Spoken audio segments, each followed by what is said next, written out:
Hey guys, welcome to the channel. As you see in the thumbnail, what if Ichigo got Squad Zero's Zanpakuto Part 7.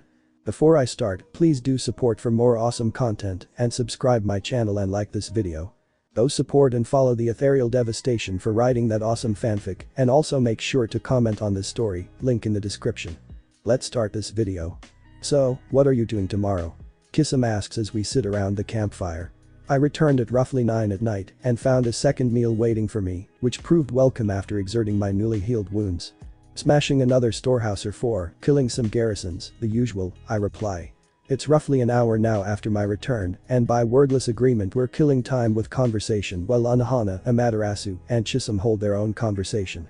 We are the only two males here since Kirisum is absent, and the need to maintain a distance from the females here has increased with the number of females present. Yuichiro is sitting on my shoulder, but she doesn't count.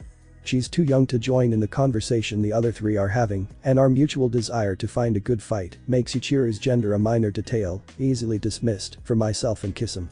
Sounds fun. Feel like a little company? Kitsune asks. I need to stretch my legs, and I'll just follow you again if you don't. Sure.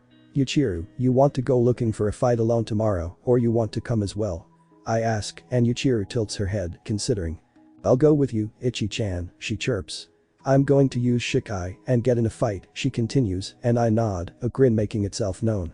Once all is said and done, the war started off and forces incoming, I'm going to have to do Susanoo a little favor. Mind going with me while I do so, Kitsune, or will you be busy and missed? I ask. I won't be busy. I'm fighting now, but once the war is over, I'm being sent out to find a particular person who's managed to really irritate me, Kitsune replies. You see, this world, the shinobi world, is a world where truth is deception and deception is truth. I'll keep your cover, but with you telling me the truth about yourself, at least once I revealed I knew your true nature, I actually find you more tolerable than a lot of shinobi. You're powerful enough that you don't really care about secrecy, so you don't even bother once your cover is stripped away. Most won't be so straightforward as you are about things, no matter what. You know what you are, you make no excuses for it or any attempt to hide it. I like that in a person. You're a straightforward fighter who regards unending peace as a nightmare. There is no peace for me. Not an unending one, anyways. Duty never ends.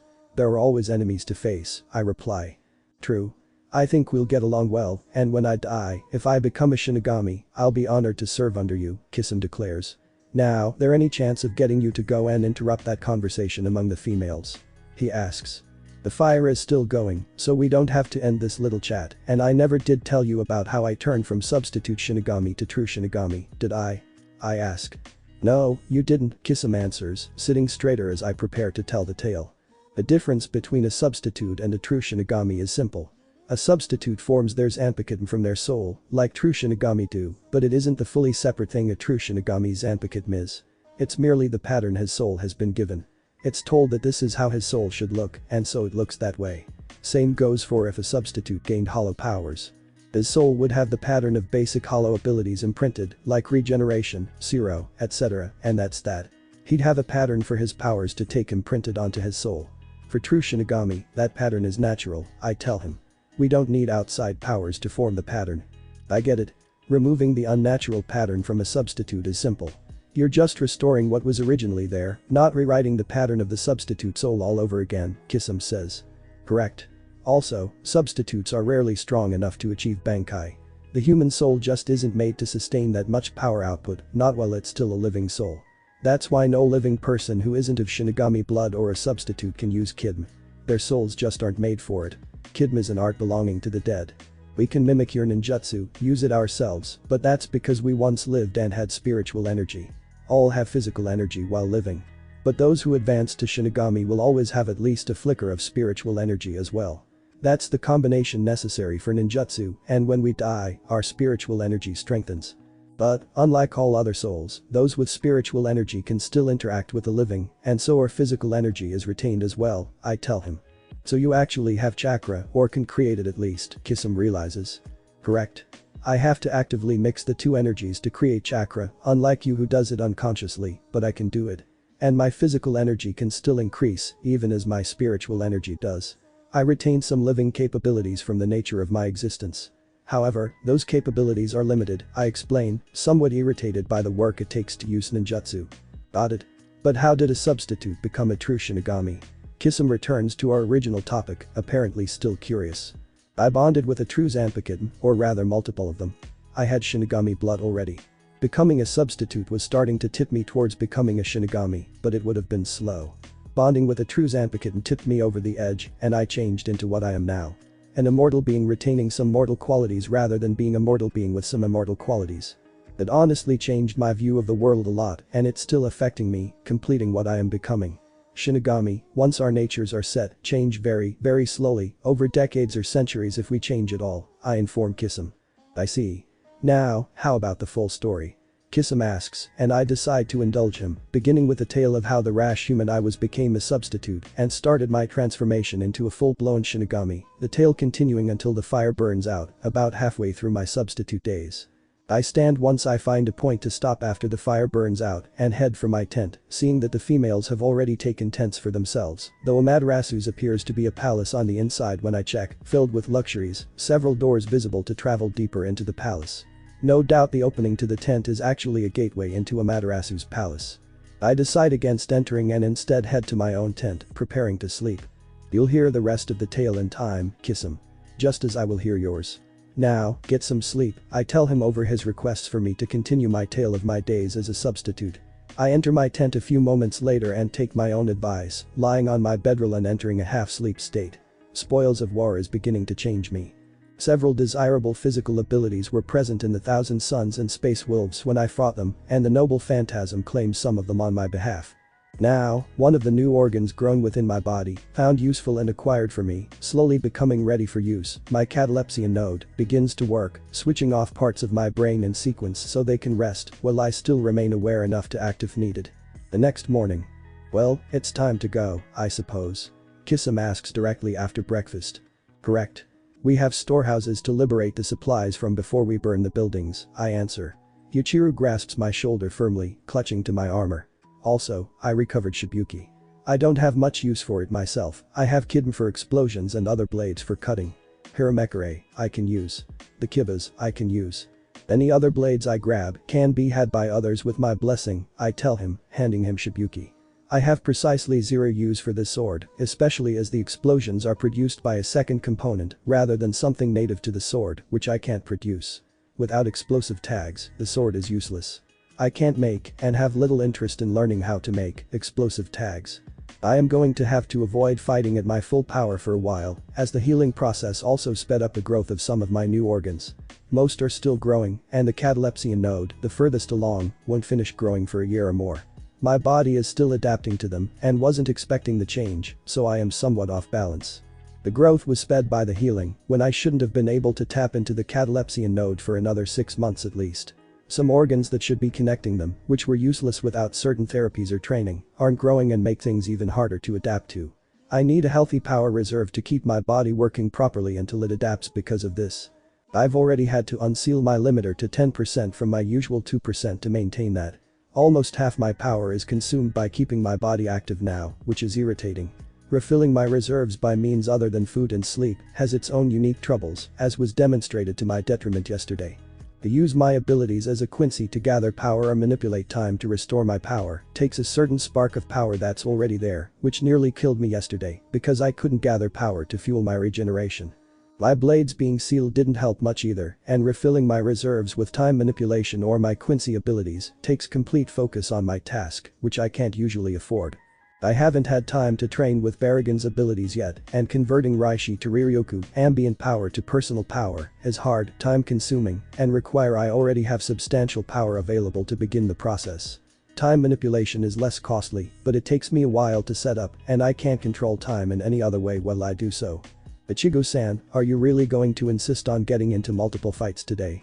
Anohana asks. Yes, I answer, jolted from my thoughts. I have a job to do, and I'm going to do it. Now let's get going, Kitsune, I say.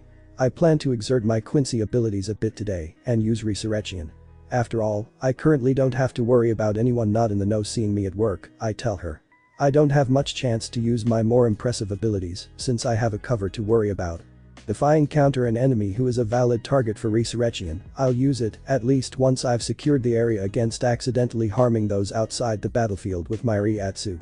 Also, I have charged Ginten and I want to use them in a few spells I've picked up. Very well. I will accompany you, Unohana declares. And I sigh, then resign myself. In fact, all of us will go, she decides. I was trying to move in a small group that could remain quiet and stealthy. Frankly, Unohana Teichin, if you have to fight, you fight in only two ways, both of which would reveal our presence. With high-level kid usage, or with the unthinking fury of a Kenpachi. You are worse than Zaraki or me for collateral damage. You never bothered to learn how to conceal your Ryatsu, and that makes things even harder. I can compensate for you, maybe, but I will spend more time protecting my comrades with you along than I will fighting.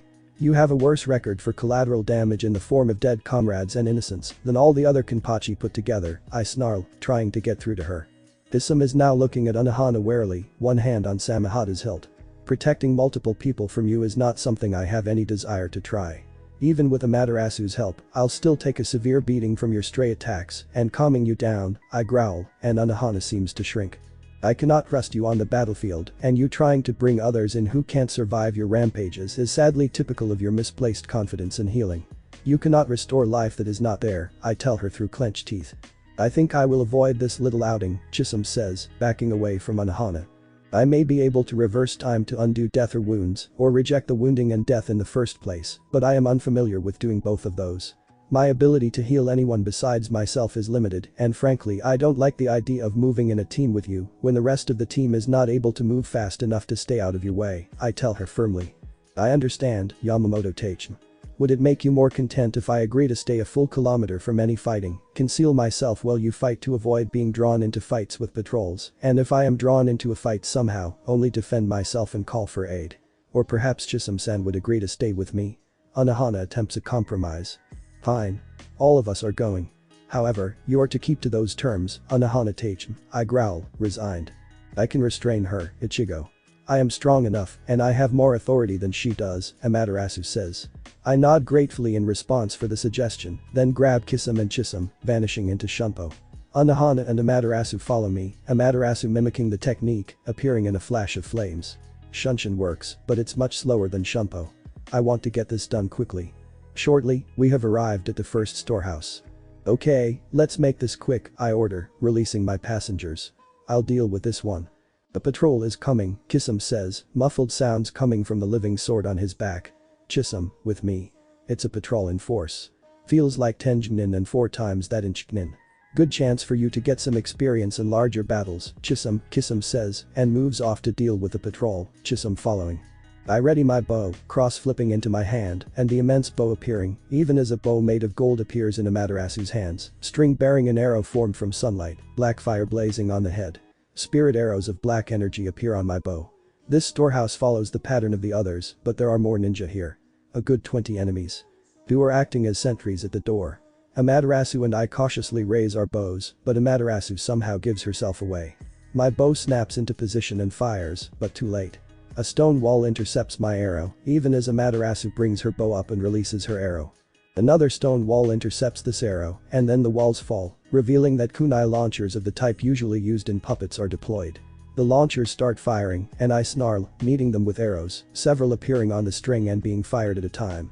These people know what they're doing when it comes to delaying someone who wants to remain covert, I say, then curse. Ballistas are deploying from previously concealed gaps in the front of the storehouse, seals glowing on them as they target us. The ballistas ready to fire, bolts being unsealed from a storage seal on the siege weapon. Each bolt crackles with lightning, and a mark is etched on the bolts. Copies of those marks appear on my armor and Amaterasu's, and I groan as I recognize that the bolts are now locked on by yet more seals, and will track us until destroyed. I see someone was busy with these defenses, Amaterasu says. This is marked as a major storehouse, one of the 5 biggest links in the supply chain, I reason. Looks like the ballistas are about to fire.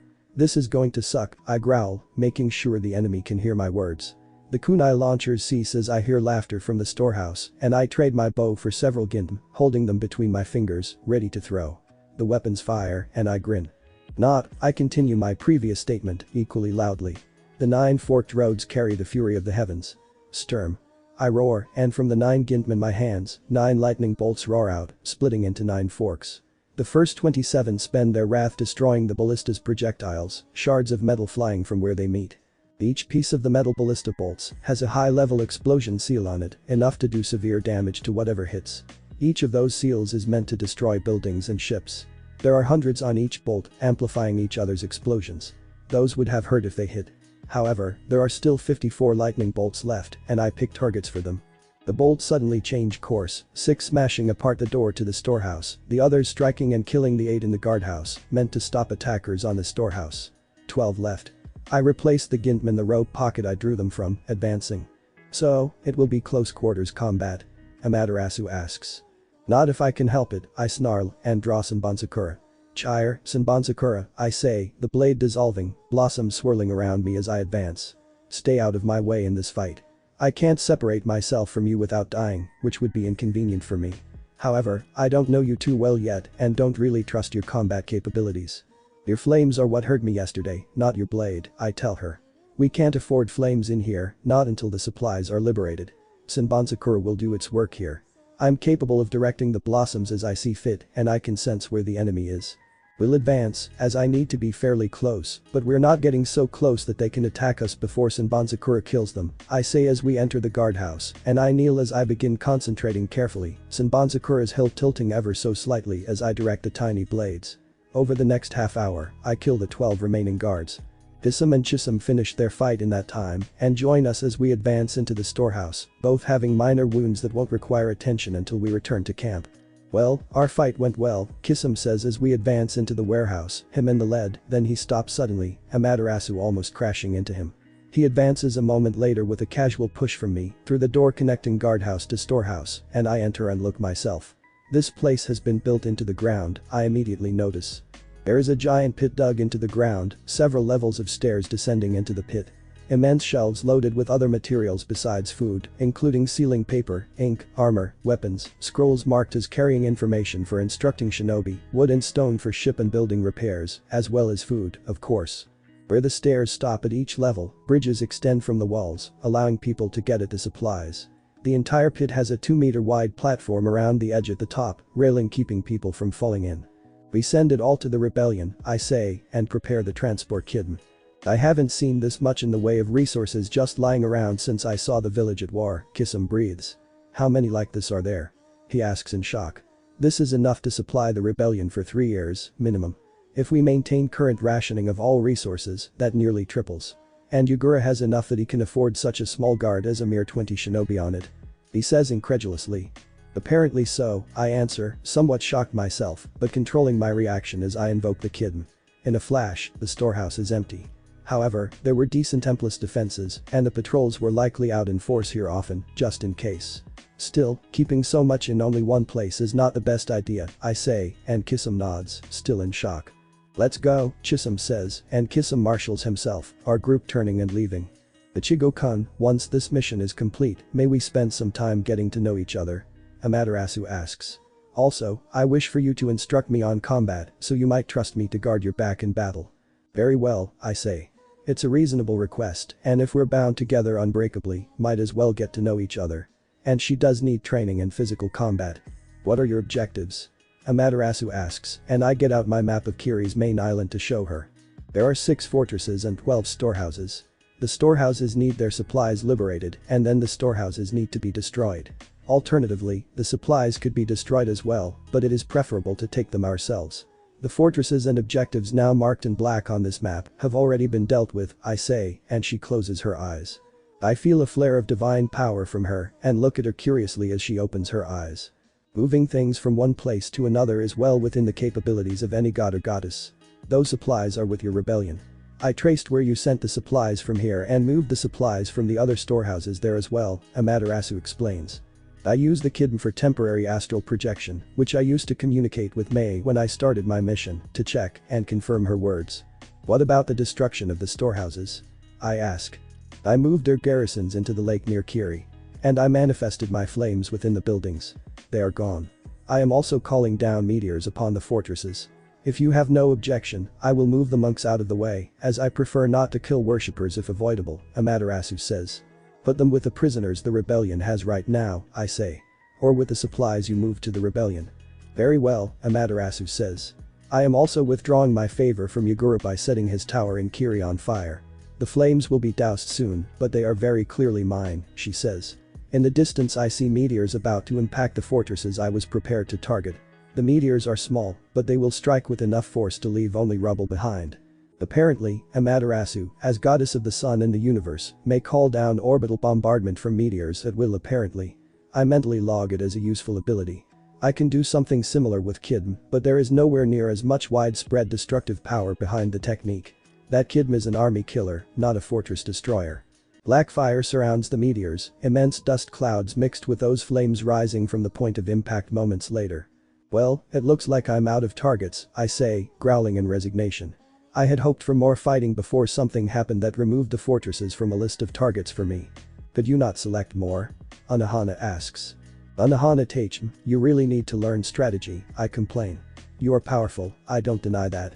But since you do best alone on the battlefield, you never needed to learn strategy, and now I'm apparently going to be working with you for the rest of my mission, with you never having learned the things of the battlefield to do with armies or subtlety. Once you became a healer, you didn't need to learn them, and before that, you didn't bother, I groaned, feeling a headache coming on. I apologize, Ichigo-san, but your great-grandfather felt you would need the best and strongest healer available for your mission, Anohana responds. I am however willing to learn. Okay, I can work with that, I accept. I can't select more for a few reasons. One is that it is very much a bad idea. I am destroying morale, not armies. I do too much damage immediately, there won't be enough for the second set of these strikes in a couple weeks to make an impact. Now, I've hit them hard. I let messengers go. Supplies are missing, and the enemy will be undersupplied, their stomachs empty due to a disrupted supply chain, while the rebellion feeds its soldiers well. That will lower morale, and cause defections. Plus we don't want to go too deep into Kiri yet. Facing Yagura directly has to wait. So, we retreat, I send my report to the Hokage, then I move and aid my students, finish this mission. Afterwards, I'll a couple weeks before I do this again, alone this time. On the way out though, there are patrols to fight, I say. Plus, the only viable military target that will hurt morale, will hurt Kiri as a whole, not just Yagura's forces. An enclave of smiths, who forge blades for the 7 swordsmen, and repair them. They are making new swords, worthy of the 7, for Yagura, but making such blades takes time, and each blade requires a smith's full attention. If we win within 6 months, those blades are ours, Kitsune says. He has a point, I say, and Anohana concedes. Very well, she concedes, clearly wanting to go attack a fortress or two herself. The Kenpachi's curse is becoming active in her again as she gets the scent of blood and death. I need to get her well away from here. Let's go, I say, and grab Kitsune and Chisum once more for transport. You'll have to get your fight next time, Yuichiro. Amaterasu, thanks for the assistance. The divine looking upon Yagura with ill favor will hurt his cause, I say, calming Yuichiro and thanking Amaterasu, however much I was looking forward to fighting, then vanishing into Shunpo. Time to return to the rebellion base and report all the good news, so I can send a report to the Hokage and call an aid that much sooner. I do not want to be in Kiri longer than I have to be. Well, looks like this party is almost ready to begin, I observe, standing by Kitsune. Both of the preliminary missions against Yagura were a success and were carried out within a 3-week period rather than the expected 5-week period originally planned for. Once my report on the 2 missions got to the Hokage, our assignment scroll assumed its secondary role. A formal declaration of war. Yagura's supply lines are shattered. His defensive depth is now non-existent. A single strike against the village of Kurigakure can end this. His men are surrendering en masse now, just to get something to eat due to no supplies being available for them. Some are even defecting. And now, in the new main base of the rebellion, created on the same island that houses the village of Kurigakure, Konoha shinobi are flooding in, disembarking from ships that carried them from Wave. Anbu are preparing their gear for their initial strike.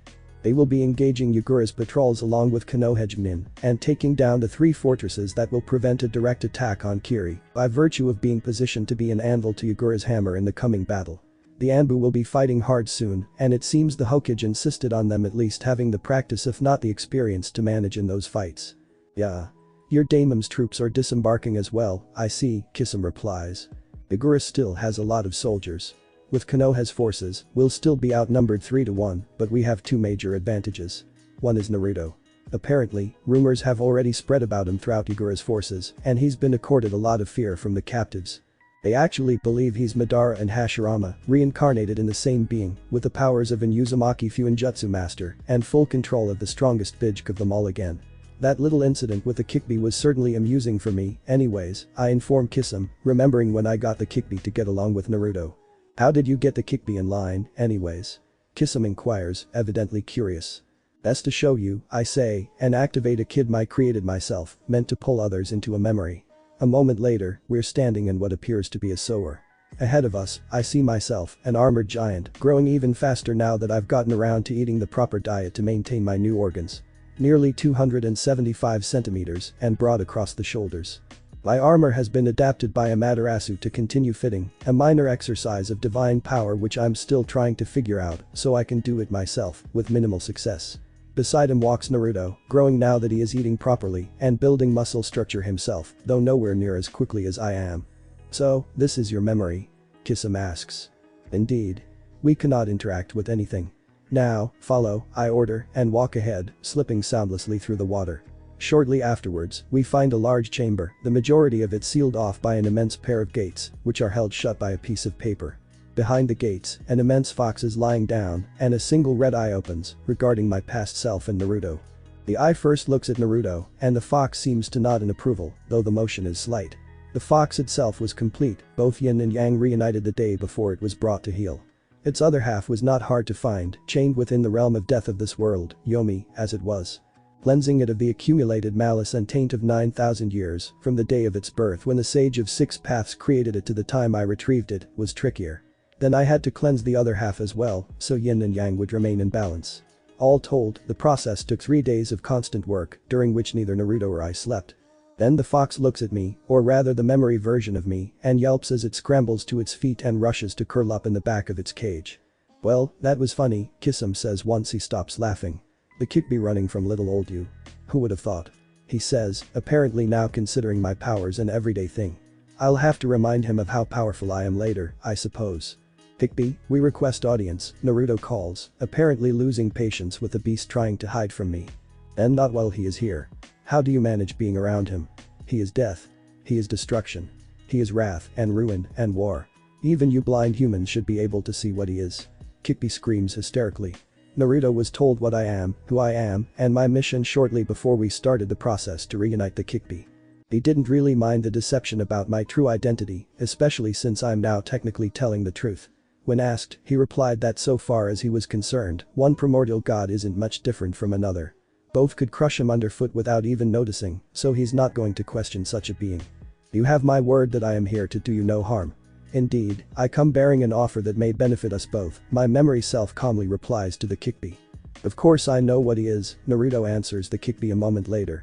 But he's also taught me a lot, and he's a primordial god. Obedience to him isn't a choice, it's a requirement. I can't match his power, so I obey, and I benefit, he reasons. I see, Kyubi says. What is your name, Shinigami? Denpachi Yamamoto Ichigo, the reply rumbles from my past self. My offer is simple. This seal is made to kill you. It will drain your power entirely, give it to Naruto, and destroy you. I offer you a way out. What is it? Kyubi asks eagerly, apparently willing to deal with anyone in order to save its life. It is simple. An alteration to the seal. A swifter power conversion. Once Naruto has all your power for himself and you are slain, he will still be able to take your form, or rather he will become a Bijk himself. He will replace you, essentially, becoming a demon of power equal to yours, with a similar form. Thus, he will still have the Bijk form that is required for some of his work, whether you die or not. And your power could be useful. You are a demon god, I hear my past self say. A ruler of demonic beings. Your power is immense, and I can find uses for it. Demon goddess, thank you, Kyubi says, and I remember my sinking feeling of dread at that moment. Light envelops Kyubi, and I see a woman there in the next moment. A red kimono, with an orange 9-tailed fox emblazoned on it in several places. A necklace around her neck with a ruby orb shining like a star. A fan in one hand, with a rampaging 9-tailed fox upon it. Long red hair stretches behind her, falling down her back to her waist, the color of fresh blood. 9 red fox tails move behind her, whiskers are evident on her face, and fox ears rise from her head. Her hands are clawed, and fangs are evident as she smiles. She moves closer to the cage door, the essence of deadly grace. Like all Kitsune, I am a shapeshifter. Most demons also learn the skill. I have no love for my host. But perhaps we can bargain, Yamamoto Ichigo, 8th captain of the Imperial Court Guard of the Spirit King, though I greatly dislike your lord, my life is valuable, and I would preserve it. The Sirite Guard answers not to the Spirit King. We are in rebellion against him, and will sooner die than return to his service, my past self snarls, his power flaring around him. Now, will you insult me again, or will you hear my offer? You rebel. the Kyubi asks disbelievingly. Of course. I was the first to propose the idea, my past self says with pride. We will bargain. I think we will get along very well, Yamamoto, the Kyubi says, reaching one hand through the bars to my past self, who moves forward. Her hand runs along my hair a moment later, fingers twining in my own long hair. That hair is a boast. A promise.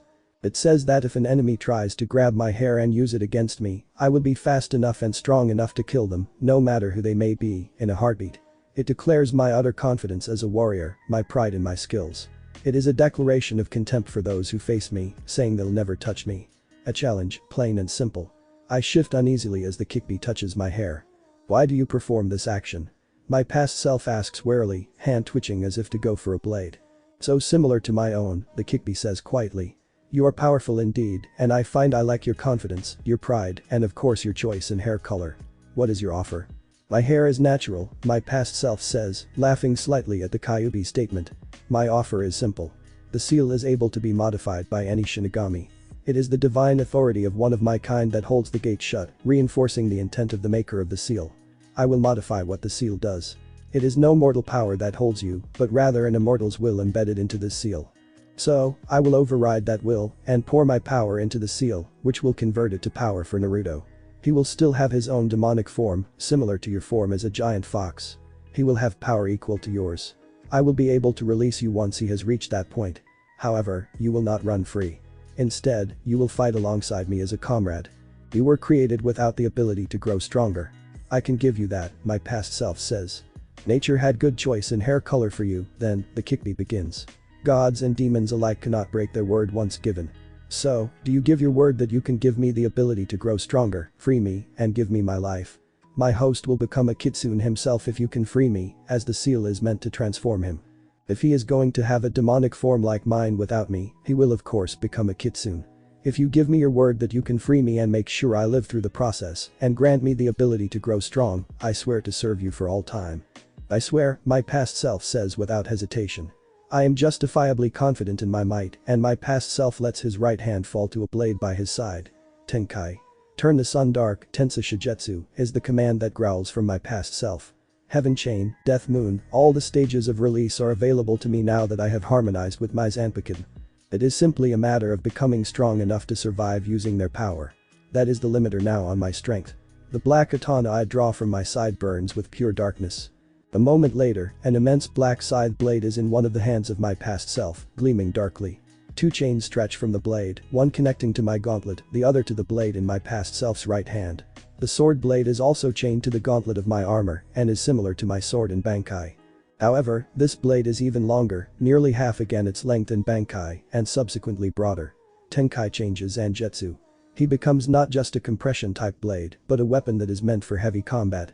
Instead of relying mainly on speed, like I would with Bankai, Tenkai focuses more on strength. I am still fast, but I don't dodge to live as any sensible person using my Bankai would.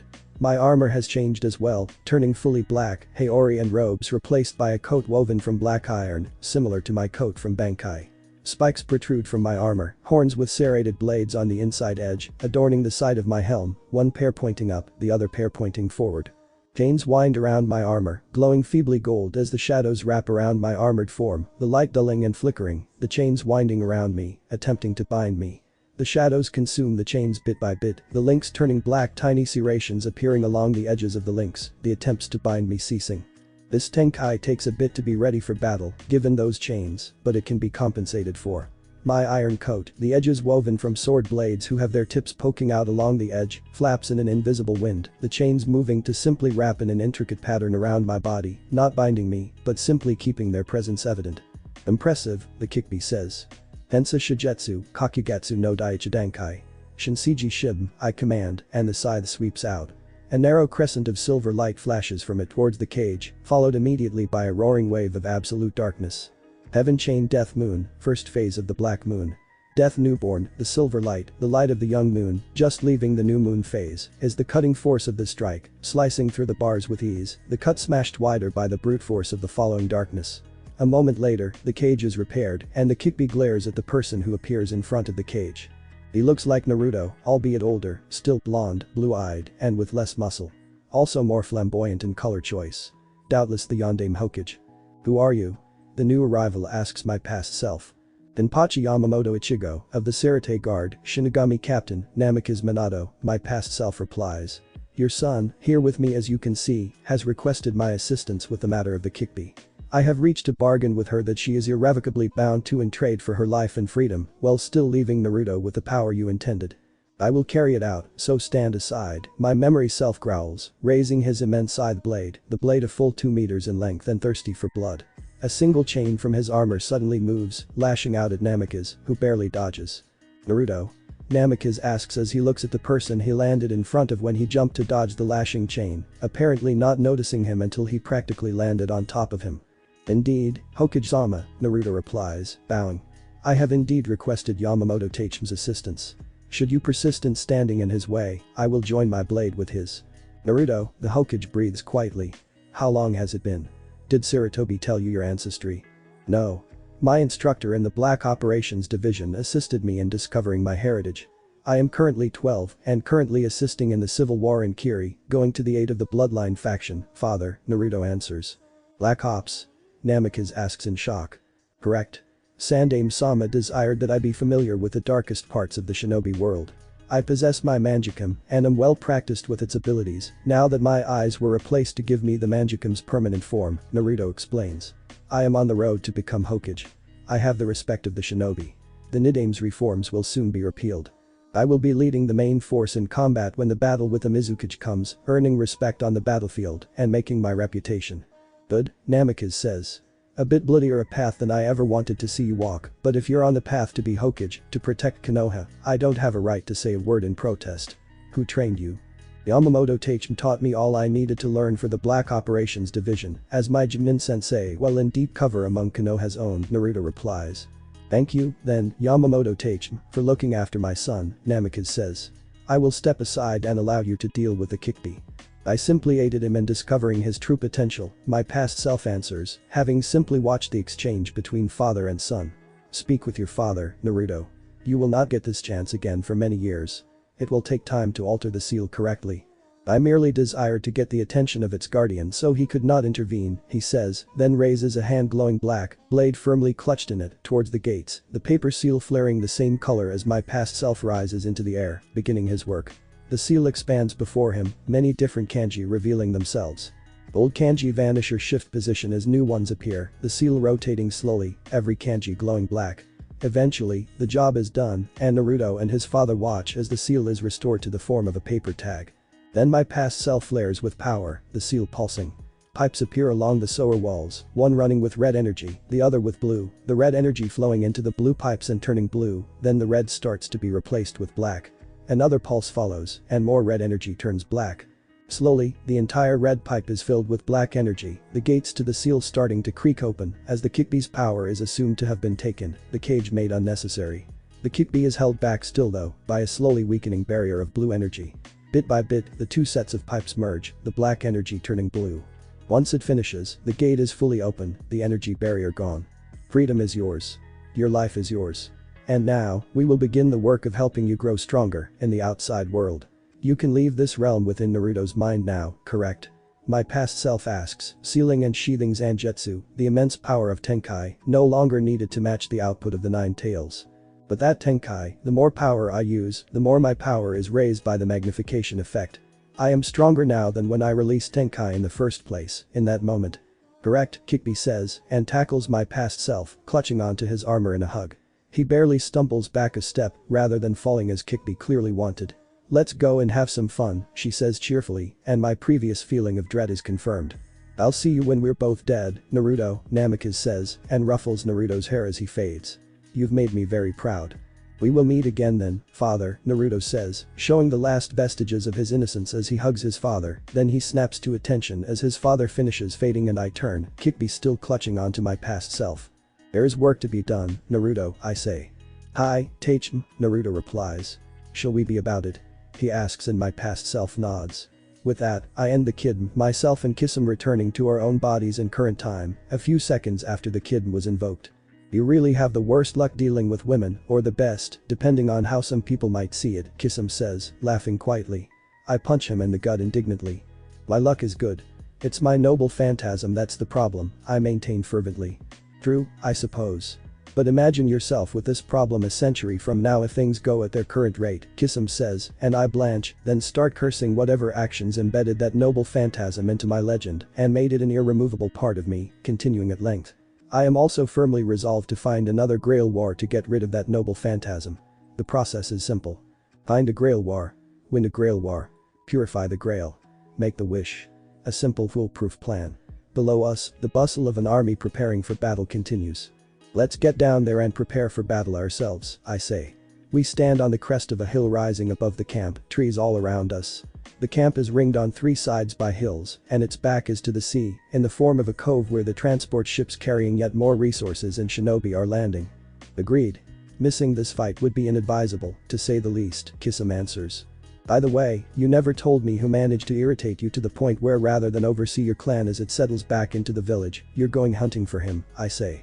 He called himself Madara Ichigo. However, Samehada remembers that particular shinobi from when our clan head of that age ran into him when Kiri and Konoha, both newly founded, were conducting peace talks. Samehada told me that he was lying, and that particular person professed to be controlling Yagura with Genjutsu. If Yagura can be beaten, he might be freed. Even transforming might disrupt that Genjutsu enough. I was a friend of Yagura's before he went bad. I want this imposter's head to show Yagura if he is freed the moment I get back to Kiri from the hunt, Kitsune growls. I think I will join that hunt, Naruto says. He had come to speak to me and heard Kitsune's explanation. Uchiha Madara is my grandfather. Any imposter must pay for such presumption upon my honored ancestor, he states coldly. Kitsune nods in assent. Ichigo, you know that blade you've been feeding with your energy, the blade made with a scale from Samehada? Kitsune asks. I nod, and he continues. It's ready. You should probably go fetch it before you go to war. Indeed. Rurirokujaku has a similar power to that blade when released, however this blade is not only a memento, it is able to drain the energy directly and immediately. Rurirokujaku takes time for a full drain of Riatsu. The vines have many blossoms, each containing only part of the power of the enemy. The energy has to be transferred quickly from the blossoms, and of course it can't swallow up an attack, only a person or several people. This new blade will complement Rurirokujaku well, I say. I have regretted those weaknesses, and now I have a solution, which I will take as quickly as possible. You brought me a copy of the deployment plans you're making, Naruto. I ask, and he nods, handing me 3 maps. I nod, then grab Kitsune and Naruto, using Shunpo. A moment later, we are in my tent, and I spread the maps out on my low table, kneeling in Caesar to look at them. They are the finished version, unless you disapprove of parts of them, Naruto says. I look over the notes written by the side of the maps, carefully reviewing the assault plans. The timing of each part isn't so strict that there's no leeway in the plan. Most of the minor details of assault necessities are covered, a supply chain is provided for, delays are worked in some parts as if expected, giving leeway in how precise we have to be about the attack. Each force's unique capabilities are provided for and put to good, though not excellent use. Bases for healers are provided for, and a strategic reserve is included. Not too shabby for the first time making one of these plans. You got all the major details, and the minor details you missed are things shinobi usually correct by habit anyways. All told, competent planning, quite workable. Not as artistic as might be liked, but certainly functional. You'll take losses that might be avoided with a bit more time to plan, but given what time you had, I approve. Run it through the Rebellion and Konoha strategists, make sure they know the plans, and ask for refinements. I approve of the plans myself, I tell Naruto, who smiles. Now, make sure they're carried out. A general's job isn't done until his plans go right and the victory is attained. However, I suggest that you remove the plan for a direct assault on Yagura the moment he appears. Let him be worn down a bit by the battle first. Then attack. Otherwise, your plans will do the job, I say, then rise, rolling up the maps again and handing them to Naruto. Hi, Teichm, Naruto answers. I have already made plans for the Anbu preliminary assault, which have been distributed. I ran them through the Anbu captains and commander, and they approved of the plans themselves, but would you mind checking just in case? He asks, handing me another trio of maps. I check them quickly, carefully going over every aspect of each assault. If there's anything wrong, there's still a couple hours before the Anbu move to correct the plans, Naruto offers as I glare intently at a couple aspects of the plans, carefully running through how things are most likely to go in my mind. No. These plans are serviceable. You throw the Anbu right into the fire and assign teams correctly. Their backup is well positioned. All in all, the losses taken to battle experience gained ratio is quite acceptable. Losses are minimized, damage to the enemy maximized, though the forces will gain less experience than I'd like, I reply. You can't get everything, Naruto answers philosophically. Indeed. Execute. You're doing well, Naruto, I say, and hand him back the second set of maps. This engagement may very well get you the respect as a commander needed to confirm you as Hokage candidate. It will happen as it happens, Naruto answers, and Kitsune nods grimly. The plans themselves look good, kid, Kitsune says. First time as a commander is the hardest. Experience tempers the nervousness over whether or not a plan will work.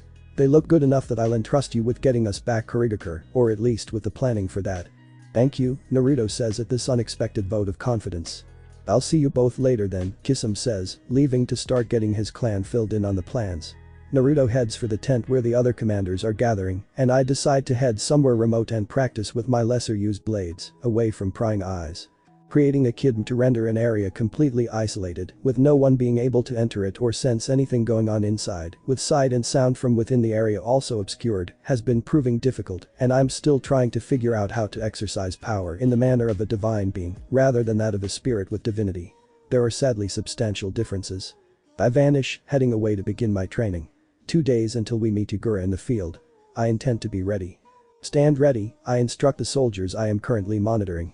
Shinobi backed by elemental water monks, the majority of them either Chunin or monks of the 4th or 5th level. Since there are 9 levels the monks can achieve in their training, the majority is fairly mid-ranked.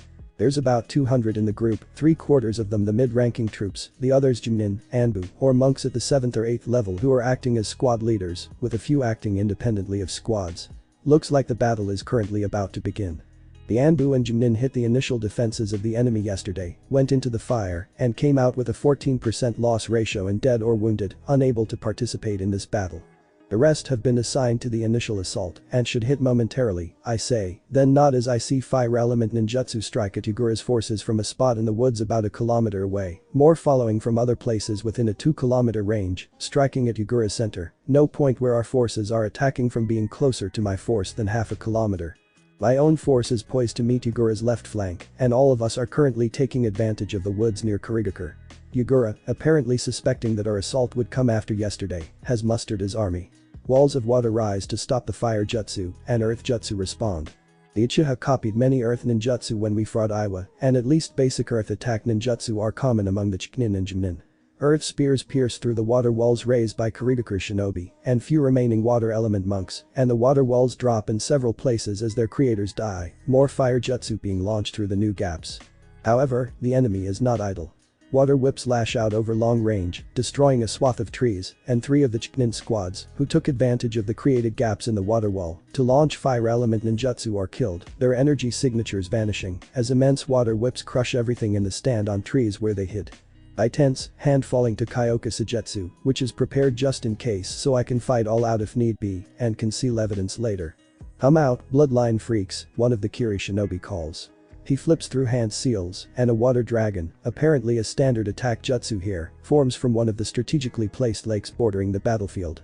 When Kiri was built, an immense basin was created by earth ninjutsu, being filled with water by the work of the Hoshigaki and the then host of the Sanbi using Suiton. Bakusui Shima, channels of that lake being dug to divide the battlefield around Kiri, ensuring its shinobi would always have water sources available. The water dragon roars forward and is met by another from one of our Kiri shinobi, probably Zabuza from the feel of the chakra put into the technique. "Very well," Naruto says, sun shining out of the trees, followed by many other shinobi, forming a loose arc, earth walls rising to shield their advance, new ones raised in sequence ahead of the old ones to keep the force advancing, the old ones returning to the earth as the shinobi slowly advance, more of our forces moving out to join them, the earth walls concealing the advance. The enemy samurai charge, and the earth walls disintegrate at the touch of their blades. However, the ninja they were expecting to meet immediately after aren't there, having stayed out of the way of those whose abilities render their techniques worthless. Instead, samurai from the land of fire meet them. Our warriors gain the element of surprise, blades hacking down the first wave of enemy samurai with ease, but the following 2 waves of the enemy's remaining samurai dedicated to the assault prove far tougher. They have experience, and surprise is no longer valid. Ours are skilled, but lack the fine-tuning combat provides to the skills of a warrior fighting for his life. Our forces have a numerical advantage, roughly 4-1, and attain victory, but at a cost of nearly 43% losses. The earth walls rise once again, more complex bastions this time, then wooden walls follow, making it harder for another such attempt to get to our ninja. Those walls won't just disintegrate, but will have to be hacked or cut through. Is it time yet? one of my force asks. I silently shake my head, intent on the field. Our main force is deploying, samurai behind a wall of common soldiers who don't use chakra but have a number advantage. I categorize them as bandits with actual skill at arms. After the samurai, our monks begin to deploy, though we don't have any who aren't either elemental users or summons users. No paladins or Kenjutsu users, which doesn't make too much difference. Divine favor was largely withdrawn from the enemy, and their paladins have been denied the blessings of their patrons, thus retreating due to losing their greatest combat ability. The enemy Kenjutsu using monks have similarly withdrawn, though more due to refusing to fight in Uzumaki or any force he led. So, he have rough parity in force types, though not numbers. Finally, our ninja deploy, close combat types mixing with the samurai, ninjutsu and genjutsu types, mixing with the monks. Move once the Kiri shinobi begin the first attempt to breach, I say, receiving affirmative responses. Naruto decided to force the enemy to attack while we defended, and kunai launchers are being mounted on top of the walls, stone steps being raised by shinobi so defenders can fight from the walls. Yugura is shouting commands to his forces, and moments later his shinobi charge, supported by yet more samurai. Elemental monks, largely water users, send water missiles that smash into or arc over the walls, either killing the common soldiers placed behind the walls, attempting to get rid of possible defenders, or cracking the walls. Any water missile getting near a samurai or ninja is stopped, either by the samurai's armor or an earth half-dome raised by ninjutsu users. The kunai launchers target the enemy samurai specifically, high-velocity kunai killing the majority before they reach the walls, relatively few ninja dying. However, when the enemy samurai breach the initial earth walls, they are met by our non-chakra using force, long pikes stabbing out at them. The remaining enemy samurai die, but the enemy ninja massacre the initial force with only 2 losses and move to vault the next of the 4 layers of walls remaining. Once they get over that layer of walls, which are made of wood, they start killing yet more of the common soldiers, as well as facing samurai and our close combat specialists. Now, I order, and we vanish beneath the waters of the channel of the lake that we are stationed at, 3 kilometers from Kurigakure, a full kilometer back from the edge of the tree line. Kiri shinobi long ago developed a chakra control exercise to allow them to breathe underwater, and water monks can do that naturally.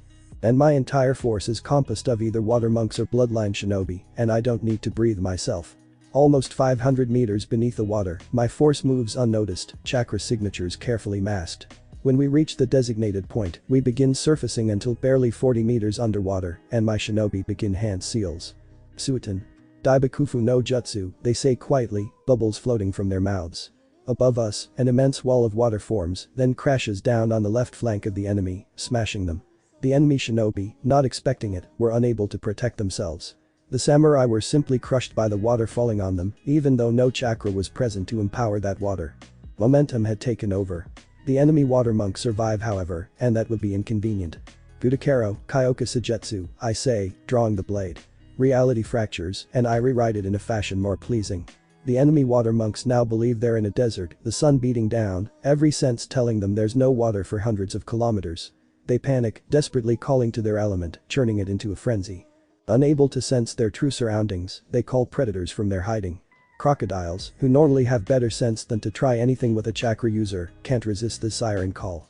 Believing there is no response from their element and unable to sense the crocodiles slipping into the water and diving towards them, the monks are unable to shape a defense, even subconsciously. The jaws of the predators seize the monks, several crocodiles grabbing each, death rolls beginning. As the death rolls of the crocodiles begin, I restore the correct senses of the monks, just in time for them to be ripped apart by the creatures. Crocodiles are a menace here in Kiri and are allowed to stay near Kurigakure to deal with any enemies thrown into the channels. Kurigakure shinobi know how to avoid them though, and most predators don't attack chakra users anyways. I continue my delayed rise, surfacing moments later, followed by my force. I surface and walk up a ridge that provides a beach of sorts to the channel to see a saltwater crocodile looking at me like I'm lunch. The thing is a minimum of 8 meters in length, and I decide I'd like a crocodile skin cloak to add to my repertoire. The beast charges. I sheath my blade, bend my knees to lower my center of gravity, and meet it head-on, grabbing its jaws and keeping them from being able to meet, then use the lower jaw as a fulcrum to swing and toss the thing a ways away. It lands on its back, and as it rolls over to right itself, it hisses. Now, it's properly angry. I leap onto level ground and prepare to meet another charge, the thing crashing into me, trying to force me over.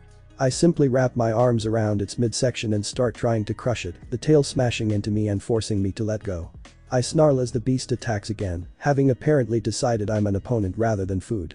My left arm is caught and the crocodile manages to maintain a hold even though it can't get through my plate, but my other hand smashes into its body just above a leg, then I grab it and drag it into the water. I do not want to wrestle this thing on land where it both won't be as fun and there's less option for movement. I hold onto it and the two of us thrash as I dematerialize my helm and robes, fangs going for the thing's throat even as it goes for mine. Other crocodiles look on curiously, though they aren't stupid enough to try and intervene.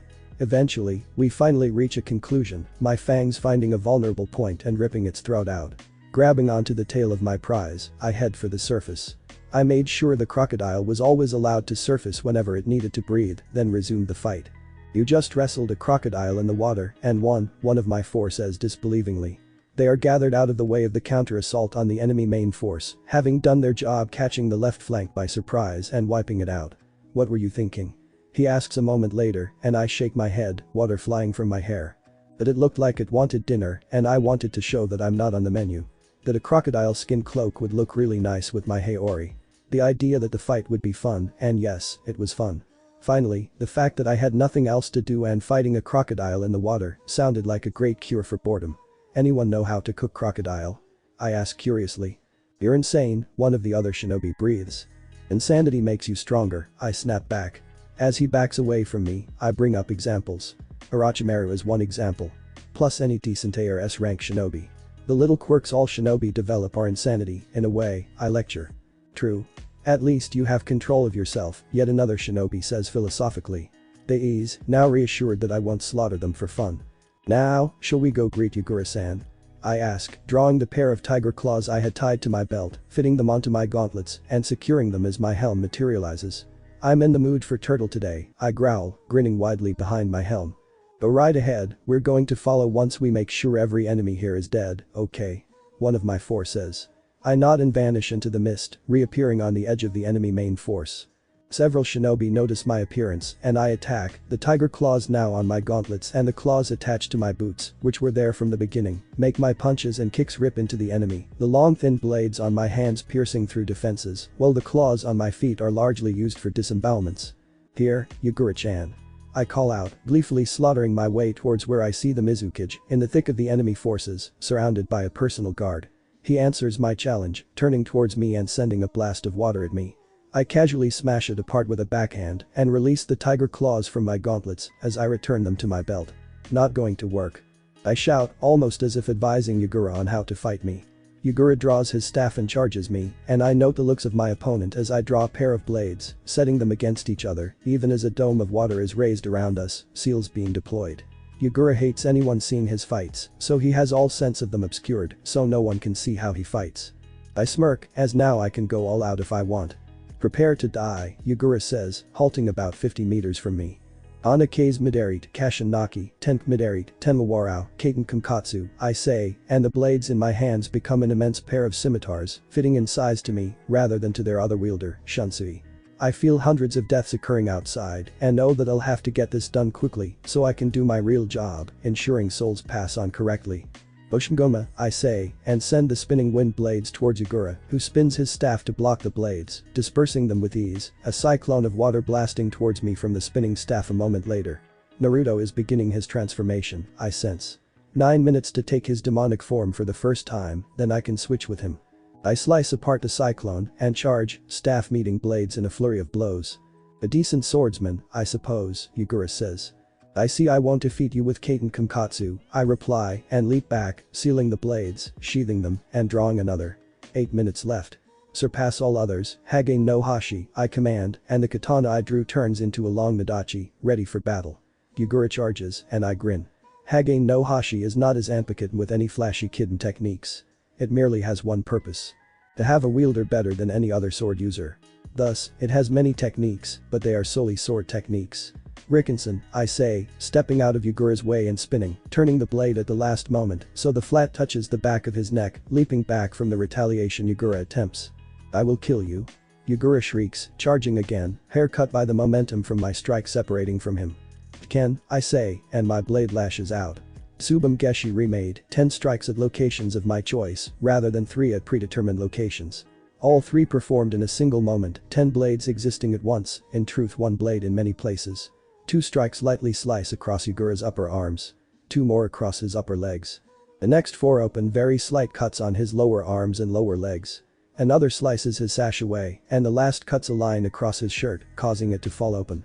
And the bindings Yugura was wearing to fall away. I groan as I suddenly realize he isn't a he. Oh, damn it. Yugura turns red and moves to cover herself in momentary embarrassment, and I take off my haori. You scum, Yugura snarls. Here, I say, offering her my haori. Sorry, thought you were a male.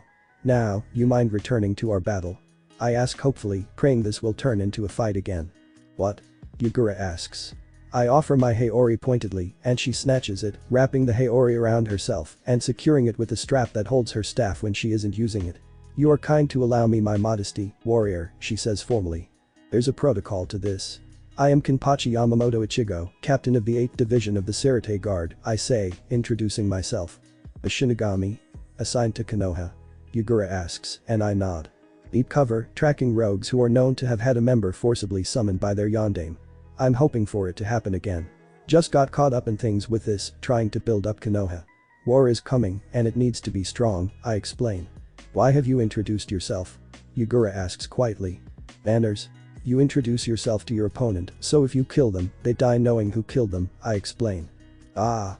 I am Yugura, Yondaime Mizukage, she says, bowing slightly. I am honored to be facing one of your kind. Isobu has told me much of you and your duties, and I have hoped to meet one of you for many years now. I am not as young as I look, after all. I won't ask your age, also because of manners. Now, shall we return to the fight? I ask hopefully. Indeed. Let us see who is the finer fighter, she says, and brings her staff down at me, the hook striking. I exult, blocking the staff and striking out with my left hand, temporarily removing it from the sword hilt. I hit Yugura in the gut, sending her flying. Why don't you transform? I ask hopefully, and Yugura nods thoughtfully. I think I shall. Prepare yourself, Yamamoto-san. I shall endeavor not to kill you, for there is much to discuss between us once this war is over. I think I shall keep you with me.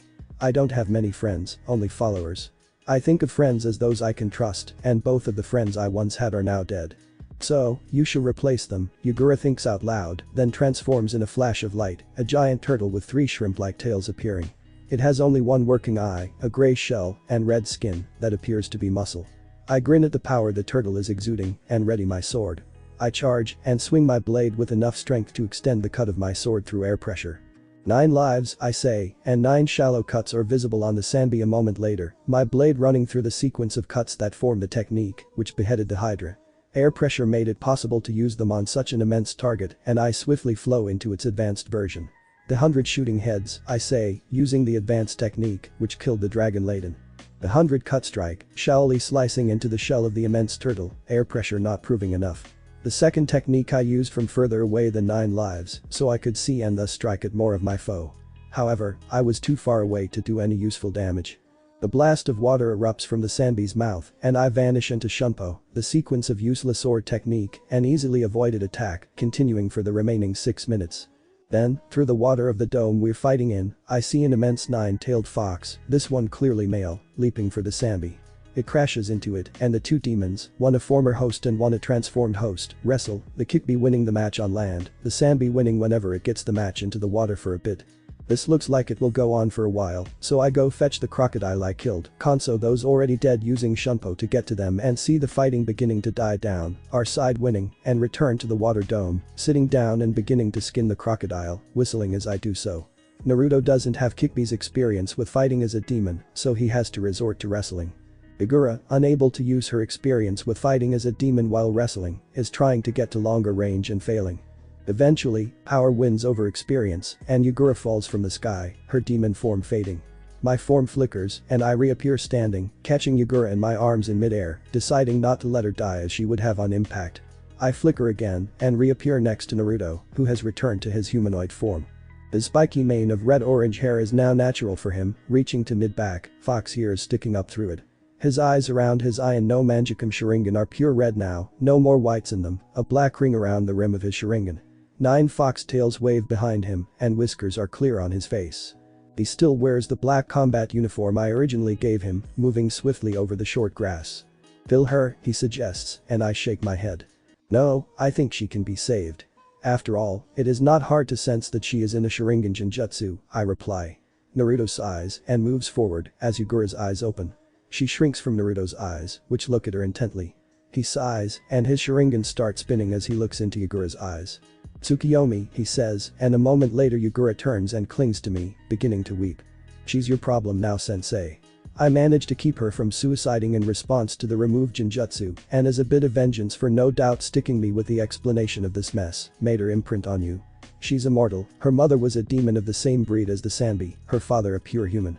She turned out looking human but immortal, and linked well with the Sanbi due to her heritage. I'd say she's about 2 tails in power, the rough equal of a minor goddess.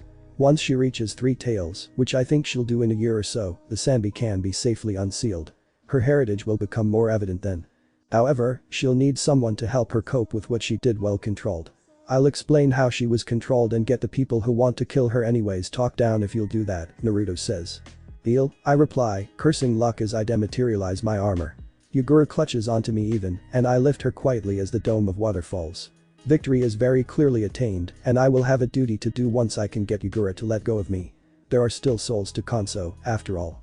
But first, I have a duty to my new charge, who is trying to crush my ribs and making my shirt wet, not that I really mind given what she's gone through. She was a prisoner, forced to watch and weep for her victims, many of them former friends, sensei, Naruto says quietly. Don't rely on her letting go of you anytime soon. Got it? I hate these kinds of days. You think things are going to be all fighting, and you end with a crying woman trying to crush your ribs, I say, without any real irritation. Get over there and start explaining. I'm going to deal with the hysterical cage in my arms, I say. Also, I need that crocodile hide turned into a cloak for me. I wrestled the thing, killed it, and now I want a cloak made from it. Any problem? I ask the shinobi who heard my request for a new cloak. I wrestled it in the water, to be precise, I explain. I also want a good recipe for crocodile. I want to know how it tastes. Now get moving, find me someone to make a new cloak for me, and Yagura-chan as well, I suppose, and find a cook to teach me to cook crocodile for dinner, I order. Yes, sir. Also, several enemy shinobi got away, and we need people to pursue them. Kikbi-sama, Izanami-sama and Amaterasu-sama volunteered so long as you agreed to hunt them as well, one shinobi says, looking at the half-skinned crocodile. Very well, I sigh, shifting Yagura to my back, where she maintains her death grip, renewing her efforts to crush my ribs, this time with her legs. Can't leave Yagura-chan, so I suppose she agrees as well, I say, Yagura wrapping her arms around my neck.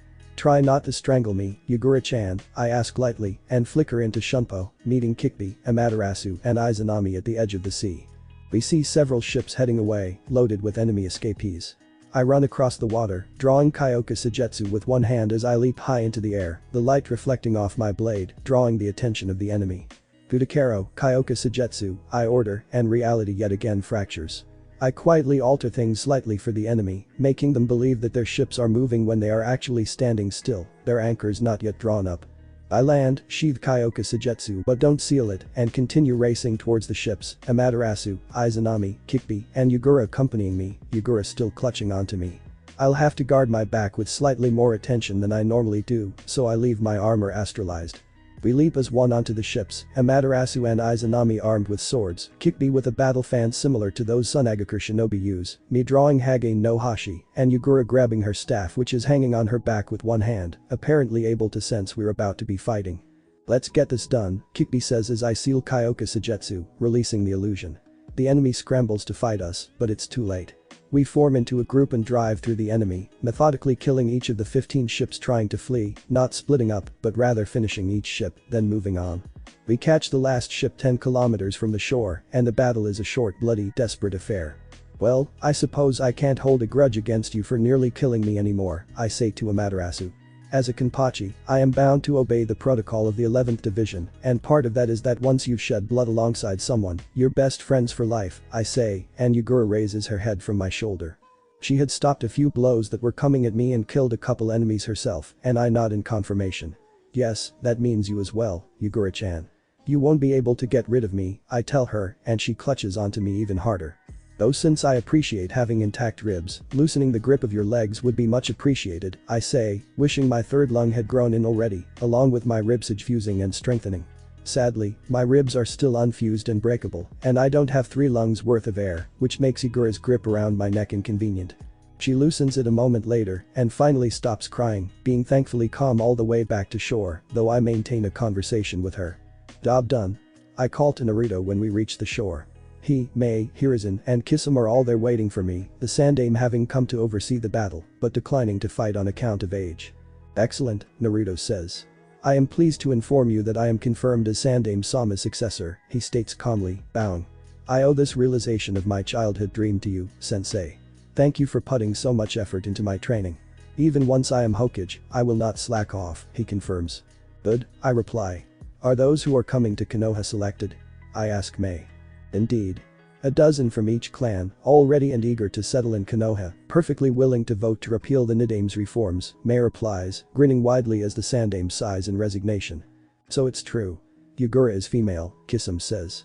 Kitsune is going to be the new clan head for the Konoha branch. I thought it was best, he explains. I'm going hunting, and I suppose I'll bring this Madara imposter's head to Konoha, he declares. I will accompany you when I have time to spare, Naruto says. I have my own interest in killing this imposter. Thank you for your help in taking Kurigakure, Mei says to the Sandaime. We couldn't have won this war without Konoha. Now, shall we discuss our new treaty? She asks, and Hiruzen nods as Mei, Naruto, and himself walk away, heading towards the Blue Mizukage Tower in Kurigakure, where the treaty will be written and signed between them and the daimon, who has brought two of his daughters and his third eldest son. He introduced his daughters, twin sisters who apparently refused to be parted, to Naruto yesterday. Probably hopes for a familial alliance with the next Hokage, since he currently has the samurai under control. He does need to bring the shinobi more in line however, and marrying his two favorite daughters to the Godaime Hokage will help. They're close to each other in age, with Naruto being only a week older. It should work out, especially if he uses the traditional seal the Uzumaki used when an outsider married into the clan. The Uzumaki have always been long-lived, so they created a seal to bind the shorter lifespans of those marrying into the longer-lived Uzumaki, granting them similar longevity. Also, these daughters can use ninjutsu, since they apparently forced the shinobi guarding their father to teach them. The son is less remarkable, being a typical samurai. No doubt he'll be the new daimon in this land, and he seems capable enough. He should be able to get things under control and make this land able to stand on its own again, without his father helping him. It seems fire wants an ally, not a puppet, leading the land of water. I was rather shocked when I realized that, as honest politicians like the current fire daimon are something I thought to be a myth. But they exist, apparently. Honest nobles exist, honest politicians don't was Amy view until I ran into the daimon of the land of fire yesterday. Well, I'll get over my shock. Now, it's time to get some rest. We attacked at 10 in the morning, and the battle, as well as the pursuit after it, consumed enough time that it's now 7 in the evening. I need a meal, and to get some rest. Also, I need to get Yugura off my back. I might find that last part the most challenging though. After all, I don't think anything short of the Hachibi could break her grip at the moment. I shake my head and continue on, determined to get my crocodile steaks, supervise the making of my new cloak, get Yugura off my back, and get some rest. It will certainly be a challenge, I decide, but I still have enough energy left to meet it. Well, it looks like that time of year has come yet again, Hiruzen says. The Chunin who currently have genin teams are currently crowding his office, though only 4 of us look as if we have any real intent to be here. The Chunin exams are upon us, and I request the nominations of our genin for the exams. Not like it's any real surprise what you called us here for, Asuma says. I nominate my team for the exams. Anyone else? Hiruzen asks. Several other Chunin nominate their teams, until finally I am the only one who has not spoken. Every eye turns to me, and I nod silently. A verbal confirmation, please, Hiruzen asks. I nominate Team 7 for the Chunin exams. My apologies for having to enter them, but I can hardly let my colleagues nominate their teams which graduated this year and not enter my own, after all. The experience may even make them into something that isn't a complete and total disgrace, I declare, shaking my head sadly. Why even enter them if they are a complete and total disgrace? One Chunin asks. They're that Black Ops team that did the preliminary operations in Kiri. He just regards them not being able to face Madara Uchiha, Tobirama Senju, and Hashirama Senju all at once, solo, without the use of chakra, as them being a complete disgrace, Kurenai explains. So we have a team that will massacre the competition this year, the same Chunin says with great satisfaction. Every single village is participating and sending its best. I'm sure they will find worthy opponents, Hiruzen says, his tone not showing much hope for that. Bringers are usually Chunin level already. This lot, I'd say Chunin. Black Ops shinobi are the kind of people who make life hard for their opponents, and those genin are probably Chunin level without chakra.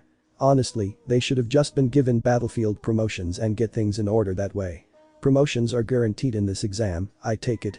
Another Chunin states. Indeed. The judges being selected will of course be suitably biased in favor of promoting genin of such ability, Hiruzen says. There a promotion number or open chances at getting the rank? Asuma asks. If there was a promotion number, only a few genin will see their teams lose members to promotion. Promotion number is when a specific number of slots for promotion are open, and often those slots are filled by orders from the Hokage to get promising genin to a higher rank where they can be tested. Open chances are where as many can become chunin as seem to merit a rank. Open chances, Hiruzen answers. Though Kumo has declared promotion numbers, as have Kusa and Taki, he continues, and we nod philosophically. That may limit our numbers promoted, as it looks rude to promote too many more than another major village does in an exam. Once Kiri is up to par, rudeness will be much less of a concern. But for now, we may as well mind our manners. Understood. Permission to leave, Hokage-sama. Kurenai asks. Indeed. Dismissed. Get the entry forms on your way out, Hiruzen orders. We funnel out the door, and I casually acquire the entry forms, slipping them into my robes with no one noticing, astralizing a moment later, and heading towards the training ground where my genin are supposed to be gathered. However, I find them delayed by civilians who are forming a mob, apparently preparing to march on the Hokage Tower. Give us back our rights, shinobi. One of the civilians howls at the shinobi who were stopped from passing through by the forming mob. Just because this is your village, founded for shinobi purposes as a military dictatorship, doesn't mean civilians aren't in charge here. Another civilian says, and the others roar agreement. I simply sigh, shake my head, and materialize. Disperse and survive. Continue this foolishness and die, I command, Anbu appearing next to me in swirls of leaves, along with several other shinobi, faces grim. We can beat you, shinobi. A civilian screams, charging me with a pitchfork. I sigh and my form blurs, reappearing a second later right in front of the civilian, pure speed moving me forward in time. My left hand shoots forward, my open palm smashing through the skull of the smaller civilian. My hide is now very evident to the enemy, and several drop their makeshift weapons and leave the mob, apparently deciding they and martyrdom are not agreeable. Others charge, and I meet them with swift kicks, their forms doubling over and ribs snapping, some having their chests explode when I strike correctly. I'm restraining my strength, but honestly, civilians are so fragile. Another has the side of my hand come down on his skull, and the blade of air pressure created by the strike cleanly bisects him. No, you can't, I correct them. I will win any altercation. Now, get used to your proper role.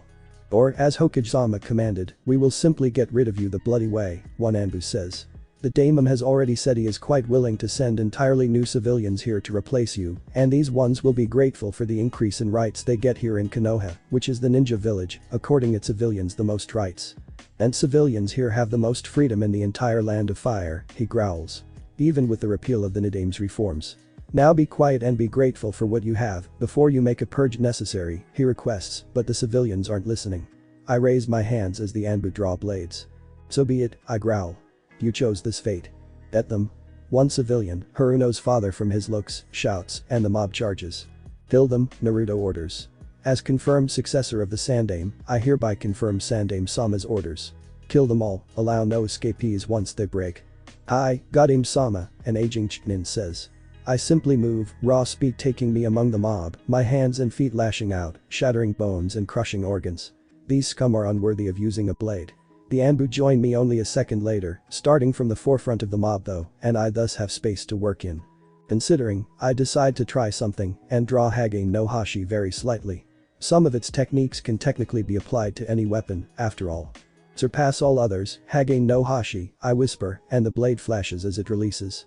I draw the sword itself as the katana becomes an adachi, then move it to secure the blade on one of the straps holding the harness for most of my swords. 9 lives, I say, and in an instant, my hands and feet have struck 9 fatal blows at my full strength and turned 9 civilians into bloody mist. I hate this work due to no actual challenge being in it. Thus, I decide to get it done faster. The 100 shooting heads, I say under my breath, and blur again, 78 civilians falling to this blow, some taking 2 or 3 blows. The daimon anticipated this at least. There are almost 20,000 civilians in Konoha. Right now, given what I can feel from the spiritual auras in this village, almost 95% are rioting against the shinobi. No shinobi are currently opposing the repeal of the Nidame's reforms, though I see several civilian-born shinobi leaping into the mobs and withdrawing with younger children who got caught up in the mess or family members of theirs. At least the civilians the daimon is going to ship in are within a day's travel. This can be cleaned up easily in the week ahead of me. Kin, I hear Naruto call out and feel chakra pulse through the earth beneath me. Seals, inscribed on stone and buried in the dirt, light up as the chakra pulse activates them. Every Konoha shinobi had a seal scribed on them by Naruto in the last week. Now I know why. Those seals buried below shinobi dull until the shinobi leaps away, every single Konoha shinobi landing on the roofs, grabbing the civilian children as we go to get them away from the unpleasant trap about to be sprung. Then, the seals activate, calling upon summons. It is possible for a person to summon a creature whose clan they aren't contracted with, but it is time-consuming to craft the seals. Now though, the creatures of multiple contracts make themselves known, and Naruto's voice resonates through Konoha. All currently in the streets are your rightful prey, save for any children below the age of 13, he instructs, commanding the crocodiles, leopards, snakes, and spiders he summoned. Each summons is slightly taller than a human, and there are several hundred, if not 1,000 out there. No shinobi or shinobi trainee may be touched. I thank you for your service. So, we are called upon merely to feast. How do we serve you in this, shinobi? They are your civilians, a leopard purrs softly. They rebel against the laws of Konoha, civilians attempting to rule a military dictatorship. In this world, the strong rule, and the weak obey. Now they seek to overturn the natural order, Naruto explains. You are quite amusing, human. What is your name? The leopard asks, laughing quietly. Naruto Uzumaki, named successor to the Sandaime Hokage, Naruto answers proudly, bowing to the summons. I am Yoru, Naruto Uzumaki, she says, now very clearly a she. Heir to Ankoku, the leader of the leopard clan, she states equally proudly, her head bowing slightly. You will make an excellent leopard summoner, I think. Not likely, one snake hisses. The Uzumaki have belonged to the Kraken summons for centuries. Those beasts do not readily let go of a summoner, the snake states flatly. The Krakens. Did you know this, Naruto Uzumaki? When you made such a tribute to the leopards, clearly a request to become our summoner. Yoru asks, her tone dangerous. No, Naruto replies. My clan's village fell long ago. I was unaware that we were claimed by the Kraken summons, and I do not see much logic in it continuing. The Krakens are beasts of the oceans. Konoha, my home, is an inland village, he states. The Krakens are unlikely to accept that, child, one snake hisses. They have not been idle, and now have the civilians corralled, ready to devour. They are greatly jealous of their summoners, and you clearly have the reserves to use Suiton. The Kusui Shma. Their point? Naruto asks, being deliberately stubborn. They are still a viable summons for you. And to call upon the Kraken clan is not something that should be readily surrendered, the snake informs him. Naruto closes his eyes in thought. Are they a practical clan, or a prideful one? He asks. Practical, Naruto Uzumaki, yours says. Why do you ask this? If they are practical, and desire not to change, but rather to hold on to the contract they have with a clan, there is a possible solution, Naruto answers.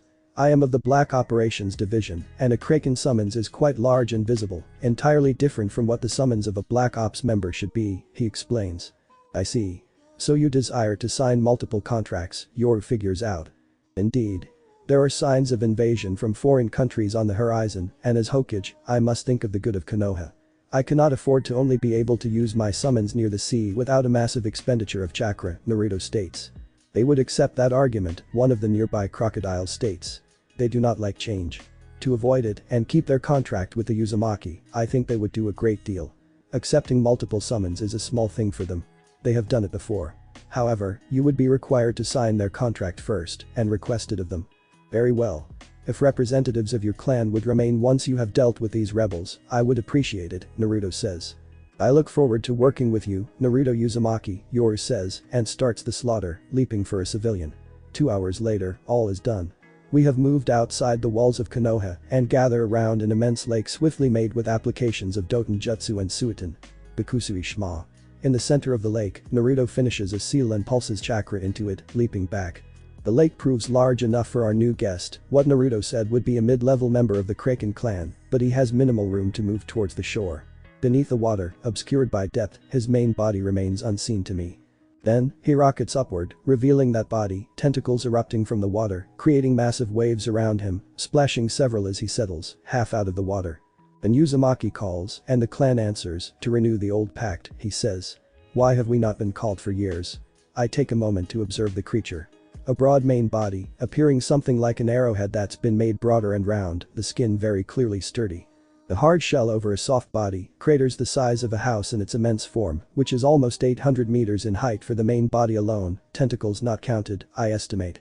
I catch a glimpse of its beak, toothed and uneasily opening and closing, at the base, big enough to swallow a ship. The tentacles are almost twice the length of the kraken itself, and instead of the suckers that would be found on a giant squid, immense hooks and spines make themselves evident, the hooks curving and serrated to seize prey, the spines there to stab into it. The clan of Uzumaki is scattered or dead, our home long since burned, Naruto replies, and the kraken flushes, turning from the bloody red it was before to a pale white. This is a shock. We knew your home was struck at, for we fought on the oceans with you, but we did not know your fate once your walls were breached. Who are you? Naruto Uzumaki, son of Kushina Uzumaki, who was daughter of Madara Uchiha and Akari Uzumaki. My father was the toad summoner Minato Namikaze, who died sealing the Kyubi, which is now pacified, Naruto answers. I am Fuchi, heir to Shinkai, lord of the Krakens, who has reigned for 300 years, the Kraken responds. I would renew the pact, but I find it inconvenient given where I live and my training, Naruto says. Yoru, one of the snakes, a crocodile, and a spider whose breed I am very determined not to find out, looking on with approval. Why, Uzumaki? Why do you see change? Fuchi asks, distress entering his voice at the mention of change. I live in an inland village, and it is foolish to waste chakra in battle, first creating the place to summon you, and then summoning you, Naruto explains. Also, I am of the Black Operations Division. The Krakens are large, far too obtrusive to fit how I work. I see. But could not compromise be reached? Fuchi asks, seeing a possible way to avoid change. I am the successor to the Sandaime Hokage. I could technically, in the name of our defense, set up a lake forming a ring around Konoha, where I could summon you, but I need summons that can work on land, Naruto says, stressing the word land. We are prepared to accept multiple summons. As many contracts as you can collect or desire, Fuchi answers, now far calmer. War is coming. There are reports of foreign countries, across the ocean, preparing navies for invasion, Naruto muses. I suppose I could maintain the old pact if you will actively seek out and attack enemy ships and ports, not just defend the coast. We will do it gladly. Your enemies will become our meals, Fuchi vows, now appearing jubilant, shell flushing a bright blue-green. Well, I had best sign the Kraken contract then, hadn't I? Naruto asks rhetorically, and Fuchi lifts one massive tentacle from the water, a scroll tied onto one of his hooks, wrapped in waterproof leather. Naruto retrieves it and with great ceremony, signs the Kraken contract. When I need you, I will call, Naruto informs Fuchi. We are thankful for this news of the Uzumaki and eagerly await your call, Fuchi answers, and vanishes in a puff of smoke. Well, that went well, Naruto says, turning to the other summons here. Now, which of you do I negotiate with for your contract first? He asks, looking warily at the snake representative. There is no negotiation required. You have paid tribute to our clans before presuming to ask of us service. By the rules of the summons clans, if first paid tribute, we afterwards fight alongside you without complaint or price, Yoru explains. I will still offer herd beasts to you when I call, as payment. Or rather, I will summon you later and feed them to you. I would not feel right taking advantage of free services from comrades, after all, Naruto answers. The Snake Clan accepts your most generous offer, the snake representative replies instantly. As do the leopards, and most likely the spiders and crocodiles as well, Yoru says, receiving confirmation a second later from the representatives of those clans. It will be good to have our contract active again, Yoru muses to herself. I will bring honor and glory to the leopard clan's name and restore it to the ranks of summons sought by many, Naruto tells her quickly. I will have to fight in the light as well as the shadows, and I am sure the leopards will give a good account of their abilities in battle. Yes, Naruto Uzumaki, we will, Yoru says, and 4 scrolls appear in puffs of smoke, lying in front of Naruto. My thanks for this honor, my friends, Naruto says once he finishes signing the 4 contracts, beginning with the leopard contract. They vanish just as Fuchi did, and Naruto turns to a Chunin. As you wish, Godame-sama, the Chunin says, anticipating the order. There are areas near Konoha where such beasts can be easily raised anyways, so it is little problem to ensure proper tribute will be had for your summons. Such accommodations are made for any summoner who needs them, due to the value of such contracts, by order of the Shaddai. I see. That will make life easier, Naruto says, smiling slightly. Now that this particular matter is done with, I have business to see to. But first, one thing, I say. Lee. Naruto. Sasuke. I call, and all 3 are in front of me and facing me a moment later, Lee and Sasuke appearing out of the crowd that gathered to watch Naruto summon one of the Kraken clan. Yes, sensei? Naruto asks. Entry slips for the Chunin exams. Try not to disgrace me, I say, handing them the slips. You may believe you have a choice on whether or not to enter. You don't. All the information you need is on that slip. Understood, sensei, Lee says enthusiastically. Our flames of youth will burn brighter than any, until our opponents are consumed by the inferno. Just don't get burned yourself. Now, there's cleanup to be done in the village before our new civilians arrive. Let's get moving, I say, and vanish into Shumpo.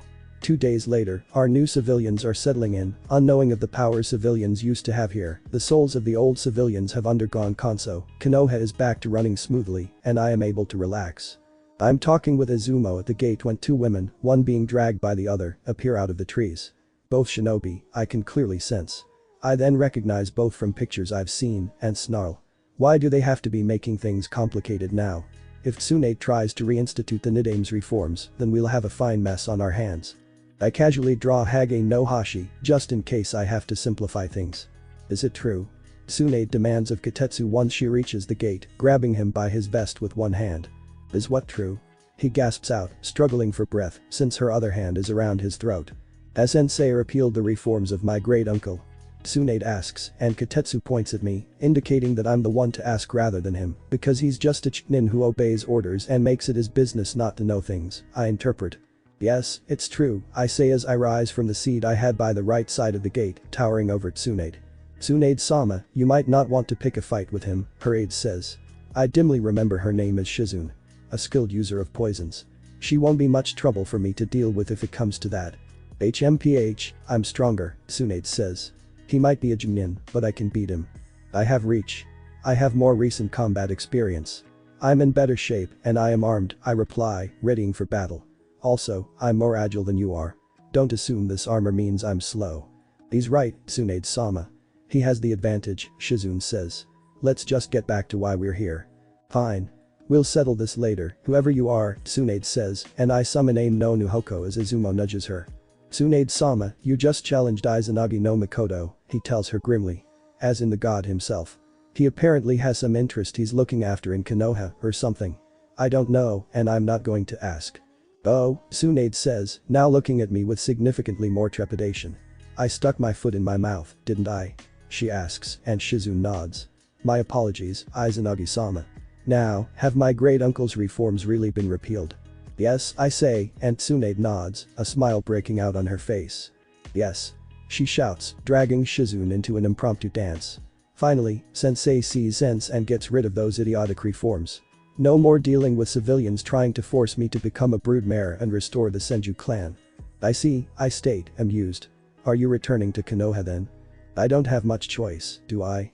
Sensei won't let me leave twice, after all, Tsunade answers, her tone filled with resignation. True.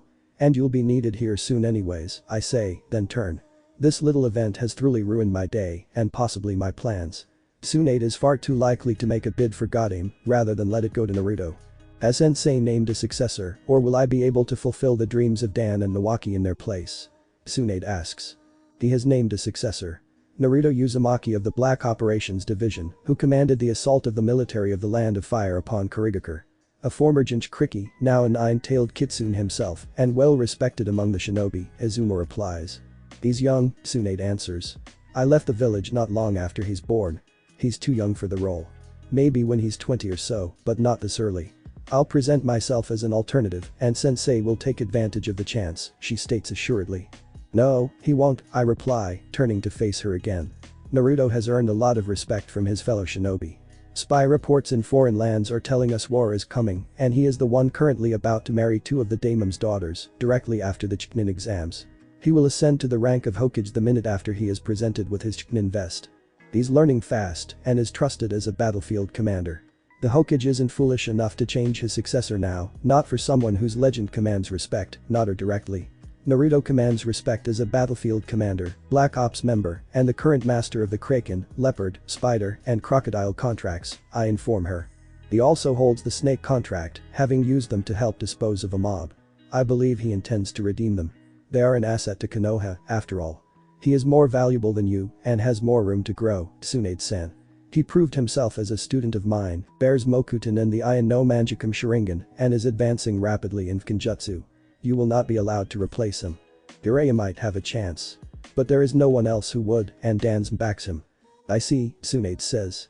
Is this true? She demands of Izumo. Yes. Naruto will be Hokage, and it will be an honor to serve. He grows visibly stronger each day. Try to supplant him and you're more likely to get punished for the attempt, Izumo replies warily. Fine, Tsunade gives in, and I sheath Hage no Hashi, which was waiting the entire time in my hand, just in case. You will likely be given the hospital to command, Tsunade-san, I say, and she sighs, then nods philosophically. That will do if I can't be Hokage. Does Naruto want a position, or is it an acceptance out of duty to the village? Tsunade asks, clearly probing for information on the much younger shinobi who will soon be her commanding officer. He accepts it out of duty, I reply. Those who do so are often the best. The one who wants a position is the last one who should have it, after all, I reason with Tsunade, who nods in agreement to the statement. Now, I have things to do. Later, I say, and vanish.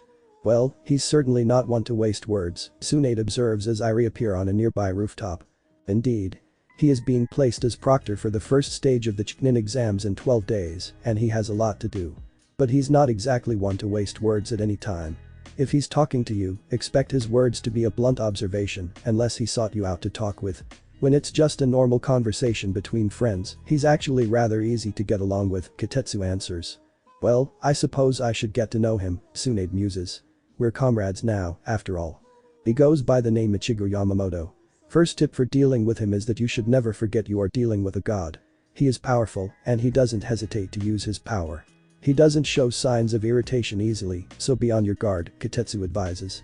Got it, Shizune replies, and drags Tsunade into Konoha before she can do too much else. Evidently Shizune wants to get the formalities of this return home out of the way soon. I shrug, having nothing better to do, and follow them silently just in case of trouble. Okay, you worthless lot, I say to the genin as they file into the room where I am assigned to conduct the first part of the exam. Each of you is to find a seat. Once you do, I'll tell you the rest of how this exam works, I say, and wait while the genin take seats, teams being subtly split up by the chunin assigned to assist me. Good, so you can follow basic directions. Now, here is how this test works, I say as the chunin pass out the test papers to the genin. There are 10 questions. 9 on that paper, and 1 more for each of you at the end of the test. Each of you will have a different question at the end of the test, but if any of your team fails that 10th question, the entire team fails. If you fail, the explosive seals carved into your seat will be activated, I say, and every single genin outside my team and Hinata goes still. No dead weight is allowed through this exam. Should you pass this, you move on to stage 2, a specialized assault course where you will be facing off against opponents chosen by me in teams of 3. However, those teams will not be your teams, but will instead be picked at random. That team will be yours for the third phase of this part and the second part of the exam, I finish. What is the third part? An Iwa genin asks, looking apprehensive. I'm glad you asked. It's a rather interesting little test of your ability to deal with hostile terrain. You'll be given 7 days to cross an area we've been working hard on creating, which has the absolute worst terrain we could create. If your team doesn't come out fully combat capable, you lose. Also, there will be guardians and traps there. Summons, seals to cause trouble, avalanches and volcanic eruptions, sandstorms, terrain that shifts as we please, and more. After that, you get to run through our forest of death in the second part, face more hostile creatures and plants, fight your fellow genin, and acquire scrolls from them. 2 scroll types. You don't have one of each in an intact team, you don't pass. You will have 1 day to prepare for the third phase of the first part, 2 hours to prepare for the second phase of the first part, and 1 day to prepare for the second part. Am I understood? I ask cheerfully. Yes, thank you very much for clarifying, says the now pale Iwa genin.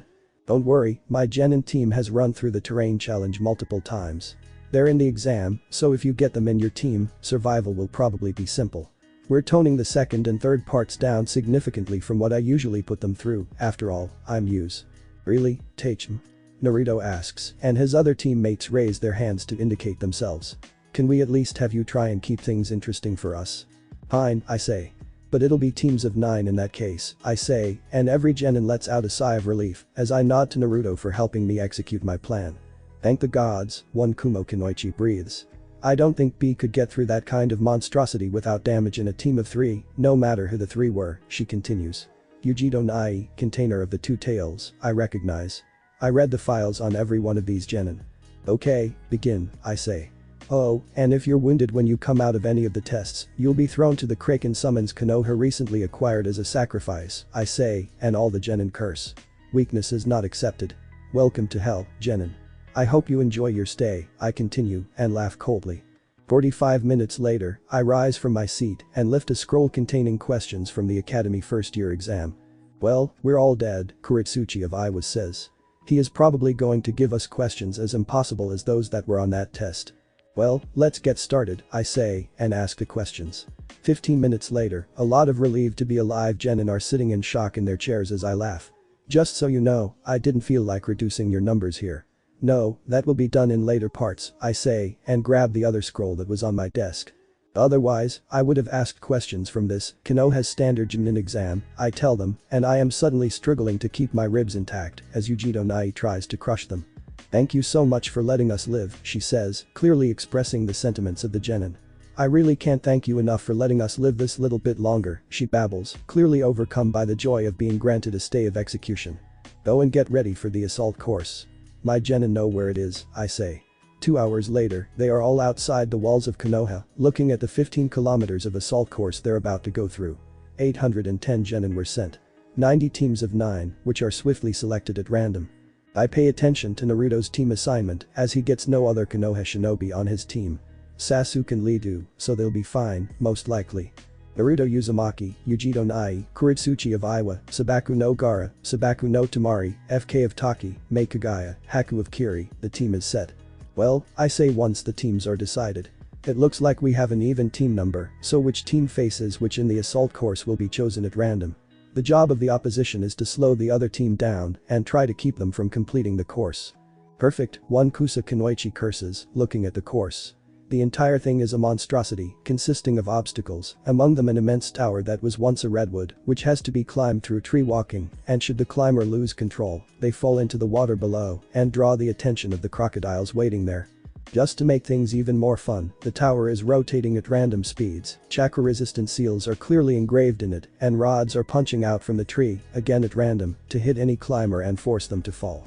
After that, there's an area where the genin have to climb up a large flight of steps, avoid the blade swinging across those steps in intervals, timed to make doing so extremely difficult, to enter a metal obstacle course, where more seals cause the house to either electrify or magnetize at random, in a specific area at least, and there are a lot of kunai lying around in there. You said it, Kuritsuchi agrees. I suddenly have immense respect for Uzumaki and his team. Agreed, Sabaku no Tamari says. She is staring at another obstacle with horror in her eyes. Specifically, the area where monofilament wire glints dully in the sun, nearly invisible up close, a complex web where a single wrong move will wound or kill a trainee. Following that is an area where a narrow bridge of ice can be created over a pit of molten rock, where if you step wrong, go too slowly, or go too fast, the bridge will crack and you'll fall into the pit. Right at the end of the bridge awaits a seal that summons a Balrog straight from the demon realms to attempt to stop them from finishing the crossing. After that, the next area has jets of a highly poisonous flammable easily recognized, absorbed through the skin gas released at random from portals that open for a second, and when there is enough of it in the air, jets of flame are released from the walls. If the genin get through that, they face a collection of the most lethal plants in the elemental countries, some of them actively predatory plants, and have to get through without so much as brushing a leaf of those plants in the dense forest growth. By the time they get through that, they'll be 1/10 of the way through the course and prepared to move on to the next parts of the course. How the hell did the dead last survive this course? Kiba whimpers. Uzumaki wasn't any good in theory, but I suddenly have a bad feeling about his practical grades, Kiba says, looking at the next obstacle after the plants, a collection of predatory insects that can kill civilians and ninja alike, among them hornets, ants, spiders, and scorpions, all in one large area. And they cannot be disturbed to pass that section. If he did this every day for 3 months, Naruto deserves the Chunin rank, Shikamaru says. He ran it twice daily, both ways, since it's a circuit with 2 parts, for one of those months, I say. Both parts are 15 kilometers, and every 5 kilometers the challenges get tougher. Kilometer 5 of the course back is treated as kilometer 20 of the whole course, so things don't get easy when you start the way back, I say. However, since you're genin, there'll be rest stations every 3 kilometers, where who can get treatment, rest for 1 hour, and continue, I say in disappointment, and the genin breathe a sigh of relief. If we survive this, I swear I am having Uzumaki's children out of gratitude, Mei Kagaya says. There are nods from the other Kunoichi of the team, an agreement that I silently laugh at. At least someone will know some part of my pain. Well then, let's get started, I say, and the genin are thrown into hell. 90 teams go in, playing both opposition and running it themselves, though they alternate the roles. The first part, created by me, is meant to take 16 days to complete, counting the rest days between the second and third phase, and the first and second parts. I managed to keep on schedule, and the assault course is done with 60 teams continuing on, the members of the other 30 teams having failed either by dying or being unable to complete the tests. However, at least one representative of every village is still in the exams, and all are hardened and paranoid now, as I introduce them to the third phase, held in an artificial dimension created by Fukinjutsu. Okay, this is going to be nasty, Kuretsuchi says, looking at the terrain. Indeed. All the worst natural things we could dream up, including animals, terrain, and plants, I say. Everything here is trying to kill you. This is a total of 350 kilometers of hostile terrain of every type, and you have 7 days to cross it, I say without mercy. We're dead, one Taki shinobi groans. Now, natural disasters will be going off at random here. Avalanches. Volcanic eruptions. Earthquakes, tidal waves, tornadoes, snowstorms, and everything else. Also, traps are set throughout this place, every single one of them at least as nasty as the worst the assault course could throw at you, I say, and a lot of them groan in agony. Survive this, and you'll have earned the right to be called genin, I tell them. We'll actually have met his standards for genin. Kiba asks in shock, and I nod in confirmation. Well, that'll see me to genin fast after this. Wait, he thinks the average genin should be able to survive this? Kuretsuchi asks, and Naruto nods in answer. Well, his standards are certainly high, I must admit, she says. Now, some of those traps will bring summons out to play with you. You cannot get through this course without dealing with at least some of the traps, a minimum of 5% of them, and you will also have to cross every type of terrain. Oh, and some parts of the terrain change at my whim, so you might find a desert becoming a massive series of canyons with narrow rock bridges, providing the only way to avoid death in rivers of molten rock, I say. He's a maniac, Kiba decides. He trained Uzumaki to become the next Hokage, Shino retorts. In only 6 months. I believe that such methods as this are what allowed him to do so, Shino says. Indeed, I say. I used Kid to make this little world originally, but Naruto managed to use seals to recreate it so I could pay more attention to making the trainees going through it suffer. Now, get going, I order, and they flee into the hostile terrain. See you in 7 days, Teichm, Sasuke says as he passes me. I wave goodbye. 7 days later, out of 540 genin, 180 passed. The others either had members die or take wounds that did not allow them to continue into the second part. As I greet the assembled genin at the gates of the Forest of Death, after their rest day between the third phase of part 1 and part, I look at them and nod slowly in respect. You did well, is all I say. They hold their heads high, though exhausted, and grin at my statement. Yes, we did, Kuretsuchi states. Every village still has at least one genin in the exams, but now only the best are here. So, can we be called genin by your murderous standards now, sensei? She asks. Yes. And why do you call me sensei? I ask curiously. Those courses taught us a lot about our limits, about how to survive, and about how to fight. Honestly, you taught us more in 16 days than I've learned in my entire career before this, Kuretsuchi explains. If that doesn't entitle you to be called sensei, nothing does. Agreed, Sabaku no Gara says. Mother is afraid of you. She says you are a maniac, something she says was confirmed when I learned you designed every last part of those courses yourself. I believe my existence is very much proven by surviving those training courses, he states flatly, and I nod, glad that Suna's pet psychopath has calmed down a bit after having his own life under severe threat. Well, that's good to hear, I say. Now, I leave you until we get to part 3 in 5 days, I tell them. Thank the gods, Yujiro Nai breathes. 5 days of peace, she says. Anko soon corrects her, with me watching on in amusement as the second part is explained. When the preliminaries are to be held 5 days later, a full 90 genin are standing ready as the explanation of the Chunin exam's true purpose is given. I am thinking over the report my team gave. An attack by Orochimaru in the Forest of Death warded off barely, with the rogue ninja attacking Sasuke's team, which was swiftly supported by Naruto's team and Lee's team. The Snake Sannin still managed to place a cursed seal on Sasuke, though Naruto managed to remove it. However, the seal was rather tricky, having tied itself into Sasuke's body thoroughly by the time Naruto got to removing it, and it proved to have an ability to think and adapt to removal methods. Eventually, Naruto just went and made such a drastic change in Sasuke that the seal couldn't adapt fast enough to counter Naruto's efforts to remove it. Due to this, I find my team is now made up of the standard 2 shinobi, 1 kunoichi that most Konoha teams are. Sasuke's gender change made me greatly unamused, though at least his physical capabilities were retained even with this apparently irreversible change. Should he be transformed back, the cursed seal will reappear.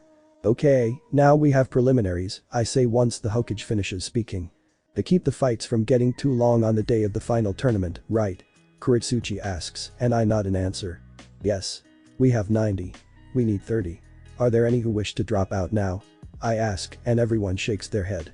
Even Kabuto, who has always dropped out at this phase, decides to continue. Pride has apparently seized him. The arena is hostile. Every bit of it is rigged with randomly activating traps, and the terrain you're fighting on is going to be constantly shifting, I explain. Fights are to death, unconsciousness, or surrender. I say stop, you stop, understood? I ask. I have run the same courses my genin did, and I ran them at much higher difficulties until I met the standards I established for a genin without the use of Zanpakuto Merkidum through physical capability alone. There is no one in this arena I can't beat, and they know it. Understood, sensei, they chorus. Now, matches are picked at random. Some will have to fight twice. You get wounded this round, you still get to move on if you win, I say in disappointment. Only the toughest genin will pass this part. Naturally, my entire team passes, as does the entire team Naruto was with. As the last match, between Sabaku no Kankuro and Naruto, ends, I Shunpo into the center of the arena. The finals are in 1 month. Opponents will be selected at random now, I declare. Of course, Naruto says as I hold out the bag containing the slips of paper with one of 16 numbers on each. The first 30 are picked out, then I call Hinata and Samui of Kumo forward. You two fought well, and have been selected to continue on, I tell them. Hinata faced Lee, and lost to him, but put up an excellent effort, while Samui nearly beat the now renamed Hinako, previously Sasuke, with her new name picked out by her mother. Take your numbers, I order. Thank you, sensei, Samui says once she takes her number. She will be facing Tamari, it seems, while Hinata will be facing Hinako. This should be amusing. You fought the best, and we needed 32 according to the Hokage, I reply. Just don't shame me and we'll call your second chance a gift, deal? I ask, and receive a nod in reply from both girls. I take it everyone is on their own for training. Naruto asks, and I nod in answer. Yeah, though I'm available to anyone who wants to train, I say, moving to leave the arena. Now, let's get out of this forest. I feel like a good meal and some light training, I'm Muse, and the genin follow me out of the tower and onto one of the safe paths from the forest. An hour later, we are in Konoha proper. You're alive? One genin asks disbelievingly. He dropped out during the second phase of the first part, I remember. How did you survive dealing with whatever he planned for these exams? He continues, apparently shocked. We're tough. We handled it, is all the response he gets, coming from Hinako. They brush past him, the elite who survived to the third part of the exams, even if only the preliminaries of that part, clearly showing their disdain for the weak who failed to do so. Remember, 1 month to the finals, I say, and nods come from all those who continued on. 5 weeks actually, a newly arrived Anbu informs me. Invitations are going to be a bit more widespread than was originally expected, he elaborates, and I nod slowly and revise the preparation time the Chunin hopefuls have.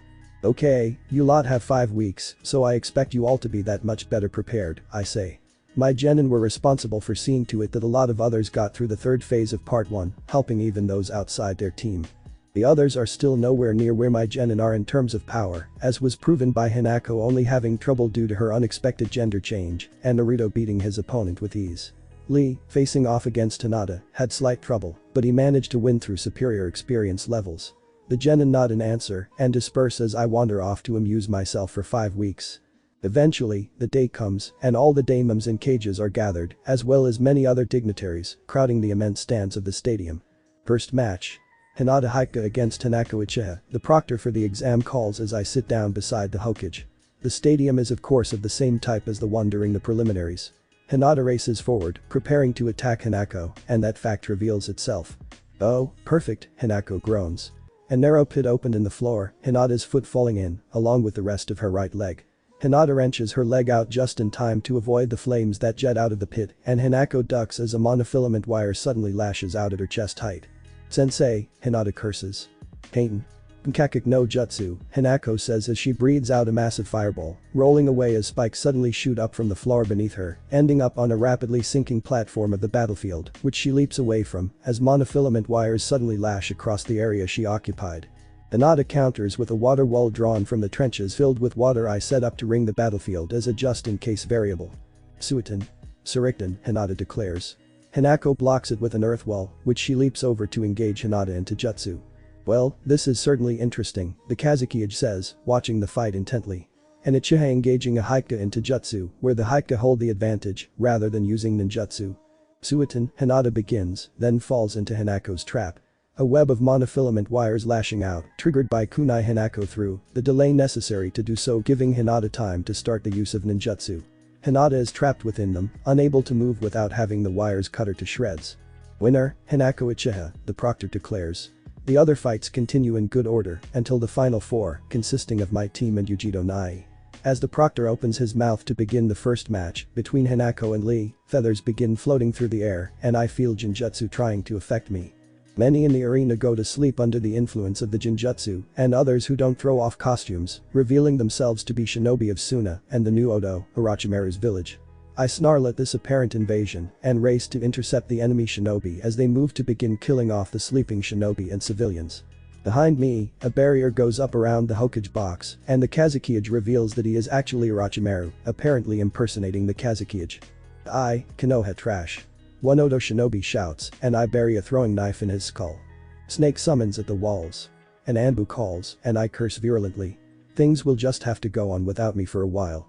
I vanish into Shunpo, heading for the walls, drawing Hazukimaru and releasing it into Shikai. What is the situation? I demand as I arrive at the northern wall, seeing 3 immense snake summons battering at it. Also, 2 elder Balrogs are present here. I may have summoned some for the trials of the Chunin exams, but those were young ones, fairly easily defeated. These are elder demons, beings of immense power. Each stand some 20 meters high, clutching a fiery whip in one hand, with a sword carried by one and an axe by the other. The Anbu in command sums up. I leap for the first Balrog as ninja engage the summons, grim and determined. Prepare for death, one Balrog rumbles, bringing its sword down upon me. I block it with Hazukimaru and deflect it aside, and shift to using aim no Nuhoko, snarling in rage at the thing. The spear spinning in my hands, I lunge, the divine weapon turning aside the Balrog's whip, as I leap into the air and throw the spear, the weapon piercing the thing's chest. It roars and vanishes, spear falling to the ground as it flees. As I move to retrieve the spear, I am forced to roll away from the axe of its compatriot and I seize the spear with one hand. The next time the axe comes for me, I block with the blade of the spear, my weapon cleaving into the shadow-forged steel. I grab the whip with my free hand as the Balrog attempts to use it on me and drag the beast closer. I growl and the spear goes through its head. Now that the most urgent threat is addressed, beasts that could not be killed by anything except a god or a Jinchuriki with full control, I turn my attention back to the situation inside Konoha. An hour later, I return to the arena where this started, finding the Hokage still fighting. Then I notice the shadowy figure behind him. I test its Reiatsu and confirm the identity. One of the 3 rogue Shinigami assigned here. So, Saratobi-sensei, you think sealing my arms will stop me? Orochimaru asks the Hokage. No, that will be me who does that, I say. The barrier was released by Orochimaru's guard in anticipation of needing to leave immediately, and I zero in on the Shinigami.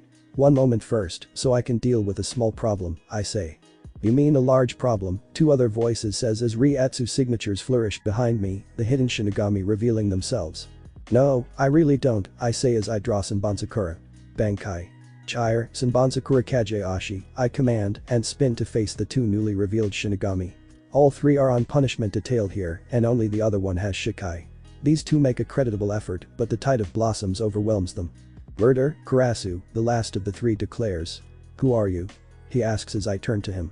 He holds a pair of sai, and I seal Senbonsakura. This will require more careful handling.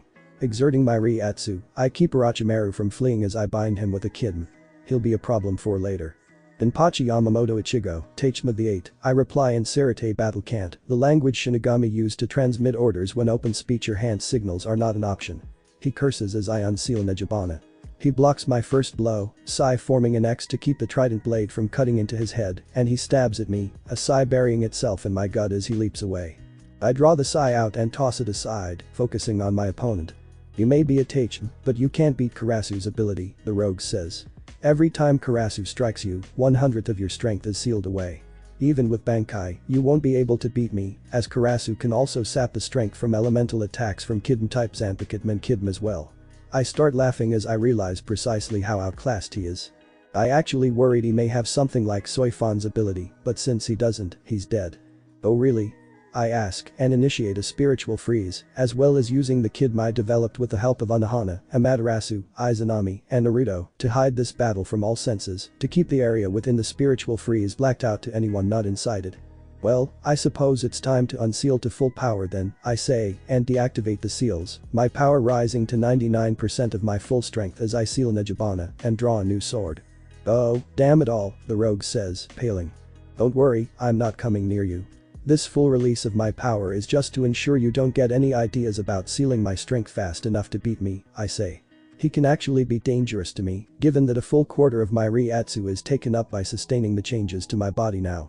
I really need to go to the universe where Magnus was spawned, soon. Some organs that aren't growing are useless without the right therapies or training, and I need those organs to balance what is growing, especially the progenoids. All told, when fully grown, these organs will require roughly 45% of my full strength to keep them from causing trouble. I have maybe 5 years before they're at that point, and the rapid increase of the cost to maintain them is done, but a slow increase is still happening. He gets lucky and proves to be fast enough with Shunpo, he could very well kill me by sealing 80% of my power. I am not giving him that chance. Open the portal to my armory, for the mongrels must learn their place, Kami's Amishim, I say, and the sword in my hand becomes a long golden adachi that appears to be a key. Behind me, the golden portals of the Gate of Babylon open, weapons preparing to fire through them en masse. Oh, great. You, the rogue says. I got a report about you when you became a captain, before Sirte figured out what we were doing, so I already know I am doomed, he realizes. But at least I might take you down with me, he suddenly says, and rushes forward. A spear suddenly launches from a portal and slams into his shoulder, throwing him back. A long, silver weapon, glowing faintly. The Spear of Artemis, a nameless divine weapon which never misses its target when thrown. No, you won't be taking me down, I say.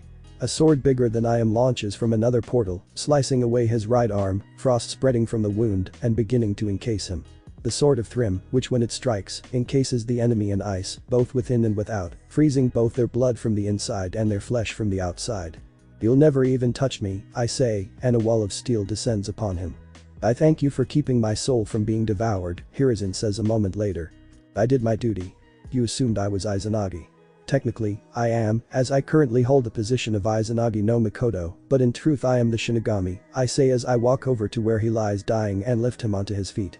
You will die standing, I say, and he nods in thanks as I lower the barrier around us, setting a new one to prevent Orochimaru's escape. I keep him on his feet for the next few minutes, answering his questions about the afterlife until he breathes his last. He moves on to the afterlife without trouble, and I lay him down as I turn to Orochimaru. Time to end you, I growl. Finally, I get to kill you for all the trouble you caused me, both directly while I posed as a genin, and indirectly, Orochimaru growls back. Do you know how hard it was for even me, a Sannin, to survive those training courses? And then, when I went to Mark Sasuke, your genin proved both able to counter my seal and nearly kill me, he says, and I grin widely behind my helm. Those three little monsters are unnaturally strong, and I barely managed to escape when Uzumaki took his full demon form. Marking Sasuke with the cursed seal was a small miracle in and of itself, Orochimaru complains, and I start laughing at his tale of woe. Why did you have to teach them to work together so well that even with a lot of dead weight, they nearly killed me? He asks. I just got them to where genin should be, I respond, and he glares at me hatefully. Now, I'll finish the job for them, especially since your arms are sealed, I say, and he tries to run, but is stopped by the barrier. As he turns to fry and face me, his tongue wielding his sword, I shunpo forward, cutting him in half, then performing Kanso as he tries to use his personal replacement technique that allows him to shed his body and create a new healthy one. His soul not transferring to the new body, both Orochimaru and the souls of those he possessed are sent on, Orochimaru seized by the gates of hell, the others passing on to the Sirte. Beyond the barrier, Konoha shinobi are still fighting, but the outcome is clear. Suna and Odo are getting smashed by Konoha's defenders. Sealing Kami's Amishim, I move to join the defenders, lowering the barrier I used to prevent Orochimaru's escape, as the dead Sannin's bodyguard is taken into custody by waiting Anbu. Going to join the fight, Teichin? Lee asks as I help him dispose of a few irritating Chunin. Yes, I respond. Might as well help finish the cleanup, after all, I say calmly, Byakurai sparking from my fingertips and felling 4 Odo ninja. Who has taken command of this mess? Naruto, Teichin, Lee replies. Well, Naruto and Hinako. Those two have gotten close in the last few weeks, and Hinako has actually become the chairwoman of his brand new organization of fangirls, Lee explains, and I start laughing. Seriously? Hinako a fangirl? I ask, tears in my eyes as I laugh, my helm astralizing to keep it from getting in the way of my vision, which is already clouded by the tears. I am not so distracted that I have no situational awareness, however, and my sword, the sealed form of Kami's Amishima, meets the sword of Asuna Shinobi, and I engage in a short duel with him, slipping past his guard and killing him eventually, but he still makes me work for it, the duel lasting a few minutes. Yes, Hinako is a fangirl, Lee says when the duel finishes. She is training his fan club to meet standards however, saying they must be at least genin by your standards before they're allowed to be fangirls of the soon-to-be godame, he explains, and my face turns grim. Sandaime Sama will no doubt be pleased to hand over his hat after this so he can let someone else deal with the paperwork. Sandaime Sama is dead at Orochimaru's hands, I proclaim. And I killed Orochimaru in vengeance. All hail the godame Hokage, Lee says quietly. I nod. Now, let us grieve for Sandaime Sama by saving the village he gave his life for, Lee snarls as he opens the celestial gates, going clear to the fifth gate and attacking the enemy lines. They break and try to run or surrender as we continue forward. Naruto. I call when we drive the enemy to the gates of Konoha where the rest of the enemy force has been driven, beginning to flee. No quarter granted. Sandaime Sama is dead. I shout, and he nods. Very well, Naruto declares, his voice cold, authority seeming to settle upon him. As Godame Hokage, named successor of Sandaime Sama, who fell on the field of battle, I confirm this order. No quarter, asked for or given, he decrees. All Odo shinobi are to die. Shinobi of Suna, surrender now and we will spare you, he reluctantly says, and the Suna shinobi instantly drop their weapons as Konoha shinobi strike at the fleeing Odo forces. Godame Sama, what are your orders? For Anbu ask him. Escort me to the body of my predecessor. I wish to see it safely interred, Naruto orders. The ceremony is just formality. The moment Hiruzen died, he was Godame. He'll do well in that task. Sensei, do you have any more business directly with Konoha? Naruto asks. No.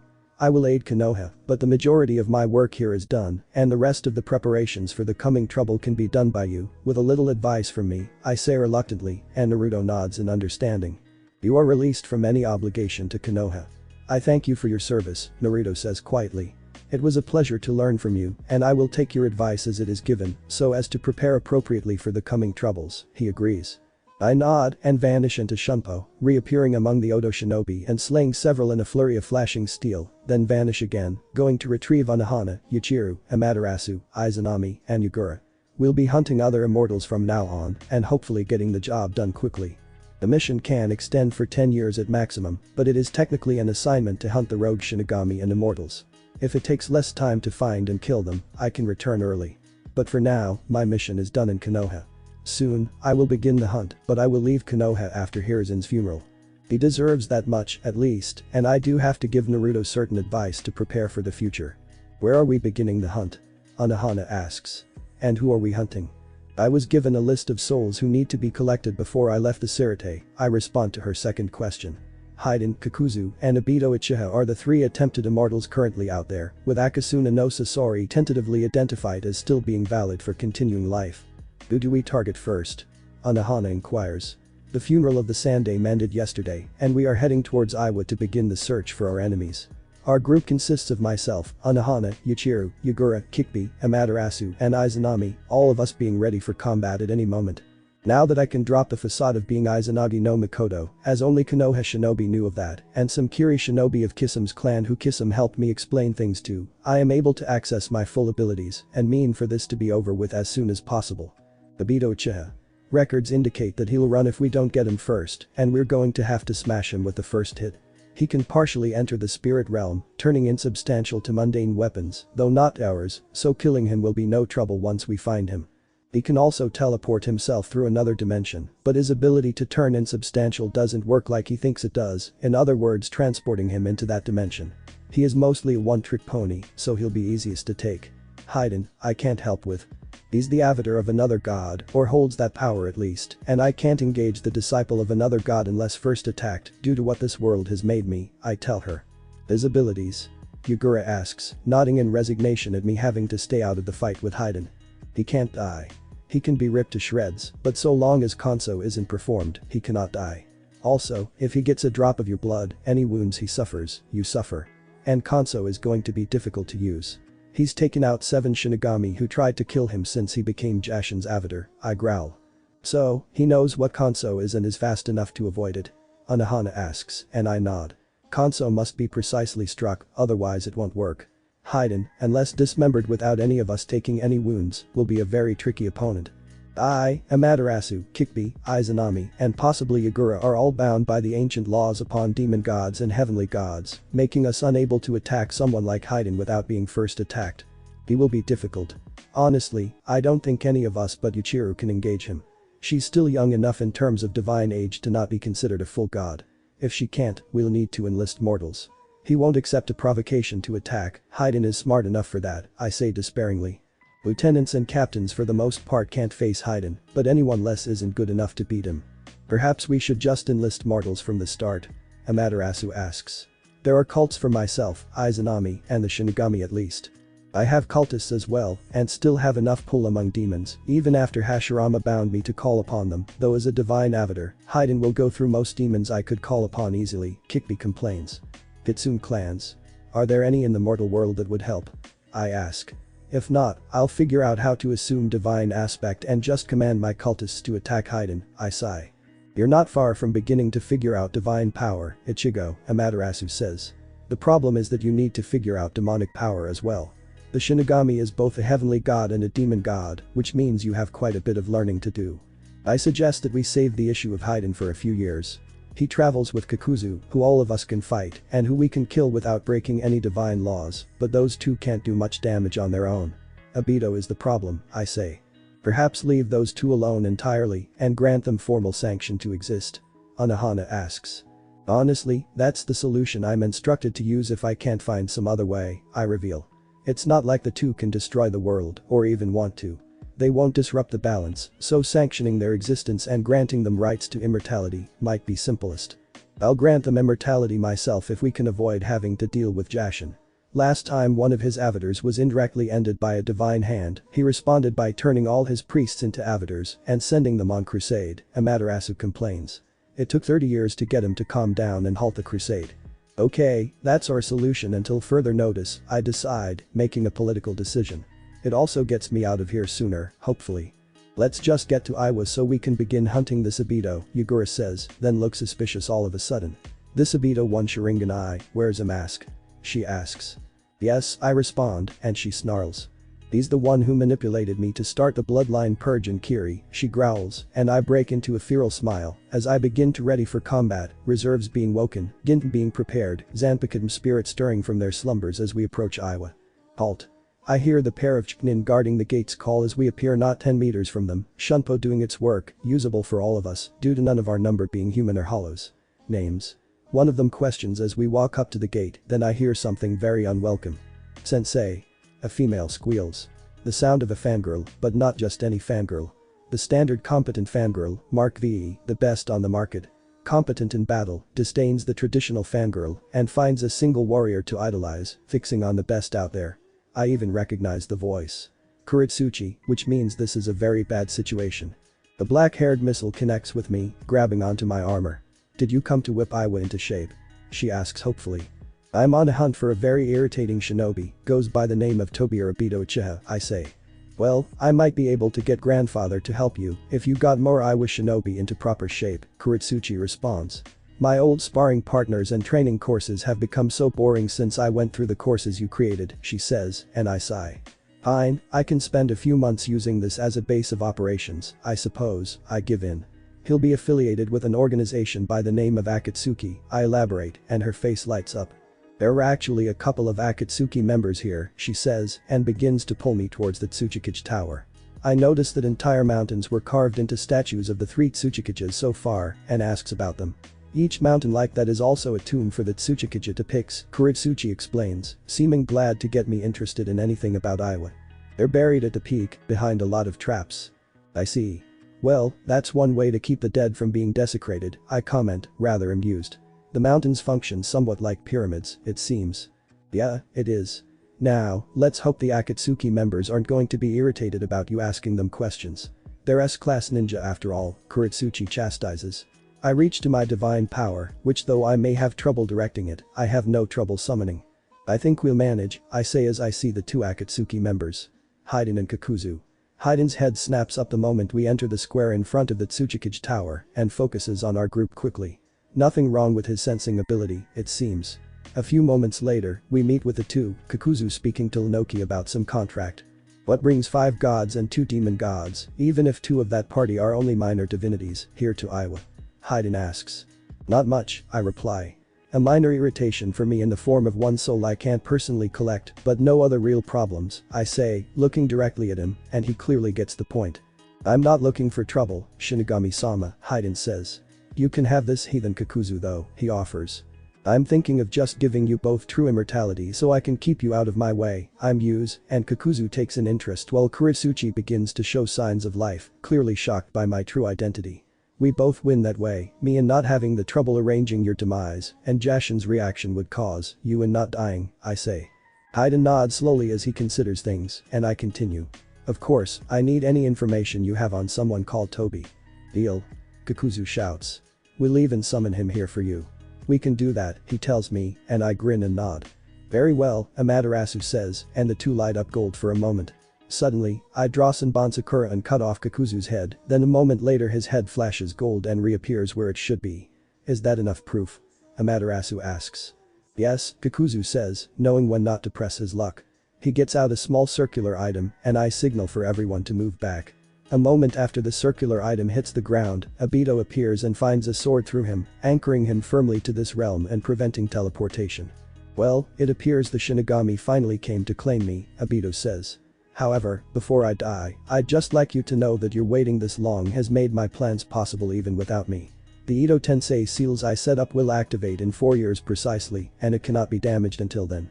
In just 4 years, my death will mean absolutely nothing, Obito starts laughing maniacally. I simply punch through his chest, my armored fist destroying his heart. Kuritsuchi, mind if we stick around for a few years? I ask. Of course, sensei, Kuritsuchi says. Though I would like an explanation of why this Akatsuki member was calling you a god, she continues suspiciously, and I sigh, motioning to lead the way to somewhere more secure. Lunoki takes our little group to his office, Hayden and Kakuzu following, and there I explain the totality of things, resigned to having to do so in order to get Iwa in line. But the Edo Tensei added in, which I had most definitely not foreseen, the situation goes from bad to worse. I'm stuck here for 4 more years, sadly. I'll be needed to keep things under control when Obito's army rises from the grave. I take it you want us to keep what you are quiet? Lunoki asks at the end of my explanations. The cage should know. We need to know, in fact, to get everything ready for this 4th Shinobi War and the invasion my own spies outside the elemental countries tell me is coming. Indeed. I personally want to try and get the Kitsune clans that have been living here for some time now in on things, at least, I comment. They are excellent with illusions, and if we can use them to hide us while we deal with the 4th war, we'll be in good position to act once that mess is over. Obito managed to screw up half my plans, I growl, irritated at having to revise carefully constructed plans on the fly like I am now. I take it you rather want to see him in hell, Lunoki says, chuckling, and I nod. I have things I need to do, but Obito has managed to force me to stay here for 4 years. That may not be much compared to what will be a very long life, but it's plenty compared to what I've had so far, I snarl, having explained my life history, among other things. True. But let's not concentrate on that, Kuritsuchi says. We need to make preparations for war. I suggest that we use Iwa as the main area for training new shinobi up to par for war, she suggests, and I shake my head. No, Iwa is one style of landscape, mountainous and rocky. There are volcanoes here, and there is snow here, but this isn't where I would prefer to train shinobi. Konoha wasn't ideal either, but it had a lot of what I needed easily accessible, I reply. There are volcanoes in the Land of Fire, most of the really deadly plants and animals were there, and the rest it wasn't too hard to get, there was the chance for training in the desert at the border, or at the ocean. I can get to the ocean here in Iwa as well, but not the desert or the plants. Wilderness survival training requires more than I can get anywhere but Konoha or perhaps Kumo. I can set it up with Kidm, but I'd prefer to have more control over it than maintaining such a pocket dimension like I used during the Chunin exams allows, I admit. So, that Kenjutsu user who is now Hokage set the thing up later on your instructions? Kuritsuchi asks. Yes, he did. Anohana has the knowledge of Kidm needed to create that realm as well, but she doesn't have the power needed to maintain it. I do, I growl, irritated at not having the resources of my division available. We'll need to work with Konoha anyways, Lunoki admits. I'll call a summit of the cages, and probably the major village leaders as well. Suggestions on which villages to send messengers to, Kuritsuchi? He asks, and Kuritsuchi considers the question for a few minutes. Ichigakure and Shimagakure, I think. Omegakure as well. Tsukigakure and Yukigakure might not be a bad idea either. Kazangakure is a definite. Village hidden in the volcano. Besides that, I can't think of any others except perhaps Kusagakure, Kuritsuchi replies, and Lunoki nods in approval of her suggestions. Agreed.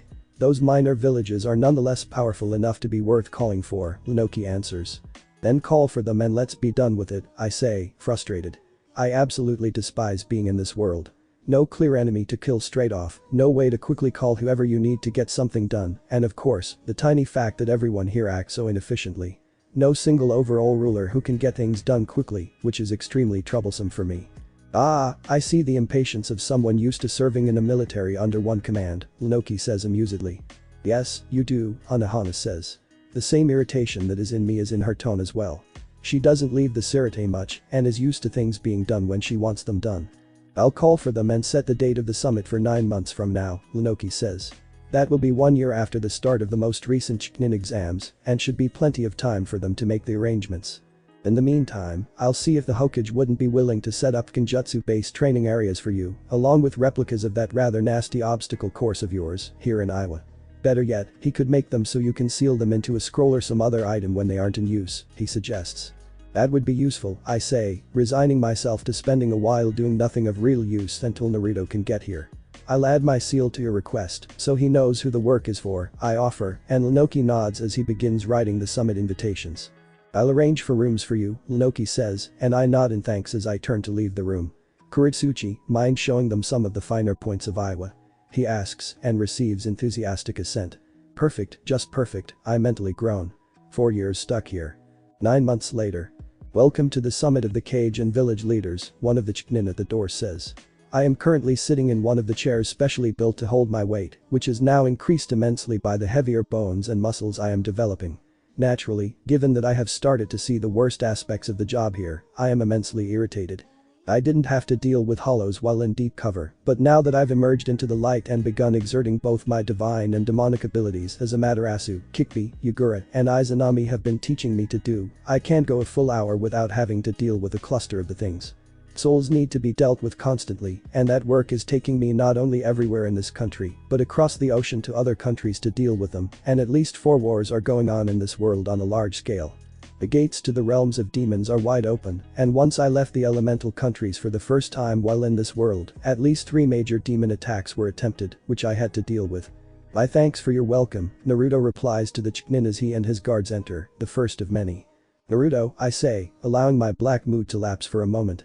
Sensei, he replies, and finds his seat as the others enter, with me returning to my contemplations of how much I hate being in this world, and why I plan to track down Obito's soul, and throw it into hell personally. Besides the constant waves of hollows, some of which I devour, my hollow finally having evolved to a Jillian and being almost ready to evolve into an Ajuchas. Sadly, I had to go through the process of transforming it back into an Arankar, in other words Holofying and then removing the mask, directly after it evolved, and that was unpleasant in the extreme. It will no doubt be so again when I must evolve once more.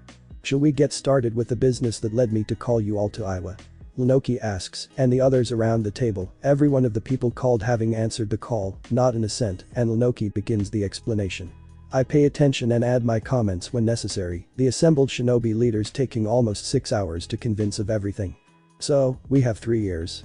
We can disable this seal network, right? The envoy from Kusagakure asks. No, Naruto answers. I, and several other Uzumaki, tried. The attempt failed. Obito was an amateur, but he had time to set up a network that has to be deactivated all at the same time, or none of it can be deactivated. However, the parts of it that control the network are not fully in this dimension. They are phased out of tune with reality except for 1 minute each day, and none of them return to reality at the same time. We can't deactivate one without deactivating all the others, and we can't trap one in this reality without first trapping all the others. He took his work from an Uzumaki basis and did the work over a period of years, setting up plenty of failsafes. Something for which he will suffer, I say darkly. I hate being stuck anywhere, and the last months have been full of work. We know, Naruto says. Lunoki told us, and believe me when I say most of us empathize with hating being stuck somewhere where relaxation is a myth, he continues, his tone sympathetic. If the clerks try to short my bounty pay, I will kill them, I vow, building up a proper bad mood. Yeah, time compression has to suck, one of the 2 Kiri shinobi accompanying Mai says. Kisame is here as well, acting as one of Naruto's 3 guards, though he still wears the symbol of Kiri. Believe me, it does. 1 year to 1 day, and someone trying to deny you pay for 364 days out of every 365 is the kind of irritating I do not need, especially once I return home, I growl, and receive very sympathetic winces from every shinobi around the table. You work for 4 years, and get 4 days of pay. How is that legal? I demand. That is the kind of painful for the wallet that is bad all around, one of the Kazangakur shinobi says. Can we set the seals off early? One of the Kunoichi suggests, this one from Tsukigakur. If we could get this out of the way earlier, it would be better for all of us. You could, a musical voice says from the door, and we all turn to look. Standing there is a black-haired woman, wearing a red kimono with white and gold foxes emblazoned on it. She has red fox ears on her head, and 7 red fox tails swing behind her. Several other Kitsune are with her, and I sigh in relief. Finally, my efforts to contact the Kitsune clans meet with success. But it would be a bad idea. Why? The Tsukigakur Kunoichi asks. Might we be invited in first? The Kitsune asks, and Lenoki immediately invites them in, chairs being brought. The Kitsune settle elsewhere however, 3 of them, almost identical except for the color of the fur on their tails and ears, settling on my chair, 2 sitting to the side of me and the 3rd sitting on my lap. Each has 6 tails, and all have shining manes of black hair, which reach to the middle of their backs in a long mane. The eyes of one look like rubies, another has eyes that look like emeralds, and the last has eyes that look like sapphires. The 4th 6-tailed Kitsune, looking exactly like the others, tails and all, eyes looking like amethysts, comes over and settles beside the other sitting on my lap. The red-eyed one has shining silver fur, looking almost like solidified moonlight. The green-eyed one has white fur the color of fresh snow. The blue-eyed one is a contrast to the one with ruby eyes. Her fur is soft golden, and the last of the 4, with violet eyes, has fur the same color as her hair, the glossy black of a raven's feathers. All are wearing black and red kimonos, with flower patterns embroidered on them. I see you're making friends, Kikbi says, amused, and I glare at her. How have you 4 been doing? She asks them. Well enough, the red-eyed one answers. But it's been quite boring without you teaching us all those fun tricks we can play with illusions.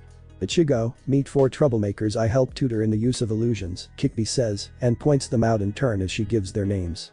The red-eyed one is Amaya, the green-eyed one is Asami, the blue-eyed one is Shiharu, and the violet-eyed one is Kitsumi. They're tricksters, their names should be trouble, mayhem, chaos, and disorder, and they've always been interested in Shinigami. Correct, Asami says. Won't you agree to take us with you back to your home? She asks, and her eyes are practically puppy dog eyes. I can't just be bringing anyone home I begin, then the other 3 turn their puppy dog eyes on me, and I curse violently in Old Norse, which I learned in my past life fortunately enough. Fine, I groan. I'll take you with me. Great. Chihiro cheers, and then begins the unleashing of the next blow. What's your name? She asks, and I answer, not thinking it important. Denpachi Yamamoto Ichigo, 8th captain of the Serite Guard, heir to the leadership of Clan Yamamoto, I reply, pride in my voice. Denpachi is a title, so you're Yamamoto Ichigo. That means, since Kitsune law is that maidens can only leave a clan's territory without prior approval from the clan elders, as if they're bonded to someone, and since you agreed to take us to the Serite, a journey we haven't gotten permission for, I'm Yamamoto Chihiro, and the others are bonded to you like Izanami-sama is as well. She says happily. Kikbi, I appeal. Sorry, I can't help you. The moment you gave verbal agreement, the spell they already had prepared, which I really should have warned you about, but thought you sensed, completed your half of the bond, she tells me. However, no more bonds can be created without their permission, since that's an upside to the spell. So I can't be bonded without their permission to the other part of the bond ever again? I ask, considering it a fair deal. Yes, Kikbi answers, and I resign myself. If this counters my noble phantasm that practically draws in every single woman within a 100-mile radius who has any kind of power, I'll make that trade and celebrate it. Very well, I sigh, and turn my attention to the very amused Kitsune and ninja around me, shooting them a death glare. Not a word. Hi, sensei, Naruto replies, chuckling. You really have ill luck with not drawing in women. However, you couldn't get better luck than those 4, he continues. They're sisters who live in the land of fire and are highly skilled illusionists, having developed early the ability to make illusions real. All of them also bear the Sharingan, as it was originally a gift from a Kitsune to the Uchiha. Later, Uchiha, who split from the clan when it turned more warlike, took shelter among the Kitsune, and the bloodline develops into the Manjikam naturally for Kitsune, apparently. They willingly traded their eyes among themselves, though their new eyes took on the color of their original eyes for some reason, and have had the Iron no Manjikam for roughly a decade. They are quite adept with it, though they don't use it much, preferring their illusions, Naruto explains. All of them are extremely dangerous with ninjutsu as well and have been quite eager to run through your training courses with you overseeing. Once I met with the Kitsune clans in the Land of Fire, being a 9-tailed Kitsune myself now, I also met these 4, who detected that I had been around you and dragged the details out of me, he explains. Well, you want to go through the training I gave Naruto, I ask, smiling evilly behind my helm. Yes, Amaya says, and I start laughing as my helm dematerializes, spoils of war. Curse of the Psyker materializing without warning and turning my eyes into burning pits of witchfire. Gladly, I say, my laugh turning evil as my amusement becomes darker. I'll even make it harder especially for you, I promise. Why do I think we're in trouble? Asami asks her sisters. Warp lightning is crackling around my hands and I crush it with an effort of will. I do not need to draw on the warp right now. I need to get proper training, soon, or the warp will overwhelm me. Curse of the Psyker subsides, and I reflect that it is indeed aptly named. The absolute best outcome if I don't learn how to properly channel the warp soon is me becoming a warp god, and that is not among my plans. Warp gods don't become Saudachma the Sarate guard, after all, and I have precisely no desire to be stuck in the warp as the other gods are, unable to fully manifest and thus trapped here forever. Because you are, I say, and the 4 groan in unison as I rise to my feet, leaving the chair to them as I walk over to where the Kitsune and Ninja are talking over plans to work together in the soon-to-come wars. Why would it be a bad idea to set the seals off early? I ask the Kitsune, and they turn to look at me, one clearly being delegated to answer a heartbeat later. Because if raised early, the command seals are far more stringent, and you won't just be facing Madara Uchiha, she says. Who else would we be facing, and why would the command seals be stronger? I ask, and she sighs in exasperation at my apparent ignorance. I'm a military officer, not an artist. Usually, when military operations are forced to go off early, they go worse. Hashirama Senju and Tabarama Senju, summoned as guards for the summoning of Madara and the Rikiden Sennin himself. However, the Rikiden will not be summoned if the seals activate at the time they are intended to. Madara will not wish to share his victory with anyone, the Kitsune explains. Madara will be able to activate the summons of the others if needed, though. The control seals are stronger if they activate early because they have to subjugate the wills of Hashirama and Tabarama entirely and immediately. Okay then, I'm stuck here, I give in. I don't intend to get into a fight on enemy territory facing Hashirama Senju, who could possibly exert influence on me. Death is both demonic and divine, and Hashirama could command any demon. I don't intend to fight him unless it's fully on my terms. I'm not a fool. I am so much stronger than Hashirama was in life it's ridiculous. But all it takes is ill fortune, and things could turn out poorly for me. Stuck here for over 3 more years. I will probably forego tossing Obito into hell and instead subject him to the tender mercies of a few carefully selected warp demons once I get around to finding his soul.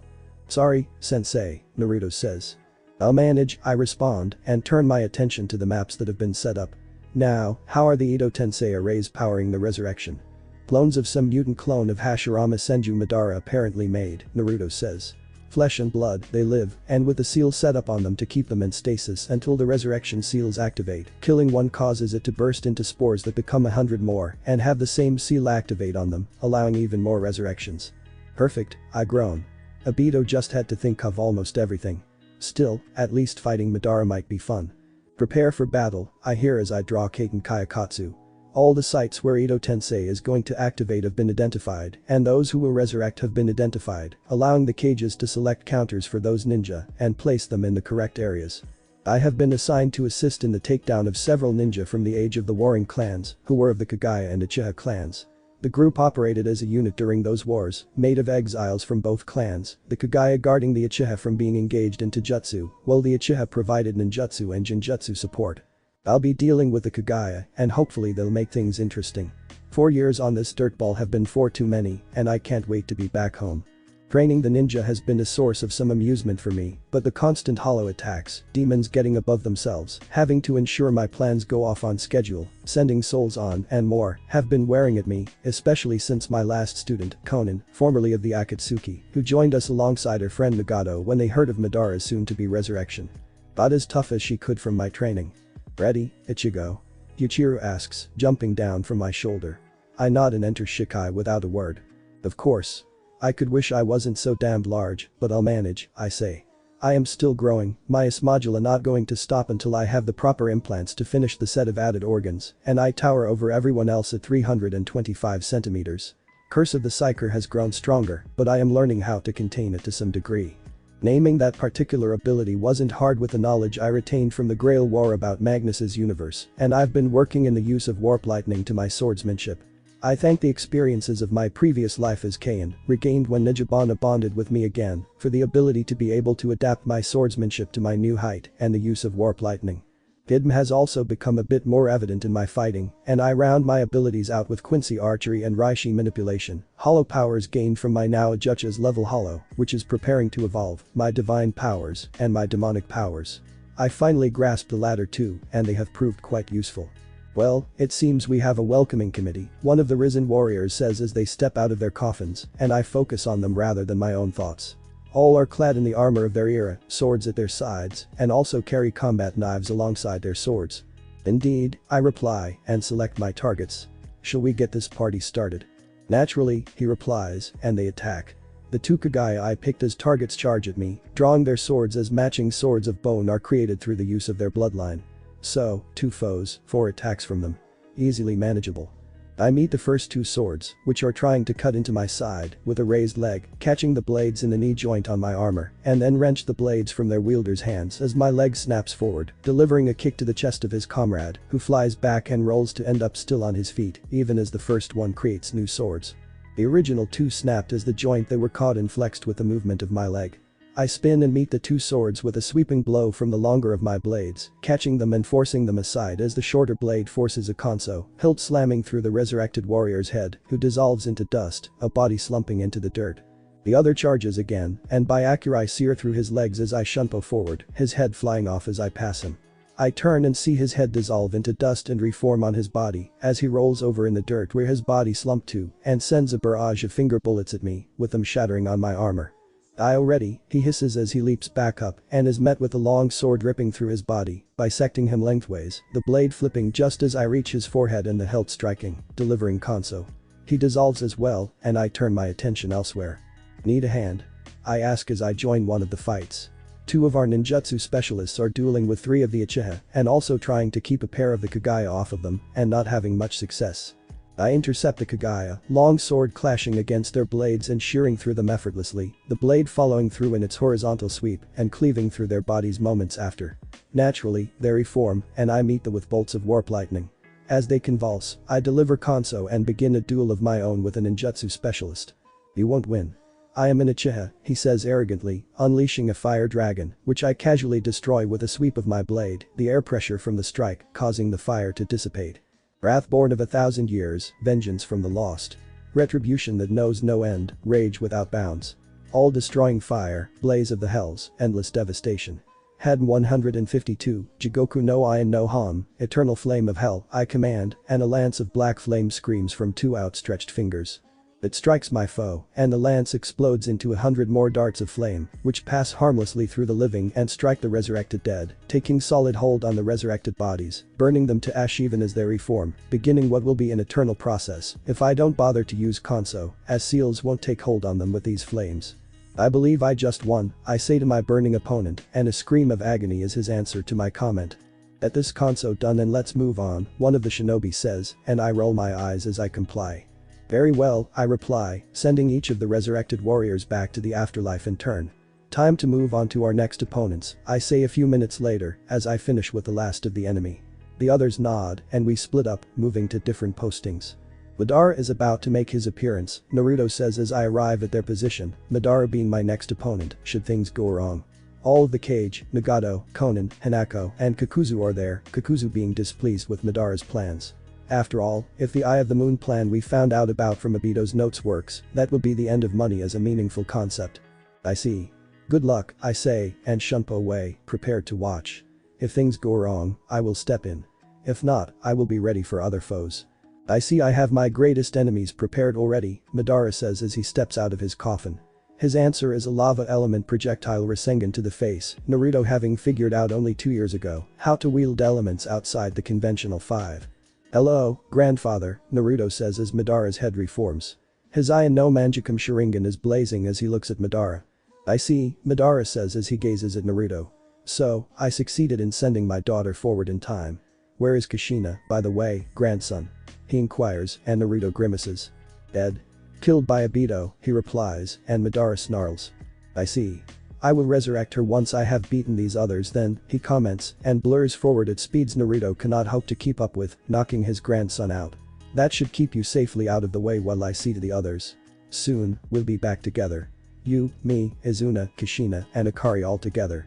We'll be a proper family then.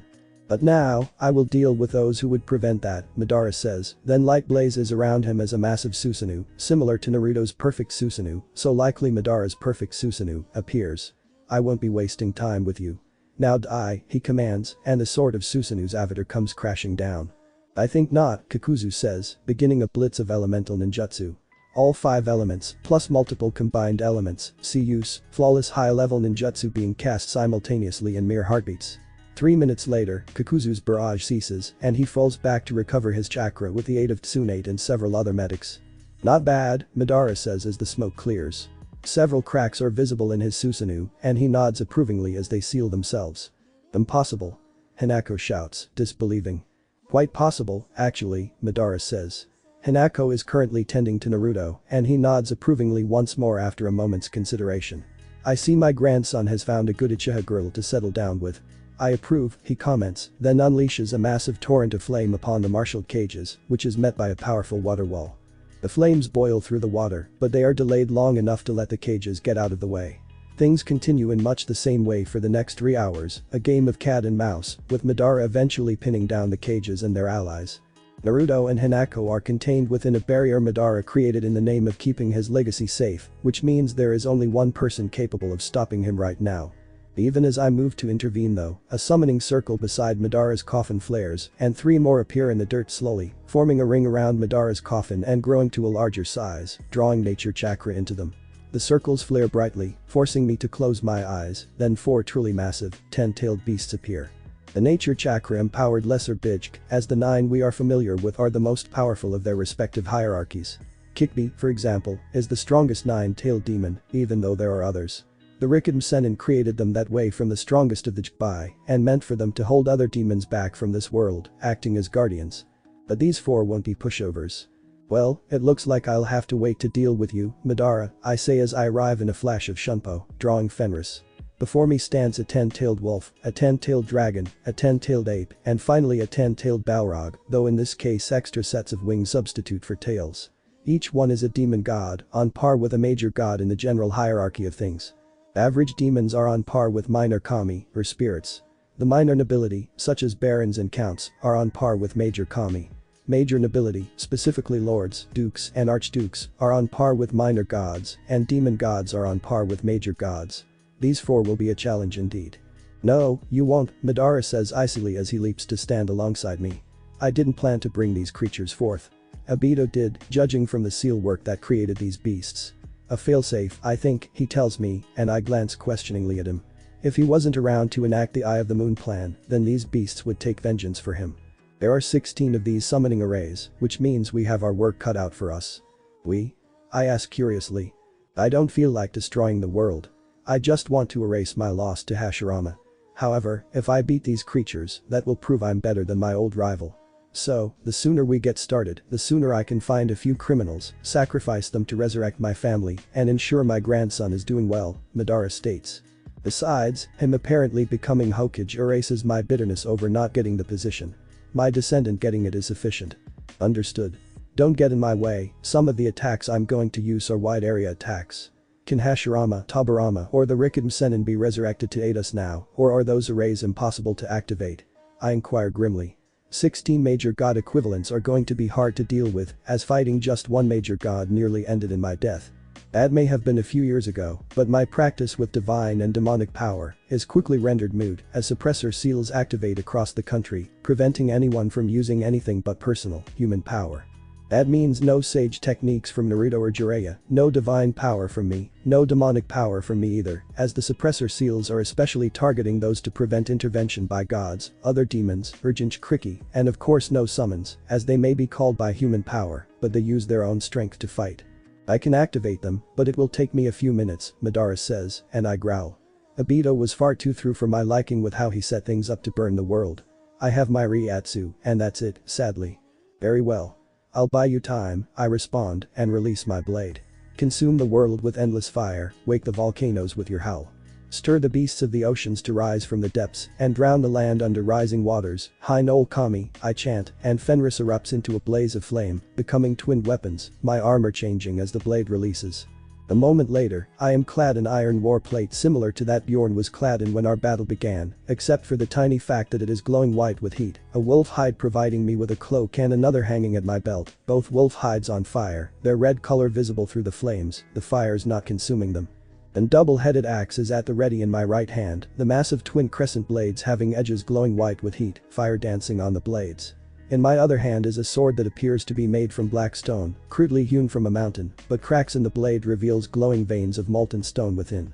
6 massive vents rise from my back, seeming to be crudely crafted rugged iron cones, but within waits magma and murderous ash clouds, 2 more vents rising from my shoulder guards. I swing the sword, and a spray of magma erupts from it, a wave that consumes whatever it touches. I nod, and the vents on my back shift in fire, sending me high into the air on wings of superheated air and flame. Good luck, Madara says as he turns to his own goal, his words faintly audible as I bring my sword crashing down towards one of the enemy Bijk, an immense avalanche of ash, fire, and superheated stone erupting from the blade, a pyroclastic flow coming down on its head. The fire wolf of Fenris is the wolf of the volcano, and when paired with Hineko's Bankai, this particular Shikai is devastating. But before Hineko can be unleashed, I need to buy some breathing space. The beast I am targeting, the wolf, howls as the wave of destruction strikes it, its fur lighting on fire. The other 3 might be beasts of fire, if the ape is like the Yonbi, but they won't be immune to it, luckily. The Balrog's whip cracks, and I let the whip wrap around my axe as I land, using the whip as a fulcrum to throw the mountain-sized creature in defiance of physics, smashing it into a nearby lake created during Madara's fight with the cages. Steam rises from the lake, and the Balrog screams in pain as its whip goes out. The things really don't like water. Well, things are going well so far, I comment as a bolt of demonic power slams into me from the dragon, which is clearly exempted from Obito suppressor seal network, the bolt of power tearing at my sanity, as every single nerve in my body is ripped at by the spell, which is clearly attempting to destroy my nervous system in the most painful manner possible. With a snarl, I block out the pain and unleash Hadm 88, raising both hands and using every one of my fingers to focus and fire one of the blasts, 10 bolts of lightning merging and crashing into the creature as I set the axe aside for a moment and draw Hineko. Bankai, Kazuneko, I growl through clenched teeth, my regeneration barely keeping my nervous system intact. I need to break the dragon's focus to break this particular demonic curse, since disrupting its structure apparently didn't do a thing. A wall of lava is spat at me by the ape, but the Bankai is released just in time, a barrier of molten rock erupting from the earth to block the attack. I will kill you, the dragon growls out as the wall of lava is released, and I raise the axe once more. The massed fire blasted a massive hole in the beast's hide, taking off one of its legs, though the thing is regenerating. One of its wings is a ragged mess, and a massive hole was seared into its side by the edge of the Hadm. I was hoping for more, but severely damaging it will do. Lava erupts from the ground right next to it, forming into an immense wolf that tackles the beast on its wounded side, molten stone separating from the beast and pouring into its internal components. The creature screams in agony, and the demonic curse ends as it has to focus its concentration on actively regenerating and fighting the wolf. I am a bit too quick to congratulate myself, though, as a whip of fire cracks and pierces through my armor, the thin tip acting like a spearhead and forcing its way through my guts, searing my intestines in turn. I roar in pain as the whip withdraws and turn to face the Balrog, axe sweeping across, a wall of searing flame erupting from the edges, consuming the Balrog as the axe is brought down in a following overhead strike, a massive blaze of molten iron emerging from the blade, hitting and wrapping around the Balrog, cooling swiftly and encasing it in iron. It will melt through, but it's out of the running for the moment. Damn it, I growl as I put a hand to the wound the whip made. Hellfire burning inside of my intestines is very unpleasant for me, and the wolf is freeing itself from the pyroclastic flow. I turn my attention to it and the ape, raising an ash cloud from the earth that begins to consume the ape, flaying its hide from its body. Molten rock rises from the ground and enters my wound, forming a barrier of swiftly cooling volcanic rock to temporarily halt the hellfire the whip left behind. I grit my teeth in pain as lava sears my internal organs, but find it better than allowing hellfire to burn me to nothing from the inside out. Now there is only the wolf to deal with for the moment, and I brace as it lunges at me, crossed sword and axe meeting the snout of the beast, with me getting far too close a view of its jaws, as I leap up onto the beast's snout and race forward, throwing my sword at one of the creature's eyes, throwing my axe at the other, in an attempt to blind the beast. Fire and molten stone erupting from the blades. It howls, and the blades return to my hands as I leap onto its skull, driving them into its cranium, as spears of molten rock seek its brain. They find it, and the beast collapses, with me leaping away to Madara's side as the creature's regeneration starts to function. "Ito Tensei," Madara says, and no words have ever been so welcome. 4 coffins rise from the earth, and 4th step Hashirama Senju, Tabarama Senju, Izuna Chiha, and the Rikiden Senin. "Izuna?" I inquire, seeing the trade of eyes was apparently mutual between Madara and his brother. "He's almost as strong as I am, though I had longer to practice with the Iron no Manjicum," Madara says. I nod and grit my teeth as the hellfire burns through the volcanic rock and starts in on my other organs. "What happened?" he inquires. "Hellfire." Balrog's whip pierced my stomach. I gasp as I drop to one knee and try to focus my regeneration. "I see. Hashirama?" Madara inquires, and Hashirama moves forward, hands glowing green as he lays them on the wound in my stomach, somehow ignoring the heat radiating from my armor. The hellfire goes out a few moments later, and my organs begin healing as both my regeneration, which is even better than Ulquiorra's, and Hashirama's healing, go to work. He finishes just in time for the Balrog to free itself, the wolf to finish regenerating, and the dragon to kill the lava creature I had attacking it. Now more wary, I advance, stopping well away from both my allies and my enemies, lava erupting from the earth below me. A moment later, I am in a spherical chamber of swiftly cooled molten rock, and with a swift kidm, I provide myself with a view of the outside. I have encased myself within a massive golem of molten rock and stone, the stone providing a tough outer shell, though cracks in the rock show the lava beneath. It is a replica of me in my current armor, except much larger, axe and sword in its hands. I sit and begin casting my mind out to control the immense creation, only Fenris giving me the fine control needed to make this work. I advance, and with a swing of the beast sword, cut into the dragon's scales. Aburama is engaging the Balrog, Hashirama is fighting the wolf, and Madara is clashing with the ape, having summoned his perfect Susanoo and created multiple wood clones that are using it as well. With a roar, I close to grapple with the creature as it begins to call upon its demonic powers, rather than just brute force. Insect. It screams, then my avatar's weapons are dissolving back into the main form, and its fingers are becoming serrated claws as I level one of the vents on my avatar's shoulder. With a thought, the dragon is introduced to a pyroclastic flow, crashing into several rents in its scales I opened with sword and axe. The creature screams, and I take the chance to bury my claws in its brain, forcing them through the roof of the mouth. My other arm wraps around the beast as I lift it, and I lumber forward, slow and awkward with my cargo, slamming the beast into a mountain. "I cannot be killed," it begins, then the Rikiden Senin corrects its assumption, leaping forward and ending up on its head, flashing through hand seals as he slams his hands into its skull. A moment later, the nature chakra used to empower the creature is returned to its proper place, and the thing vanishes in a blaze of fire. It is only dismissed. However, it cannot return, and its stolen power is returned to nature, the Rikiden Senin informs me. I nod and turn to engage the Balrog, reforming my sword and creating a whip in place of my axe. Madara has been joined by Izuna now, who has apparently got the hang of the perfect Susanoo, and the two are restraining the ape with the help of Madara's wood clones, even as Madara runs through the same hand seals the Rikiden Senin did. This cannot be done more than 4 times a day though, and it requires the Rinnegan. Only myself and Madara may use the ability, so we'll need you to hold the remaining creatures off for several hours. Once the first 8 are dismissed, he informs me, and I curse as my avatar breaks into a charge. Tabarama is having ill fortune with the Balrog, and I crash into the beast, throwing it back, smashing through a mountain. Sadly, the mountain is smaller than the Balrog.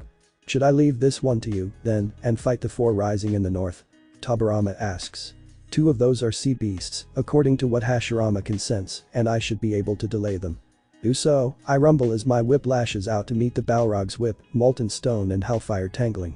I tug on the tangled strands of fire, even as the Balrog pulls at its end, attempting to unbalance me. I am slowly dragged forwards, until the ground under the Balrog turns molten. Hineko's Bankai allows me to summon, and to some degree shape molten rock. Ainol Kami opens up entirely new possibilities, as it allows me to, among other things, instantly melt whatever I wish. Below myself and the Balrog is a lot of stone, and that becomes lava very easily. With things that aren't originally meant to be molten, like trees or air, it is somewhat harder, making it much easier to just set such things on fire. The Balrog finds no purchase in the molten stone, and begins to sink. I use its new lack of purchase to heave it towards me, and my sword smashes into it, cleaving its head from its shoulders, though not fast enough. It had made its blade of fire into 1,000 separate monofilament thin wires of hellfire the moment it came close to me, though the wires still appeared to be a sword. When it came close enough, just before I separated head from shoulders, the sword hit me, and one of the hellfire wires pierced my cocoon and entered my chest, beginning to slowly burn, and a demonic curse also delivered by the wires. "Are you well?" I hear Hashirama ask from outside the avatar as it collapses to its knees, the Rikidm Sennin engaging the wolf. I can't answer as my nervous system is too busy being destroyed by the same curse the dragon used earlier, and a secondary curse is beginning to break my body down into its constituent elements. Rather than even try to answer, I dissolve the avatar and focus on attempting to overcome Hellfire's barrier to regeneration. Hashirama, noticing my wound, quickly moves forward and through a haze of agony, I see his hands are glowing green again as he begins to suppress the demonic power in the curses and Hellfire before healing the injuries. "Thanks," I say once he finishes. I rise from my knees and glare at the regenerating Balrog. It will pay for this attack, I decide. Barrier of the Thousand Walls, within which is contained a prisoner most terrible. Bound by sacrifice, chained by light, agony will be repaid, I growl, invoking a kidden that can only be used after suffering a certain amount of pain. Bakken 312, Saisho no Kamen, Hyaku Shirab Chn.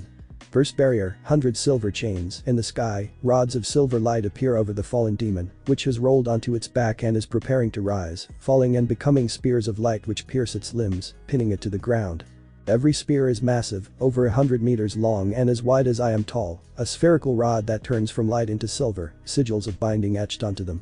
From each rod, chains lash out, connecting them to each other, and 10 rods that hit the ground well away from the Balrog. A net of silver, every chain link also etched with more symbols of binding.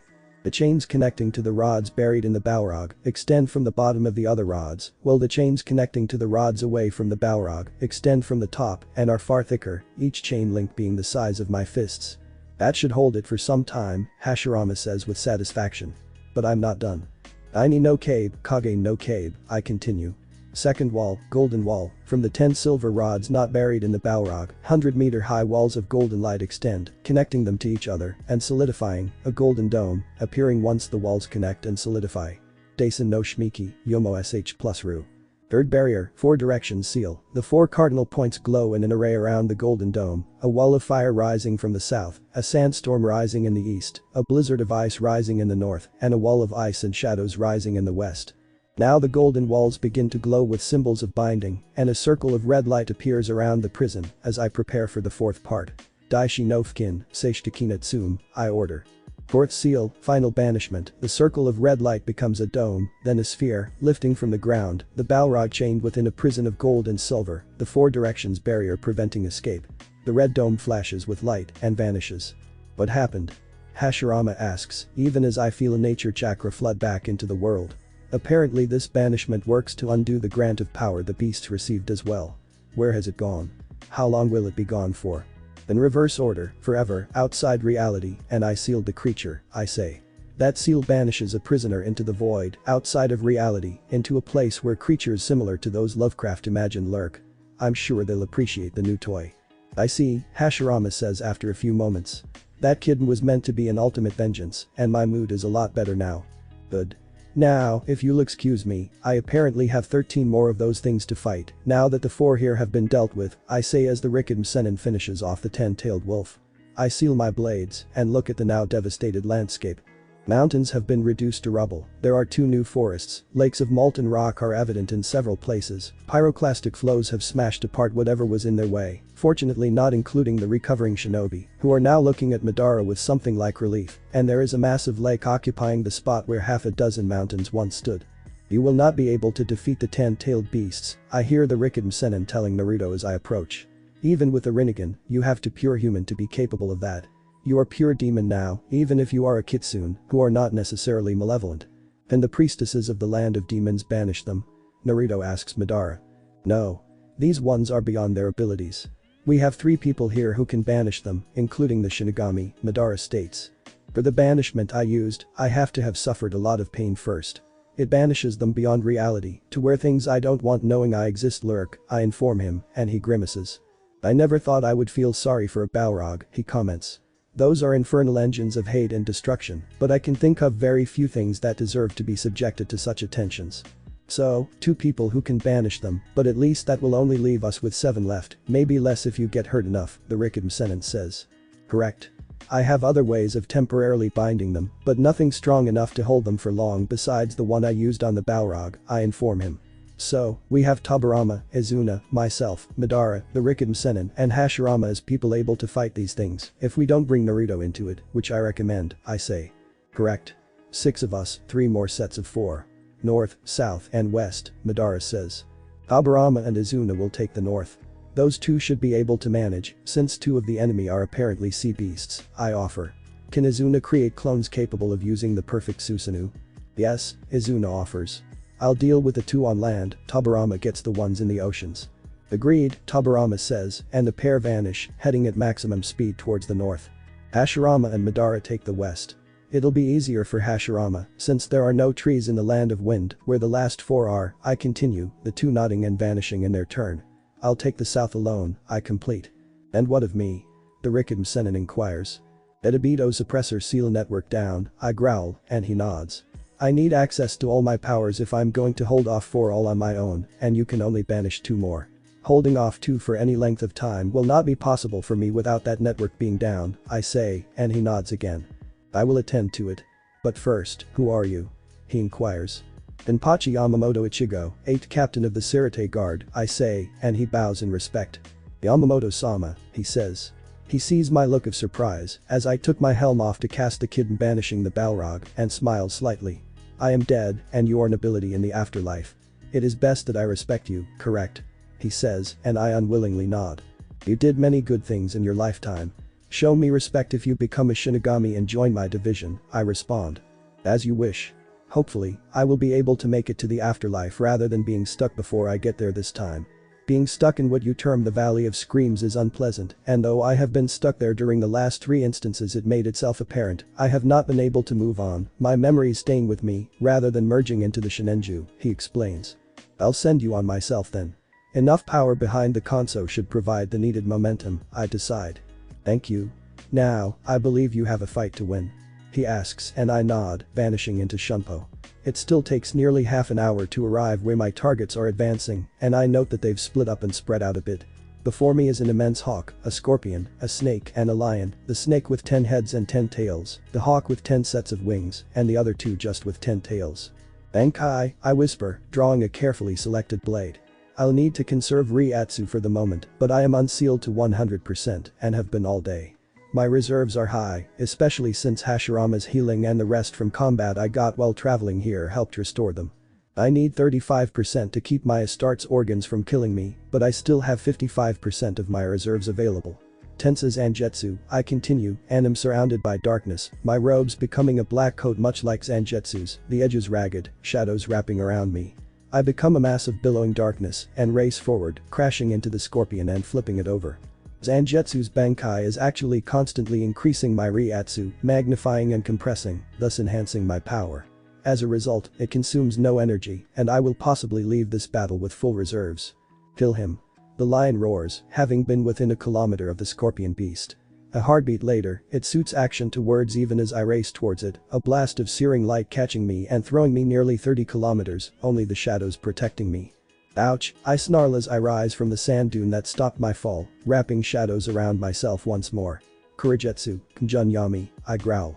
Black moon, descending darkness, I spin my blade, creating a sphere of darkness that rockets into the sky, rapidly widening and blocking out the sun, leaving me and the 4 beasts trapped within a dome of shadows with a radius of 1,000 kilometers. More than enough space to fight in. But the attack isn't done yet. The shadows now clustered around the beasts, visible in the dull light, the light of a night with no moon, swarm over them and consume them in a storm of blades, leaving them as mere scattered bones and a few scraps of flesh moments later. I hope that is the end of them, but instead they regenerate. Slowly, but surely, they are coming back. Why do I get the foes that just won't die? I ask the universe. It doesn't answer. Reluctantly, I turn to my impending duel, trusting that the others will deal with the beasts in the north and the west, while I hold these ones off, and that they will come to banish these ones, once the others have been dealt with. I summon the shadows, and prepare for a long fight. The creatures finish regenerating within 15 minutes, but now we're in my realm, and the shadows serve me.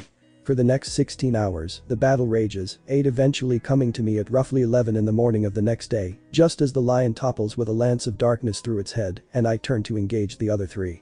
Instead of about to attack opponents, I see Madara, Izuna, and the Rikiden Sennin engaging them. "Thank you for buying us this much time," Hashirama says as he binds the lion. "I can only bind one at a time, which proved irritating when myself and Madara were fighting them. Madara can also only bind one at a time. They're too powerful to do more. If any of these four had gotten past you, we would have been in trouble, as things got a bit desperate shortly before we regained the capability to banish them. I had to use Tenkai for a while when they got some kind of temporary power-up. I'm guessing it was around dawn," I say, having been rather irritated about that. Fortunately, only had to hold it for an hour. I try not to use Tenkai when I don't have to, as it can have a rather nasty backlash, I comment as Madara seals the scorpion, the hawk following it within seconds. The snake is swiftly ganged up on, and I prepare to draw the darkness in and seal my blade once the last is dealt with. "I dealt with the seals the moment the western front was cleared of hostile Bijk," Hashirama says. "I have a bit better knowledge of seals than the Rikiden Sennin, and he had made a good start, though he was unfamiliar with the complexities of modern Kenjutsu." "Thank you," I reply, and see the snake banished a moment later by the Rikiden Sennin, Madara moving in and sealing the lion only moments later. I seal Zangetsu, and the Dome of Darkness disappears. I much appreciated being able to bring every bit of my power to bear, even though it was available only shortly after their power boost ended. "It certainly helped to be able to regenerate from more serious hits at least," I comment. "My regeneration fueled by divine power can't be sealed, which proved helpful when fighting these tailed beasts." "Did you get any spoils of war from them?" Hashirama asks. "Naruto told us about that, and I'm curious about what you could have gotten from them." "I got better regeneration, which takes less power and is more complete. I also got one other thing," I say as I spread the wings that began to sprout after I defeated the Balrog. "Fortunately, my armor was already torn open by an attack to my back from the scorpion before it could constrain them. They are not currently strong enough to lift me into the air, nor will they be for months, but they are very much evident. Other than that, nothing. I have to defeat the enemy alone for that ability to activate," I say in disappointment. The Rinnegan is apparently what prevents the Rikiden Sennin and Madara from passing on properly. Izuna had no trouble passing on, and he doesn't have it, though he has the Iron no Mangekyo, Hashirama conjectures. "I'm planning to allow Madara to remain and resurrect both his daughter and her mother, and Izuna may remain alive as well in thanks for his aid," I decide. "I suppose that the Rinnegan will somehow have to be taken from the Rikiden Sennin, I'm use," and Hashirama nods in agreement. "I can't use it myself, and since he has to return to the afterlife soon if balance is to be kept, I suppose I'll have to just force his transfer all the way through, rather than allowing him to pass on his own," I complain. "It takes a lot of power to forcibly bypass a thing like the Valley of Screams, but I don't have much choice. I'm not about to allow someone who I fought alongside to be trapped in the valley." The others join us, and a moment later, Madara has returned us to where we fought the first four beasts with Kamui. "It's a good thing those beasts were taken care of quickly," Naruto says, unsurprised by our arrival. He apparently remained there along with those who fought Madara, Amaterasu, Izanami, Yagura, Kyubi, and the four Kitsune sisters joining them. "The nature chakra taken to fuel their power boost was immense, and the country would have died fairly soon if it was not restored," he elaborates. "Indeed, it's good we dealt with them, then," I say, determined to be out of here. Anohana and Yuichiro arrive a moment later in a flicker of shunpo, and I calm my mind to begin preparations for leaving, sheathing Zangetsu's Shikai across my back. "Now, if I'm unneeded, I want to get back home," I say, then turn to the Rikiden Sennin, drawing Zangetsu again. "I take it that it is time for me to continue on?" the Rikiden Sennin asks. "Correct," I say. "Hopefully, you'll be fairly strong in the afterlife. What name should I look for you under?" I inquire. "Agoromo Tsutsuki," he says, then Zangetsu's pommel taps him in the forehead, and I flare with power, pouring nearly 10% of my reserves into sending him on. He vanishes, and a hell butterfly enters the Sankamen that opens, with me following it a moment later. The rest of my group joins me, Amaterasu taking a place at my right, Izanami a place at my left. Igura and Kyubi follow in my footsteps, Amaya, Asami, Chiharu, and Kitsune not far behind. Yuichiro leaps onto my shoulder, and Anohana takes up the end of the column. Susanoo volunteered to cover Amaterasu's duties, and Izanami doesn't technically have duties anymore. Izanagi has been given more freedom, so he doesn't have to stay in his palace at all times, and anything Izanami does need to do, he'll attend to. Everything is in order, so now it's time to go home at last. "Welcome home, Ichigo," Sajin says as I stalk through the Sankamen into the Sirete. "I see you have some new friends with you," he mentions in amusement. "Kurenai won't like it much. Or she'll like it too much," he muses. "She has been talking about how it is to be the only one who isn't completely human in appearance in your little group," he continues, and I glare. Do not mention that kind of trouble when I just got back, I snarl. Ichigo, it's about time you got back, Zaraki declares. It's been boring around here without you putting your division in a proper mood to fight. 11th has been getting bored. Believe me, I would have preferred being here, I declare, and head towards my office and rooms, moving quickly across the training ground I arrived in. Few are here to greet me this time, only a few of the 8, Sajin, and Zaraki being able to find the time to do so. I take it you need some sleep. Sajin asks as he follows me, and I nod fervently as Yuichiro hops down from my shoulder. Yes. Mind passing the word to the division? I request, and Sajin nods in reply as I enter the main building. Yamamoto Teichin, does the matter of our duel still stand? Unohana requests, and I turn to face her as Sajin and Zaraki look on in interest. Yes. You defaced my Heiori, changing it without permission. Sajin, I take it you will be my second. I request, and receive an immediate nod of confirmation. You didn't even have to ask, Ichigo, he assures me. I'll act as your second. My lieutenant will be my second, Unohana calmly informs me. If our seconds could meet sometime tomorrow to arrange matters, that would be ideal. Very well. Will you have more than 1 second? I ask, Sincerity's laws on duels allow up to 4 seconds, and the seconds accept the insult as one to them as well, and thus participate in the duel. Each second must defeat one of their counterparts in the opposing party before joining their strength to the person they are backing up, but they may then attack any of the opposing party. Yes. I believe Isane's sister will second me, as will Rukia-san, Unohana says. I nod in answer. Zaraki, if you would be so kind. I inquire, and he grins madly. Of course. You want a Kaku as well? He asks, and I nod after a moment. If Urahara-san won't agree to act as one of my seconds, then yes. Back in his day, he was quite a duelist, after all, I'm news. Urahara earned his position as a duelist, otherwise he never would have made 3rd seat given his disrespect for authority. He fought at least a dozen duels every single month in the early days of his career against Shinigami who either didn't like his attitude or who tried to forcibly correct his attitude. The rite of dueling gave him the ability to answer such assaults by nobles. Anyone else? Sajin inquires, and I nod as a few names come to mind. Yeah, I'm thinking I'll ask Baragan to act as the last of my seconds, I decide after giving it a few moments of thought. He's honorable enough that he'll agree to join the fight and help me cleanse the insult from my pride and my division's pride, and he's strong enough to fight most people who will act as Unohana's second in this matter and win. Correct, I hear Baragan say from the door to the main building. His Frachian follow him as he steps into the training yard. So, you'll act as my second? I inquire, and he nods grimly. Thank you, Baragan, I continue, bowing slightly to be polite. It is a matter of honor between kings. You have been selected to rule alongside Aizen once the Spirit King is deposed. You are thus a king or soon to be one. If one king should ask another to act as his second in a duel to correct a slight to his honor, of course his fellow king cannot do anything but agree, Baragan states. I will gladly act as one of your 4 aides in this battle. Very well, again my thanks, I reply, bow once more, and the matter settled, continue to my rooms. I immediately collapse onto my bed once I reach my rooms, but manage to keep myself from immediately falling asleep, instead struggling back to my feet and removing my armor. The bed, fortunately enough, is still bigger than I am, and once I get my armor off, I collapse onto the covers and sleep. Yamamoto Teichin, a voice wakes me the next day, or at least I find out that it is the next day once I glance at the position of the sun. About 8 in the morning, I think, which makes it about 18 hours since I went to sleep. Now I suppose it's time to pay attention to the person who woke me, specifically Yamajiji. Yes. I ask as I roll out of bed and begin to don my armor, preparing to secure myself within the ward of full plate. I hear you have challenged Unohana Teichin to a duel, he elaborates, and I grimace as I notice the new chainmail that is going to be added to my armor. Every link is far beyond mere human craftsmanship, using the enhanced speed of Shinigami to forge the links as a single connected weave, rather than waiting until they cool and mixing them then. The links also have kitten bound into them that allow them to take much heavier blows than they should be able to, easily dispersing force and covering gaps in my armor. I'll retain full flexibility even with this, so I drag the first layer of chainmail on over my uniform, then grab the next parts of my gear.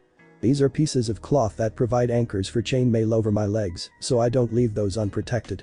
Over those goes a layer of lighter, more flexible plate than my usual armor that covers my full body, after which my usual armor is donned.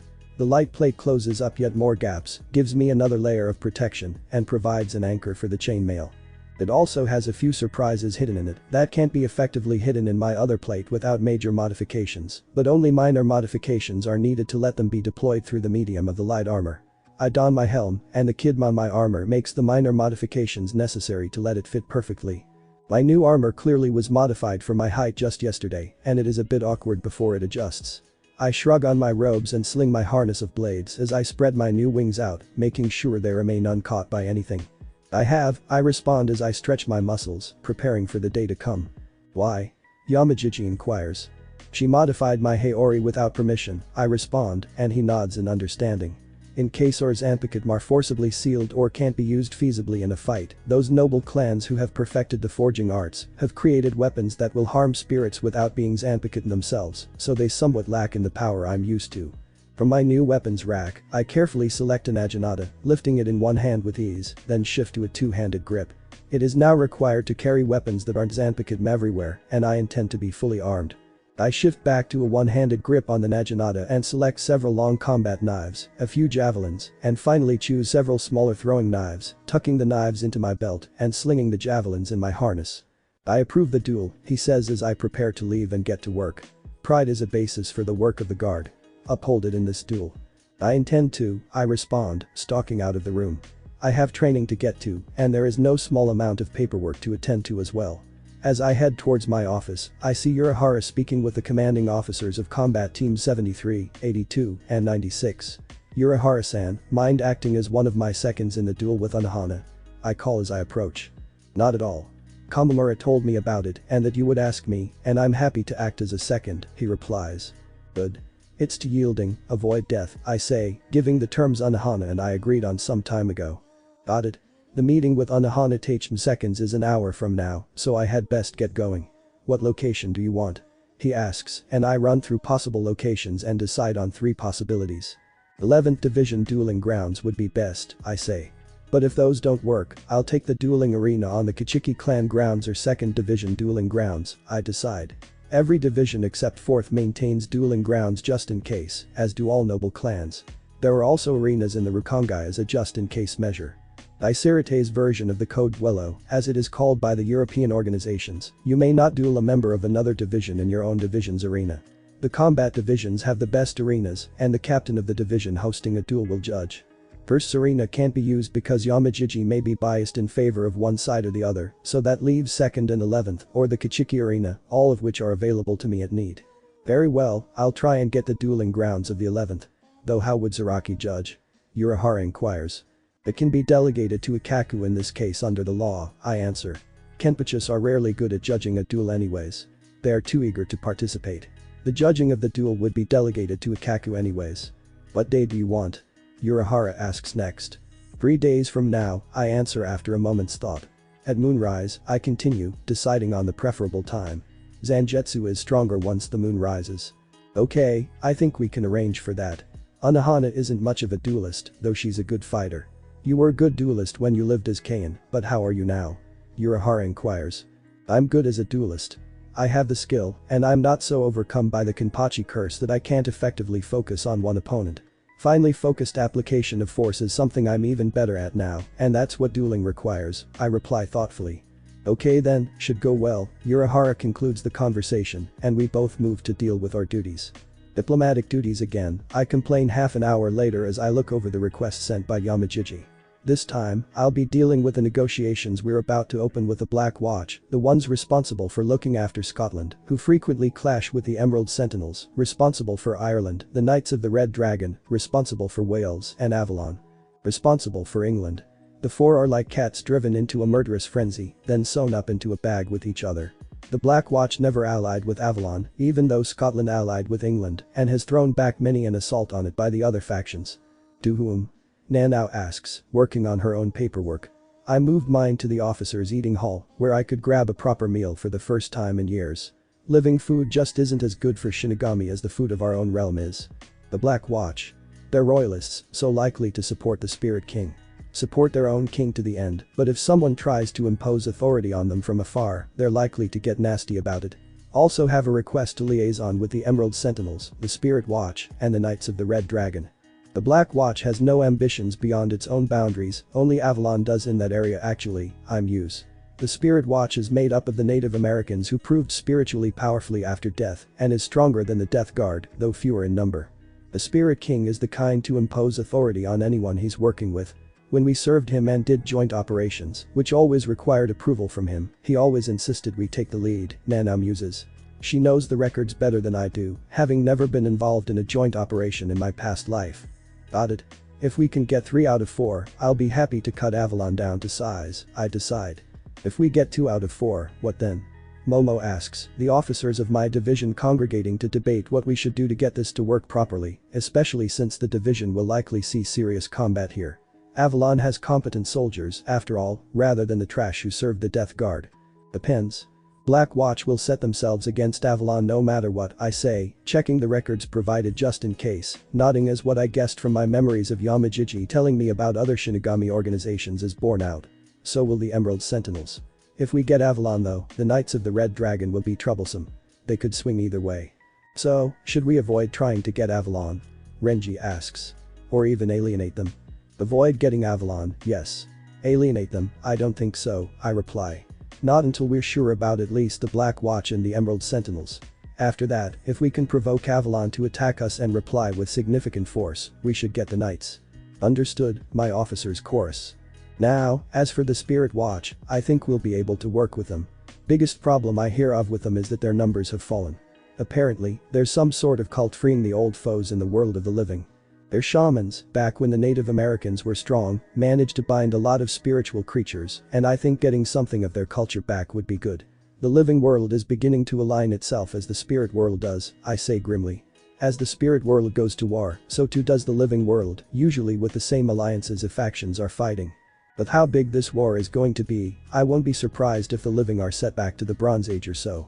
Hopefully we'll be able to salvage the situation if things do get that bad though. I wouldn't be surprised either, Yamajiji says as he enters the room. I thought you would get to that request to act as an envoy about now, and decided to add my voice to any deliberations, if you don't mind, he offers. I've seen similar wars like this in the worlds we claim for the Serite where the claim was contested, wars between 2 groups of Shinigami. Okay, let's get to planning things. First, disabling all nuclear weapons. We do want a world, not a radioactive dust ball. Second, recovering cultures that have been lost but might be useful if the living do get knocked back in advancement, crippling organizations that will likely cause trouble in any new age.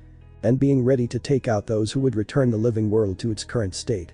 Honestly, another Bronze Age might not be the worst idea, given how the living have been acting, Yamajiji muses.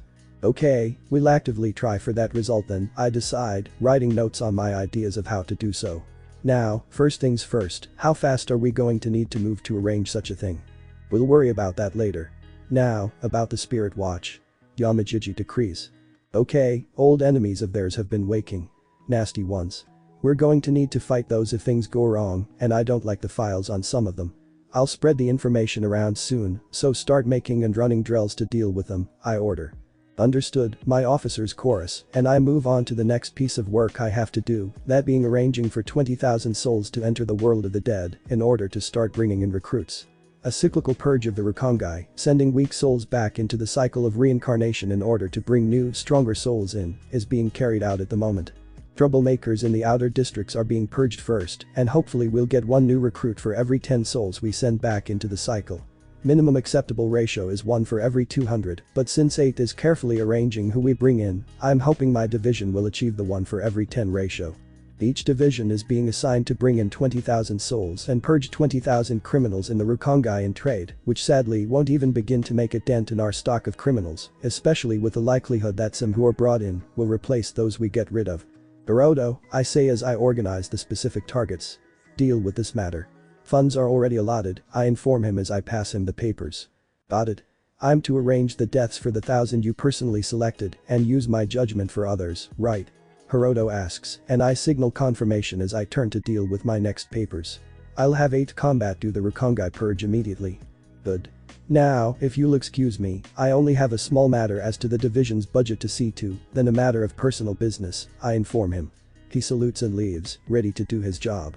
The budget matter is fairly simple, dealing with money the division is owed, and that is part of its budget, that being the tithes from the Rukongai sections under our guard. The citizens of the Rukongai pay 2 taxes. One is to the noble family responsible for whichever Rukongai district they work in, that being 5% of their money or goods and 3 weeks of labor for the family. The other is to the division assigned to see to the safety of that district. The second tax is 10% of money or goods, applied to all Rukongai citizens who actually have jobs, with the unemployed exempted, and 5 weeks of labor. In this case, 8th is being shorted 8% of the monetary tax. Yamamoto Teichin, permission to attend to the tax collection. One officer requests. In charge of 23rd Combat and responsible for the combat teams who oversee the protection of our districts. A competent, well-liked officer who is more comfortable where she is than in a higher position on the chain of command. Yes, I reply. She's one of my 6 seats, a legacy from Kamraku. Within the now over 5,000 members of my division, there are at most 100 males, and that number is not likely to increase much. Most promising male recruits go straight to Zaraki or Soifan, while almost all promising female recruits apply to 8th these days, where females are much more common than males. Thank you, sir, she replies as I rise from my seat, now free to attend to my business. Thus get the job done, I say, and sweep from the room. I run through what benefits I got from the last few years as I head towards the clerks, cursing the fact that Spoils of War has evolved and now requires that I face a worthy opponent if it is going to trigger. I gained a few abilities from hollows and demons though, before the ability altered. I gained the ability to turn my form into water, summon and wield hellfire, my blood became poisonous, and once every cycle of the moon, I may undo all damage to myself and transfer it to an opponent, as well as drain half of my opponent's strength and add it to my own. Besides that, I didn't gain much during the last 4 years, except for a couple of minor abilities relating to increased muscle density and reflexes. Spoils of War is random, but useful. Yamamoto-san, here to collect the last 5 days of your pay, I trust. A clerk asks. Time distortion. 5 years of pay, all told, are owed to me. Now, pay what I am owed and everything will go much more easily than if you don't, I say quietly, in no mood for idiocy. We do not acknowledge the validity of time distortion here. Now, 5 days of half pay, the clerk says, turning to check the pay grade of captains. I quietly draw a blade, and he turns to face me. You doubt my word, and thus insult Clan Yamamoto. Tenkai, I say quietly. The clerk pales rapidly as my sword glows, and I bring the blade level, holding it upon my palms, slowly drawing the blade across one hand. Break him, Rikjinman Makai Elm Zukumeru, Dragon God's Crest, Hell King's Demon Light, I order. The blade becomes 3 weapons, like in Bankai, but this time they become far different. One weapon, floating behind me like in Bankai, is a wheel of 4 immense axe blades, each one possessing a different set of kanji upon it. The kanji are the sigils for the 4 directions, and paired with the kanji for rage, fear, entropy, and pain respectively, one of those 4 to each blade. In one hand is an immense Guandao, like in Shikai, but now this has an identical Guandao blade replacing the weight, pointing up where its pair is pointing down, and a dragon crest is on both blades, one crest gold, one crest silver. The other hand is encased in a massive gauntlet, serrated claws over 2 meters long apiece extending over the fingers, each claw eager to shed blood. Upon the axe blades are 4 dragon crests as well, 1 red, 1 blue, 1 green, and 1 white. 6 crests of the Dragon God and 4 crests of the Demon King to fill before this Tenkai reaches full power. I reach within and focus my power, stirring it to wakefulness. What is that? The shaken clerk asks. Rikjinman Makai Elm Zukumeru, I answer as the dragon crests glow and begin to fill. This Tenkai requires a slow waking of power through focusing the wielder's strength, calling upon the calm wisdom of the dragon, rather than the bloodlust of the demon. Each crest symbolizes 1 power. When the blade for north is pointing towards the heavens, seeing as it is paired with pain and the blue dragon, your blood will freeze slowly as every one of your nerves burns itself out, one by one, each blood cell freezing separately, and each nerve overloading with pain. You will be encased in ice and aware until the end, when you will shatter under the slightest gust of wind, the merest breath. South is paired with rage and the red dragon. West with entropy and the white dragon. East with fear and the green dragon. The golden crest and the silver crest have their own powers, though. Gold is the color of alchemy, and dragons are wise and knowing of such arts. The gold crest allows transmutation. The silver crest symbolizes time and traps whatever part my blades touch in a slowly spreading stasis field, eventually scattering the parts of your body across time as you separate from those parts unable to move through the flow of time. Naturally, my blades must draw your blood to achieve such an effect, but that is simple enough. I take it back. The clerk yells, scrambling away and drawing his sword. No. The insult is already spoken for all to hear, I say, and the kanji finish filling as my eyes open, calm suffusing me. The axe blades begin to rotate slowly. The more blood spilled, the faster the blades rotate, and the more effects that have a chance to be applied. If a second blade reaches the apex while my sword is in contact with the enemy, 2 effects will be applied to the foe. However, I may override the crests on the axe blades in preference of the gold crest or the silver crest. I sweep forward, crashing through his desk with ease, Guandao knocking his sword out of the way, claws raking up his torso, lightly drawing blood and being drawn back before they open his throat. I turn away, as it was the northern crest at the apex when I struck. His death will be slow and unstoppable. I move on to the next desk, ignoring the of pain beginning to rise from the clerk, lying in the wreckage of his desk. "I'll see to it you get full pay immediately," the clerk I move to speak with says before I can even address him. I lift a hand and seal the building with Kitten, then silently turn to watch the death of the idiot who insulted my honor. "I take it I'll get full pay for my years there, plus bounties," I state, and receive a fervent nod. "And that this office now recognizes time distortion." Another nod comes from the clerk, and the of pain begin to rise and become screams. "Excellent, I think we'll get along fine then," I say, and continue watching until my payment is confirmed. I silently sweep out of the building once the one who insulted my honor is dead, his vocal cords having been worn out well before the end. Outside, I find Anohana and Yamajiji. "Why?" Yamajiji asks. "He insulted the honor of the clan," I reply, and he nods. "You acted correctly."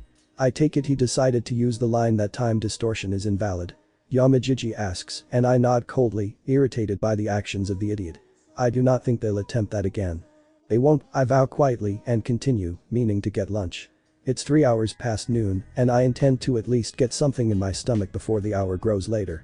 The next 3 days are mostly routine, being training, paperwork, and more training, just to make sure I'll be ready to deal with Anohana.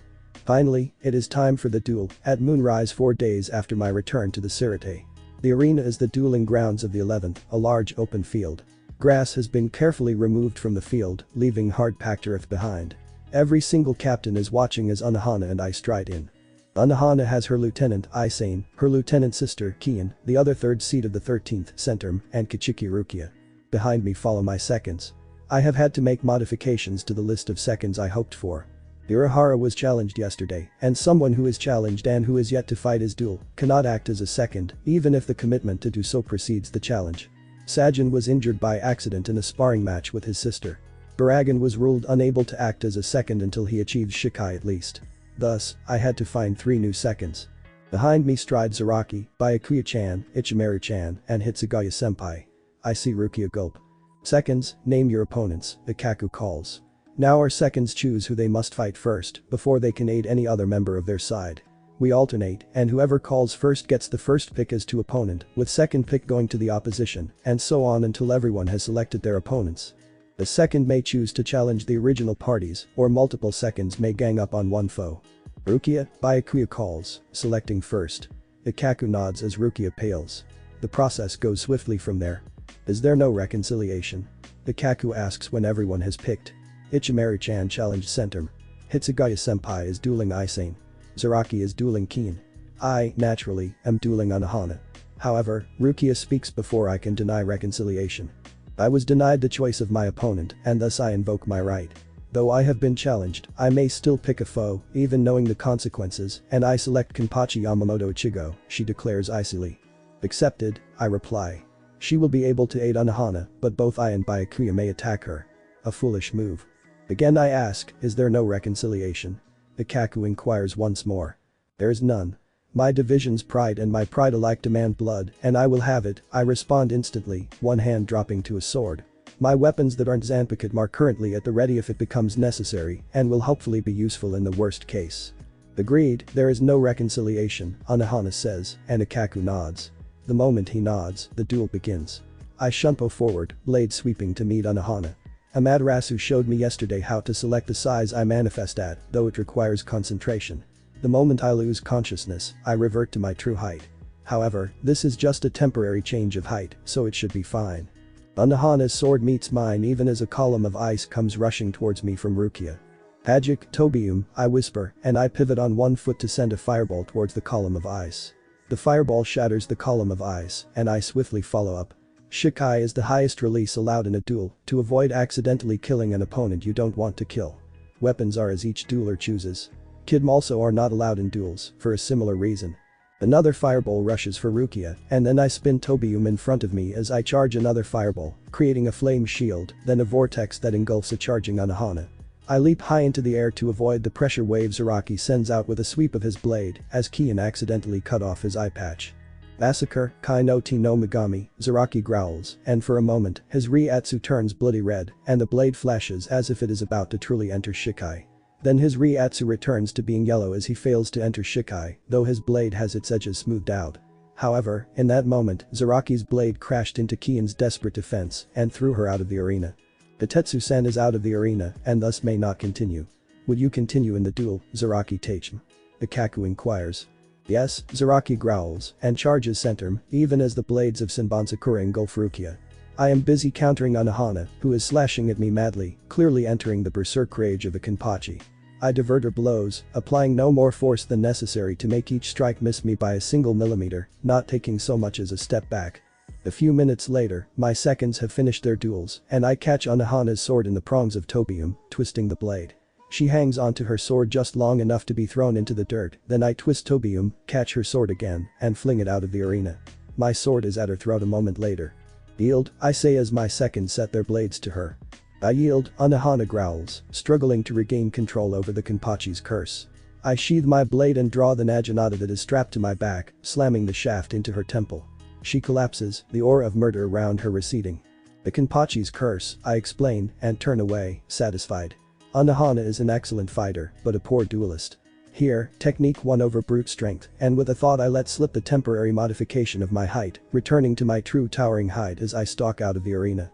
Tomorrow, I attend to diplomacy. Today, I have satisfied my honor. 8th Division, stand ready. I roar as the division assembles on the parade ground before the Senkamen. Every single warrior is in full armor, carrying both Zanpakuto and non-Zanpakuto weapons, formed into combat teams. At my command, every one of them snaps to attention, Zanpakuto being drawn as armored fists crash into breastplates in a salute, the clatter of armor sounding throughout the parade ground. I am standing in front of the division, my bodyguard a few steps behind me, looking at the square of warriors. The square is 50 Shinigami across in each rank, and 100 Shinigami deep, each combat team standing together in ranks a smaller mirror of the division's ranks. Behind me, I hear the Senkamen gate start to open. Avalon is apparently fighting the Black Watch right now, according to scout reports. We're going to join in and fight alongside the Black Watch, I instruct them. Sir, how will we know our allies from our enemies? What is the organizational structure of the two forces like? The commander of Combat Team 17 inquires. She is from Kamraku's days, like all but 3 of my combat team leaders. There are roughly 100 males in the division out of its 5,000 members, and that number isn't likely to go much higher than it currently is.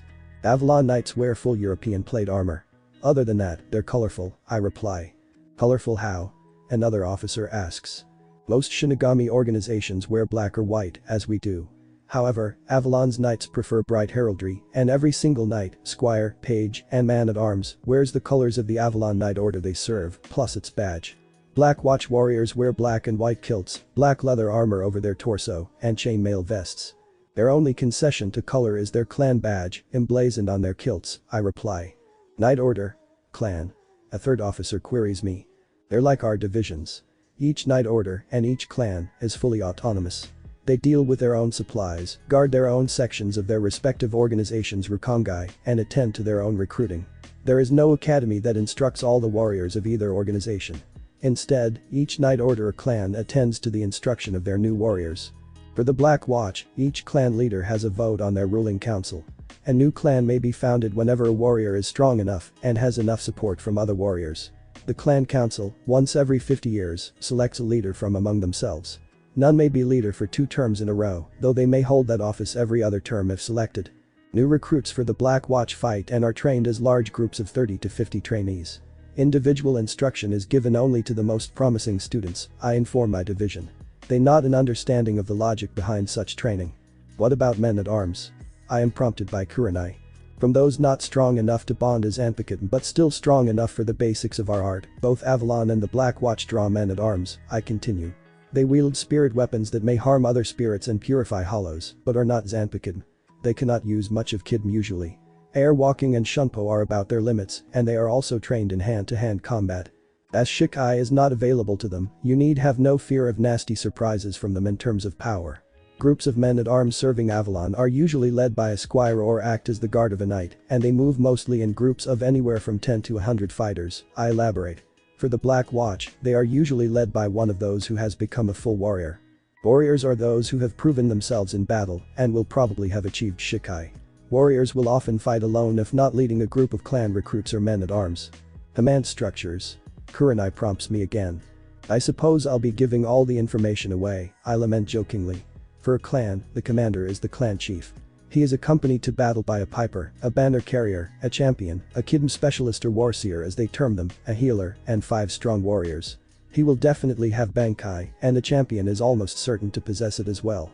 The champion's job is to keep his master alive if he is in the fray, but if the clan chief is aiming to maintain an overall view of the battle, rather than fighting at the line, the champion is the primary tactical commander, and will usually seek out and fight the strongest enemies there. Every clan has one champion that serves the chief. Warriors may form a brotherhood within the clan, and that brotherhood will have its own champion. Brotherhoods will usually become clans in their own right given time. Banner carriers are responsible for keeping the clan's banner held high as a rallying point in battle. Pipers use the bagpipes to signal their fellow warriors. Each clan has its own set of songs on the pipes that are pre-selected to signal its warriors. Warseers use their abilities for divination in combat, and each clan company has at least one, I explain. Clan company? Renji asks.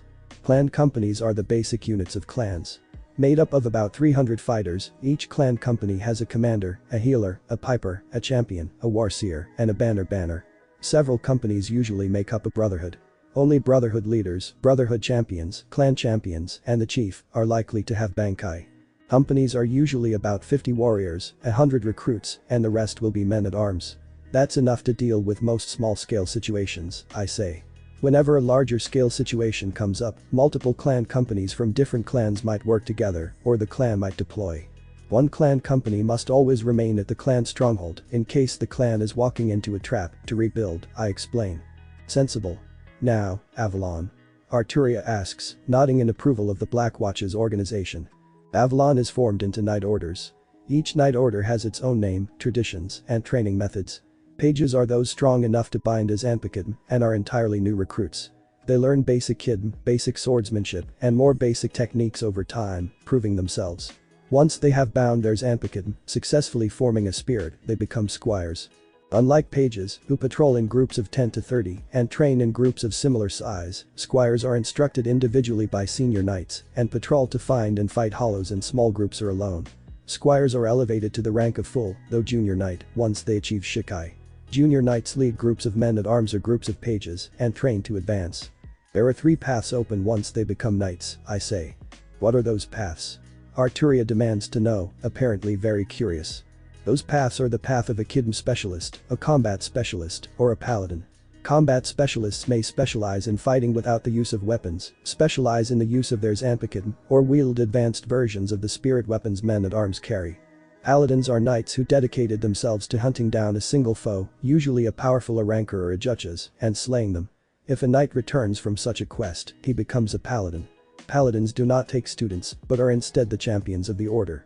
Before each battle, they swear an oath. What the oath is varies. It may be to slay a certain number of foes, to slay an enemy banner bearer, or something else. Paladins fight alone, and their armor and weapons are the best an order can offer. Once a knight chooses his path and advances efficiently, he becomes a senior knight and may take a squire or raise a group of men-at-arms to guard him in battle. I elaborate further. Are there any other ranks or methods of organization? Lily inquires yet further into the details. Yes. Each knight order raises crusades and battle companies. Crusades are equivalent to brotherhoods, and battle companies equivalent to clan companies. Also, knight brotherhoods exist. A brotherhood is led by a knight master. Crusades are only temporary things, having a single goal before they disband. Battle companies are led by senior knights, and have only a few other knights in them. No battle company has more than 24 knights, and only one senior knight. The rest is men-at-arms, pages, and squires. Knight brotherhoods have no men-at-arms, except for the personal guard of some of their knights, and will usually be a mix of the 3 paths. Once a brotherhood becomes large enough, it becomes a warband, led by a knight grandmaster. The leader of the order is the supreme grand master and will have his own personal warband. Warbands will occasionally become new knight orders. Each brotherhood specializes in one type of waging war, regardless of the fact that knights of all 3 types will usually belong to them, I continue. So, who can we expect bankai from? Nana queries. Knight grandmasters and their champions. Warbands, brotherhoods, and battle companies have a similar command group to the clan groups, but have drummers or buglers instead of pipers. Knight masters and their champions will possibly have bankai. Also, some rangers will have bankai, I reply. Rangers. Lily chides me gently. I forgot to mention those, didn't I? I ask ruefully. Rangers are knights who dedicated themselves to the art of sabotaging the enemy offensive, strongholds, etc. They act as intelligence operatives and do not wear the plate armor of their brethren. They carry spirit weapons in the form of bows as their primary weapon and avoid the use of their Zanpakuto. Rangers are usually seen preceding a warband, sabotaging enemy operations and gathering information on the strength of the foe. I continue my explanation. The Rangers who are assigned to operate alone or in small groups in hostile territory have been known to develop Bankai as a just-in-case measure. If a Ranger is forced to draw their sword, they're desperate. However, don't underestimate their skill with a blade, I caution my division. Understood.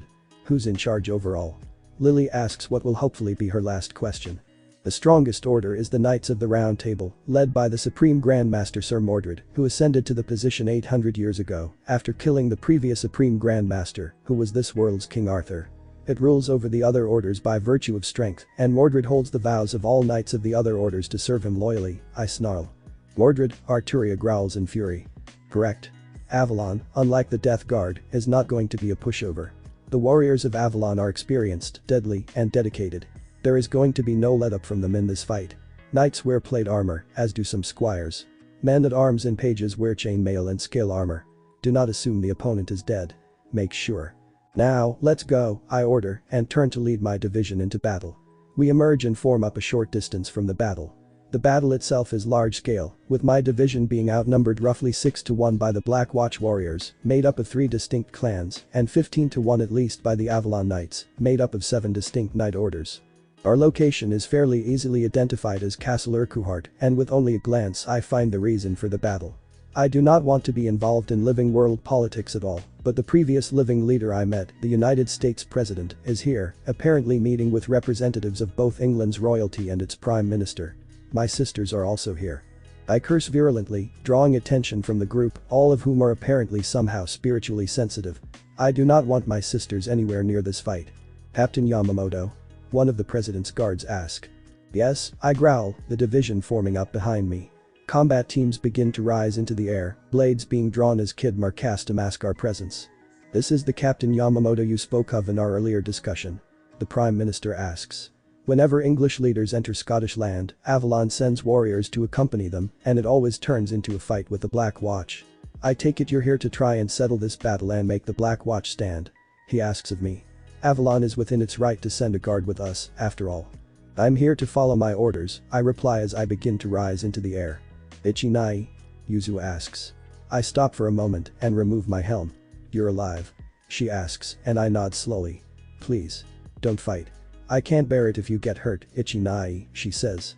I am captain of 8th Division, and it is my responsibility to lead them to war, I reply as I don my helm once more, then I continue rising into the air, the rest of my division following me as I draw a blade. Ichigo, just get down here. We can be a family again, stay together in the living world. You can finish high school, become a medic, and not have to fight those hollows, Karen demands. I see Death Guard operatives nearby, a full regiment, but they're staying firmly out of the battle. They won't intervene unless it's to protect their charge, probably. I am a Shinigami captain of the Sirite Guard. I have my duty, and it is my honor to do it, I reply after a moment. But Karen trails off. Don't try and sway me from what I must do, Kurosaki Karen. I am Kenpachi Yamamoto Ichigo, 8th captain of the Sirite Guard, proud Shinigami and noble heir, I growl, her words inaudible a moment later, as I rise too high to hear them. Orders, Captain? Nanao asks. Several Shinigami have brought war horns, and now remove their helms as they raise them to their lips. The division is within easy attack range of the flank of the Avalon Knights, who are waiting as reserves for when more of the Black Watch responds. The clarion call of Black Watch and Avalon war horn sounds, and I see gates open, even more warriors of both factions pouring out into the battle. Drop the veil. Sound the horns. Attack Avalon, I command. Yes, sir, Nana replies. The concealing kitten drop, and the high, clear, valiant call of Avalon and Black Watch war horns is drowned out by the call of our horns. A low, dolorous note, blasting out across the battlefield, a declaration of war and death that overrides all. The horns blare once more, the note mournful, and then we are striking at the enemy. What the hell? One senior knight of Avalon screams as I approach him. Who are you people? The Sirite Guard, I answer as I bring my blade crashing down towards his skull. 8th Division. Oh, no, he replies. He blocked the first strike, but now my gauntleted left hand smashes into his side in a casual backhand, throwing him a good 500 meters. He drops from the sky, falling towards the lock below, but is caught by a junior knight. Avalon warriors are beginning to engage my division, who are holding their own. Didn't roar across the sky as specialists duel, and the sound of blades fills the air. An enemy knight is heading towards me, a giant of a man, nearly 2.5 meters tall, carrying a two-handed sword that crackles with lightning. He is a paladin, if the marks on his armor are right, and I grin as I begin to batter through the enemy ranks, slaying junior and senior knights who stand in the way of my duel. I will slay you, Shinigami, the knight says as we meet, an area of calm forming around us. You have not released your blade, so clearly you can't. Instead, you rely on brute strength. You're this Araki I've heard of, aren't you? No, I reply. Bankai, I say, allowing my blade to fall.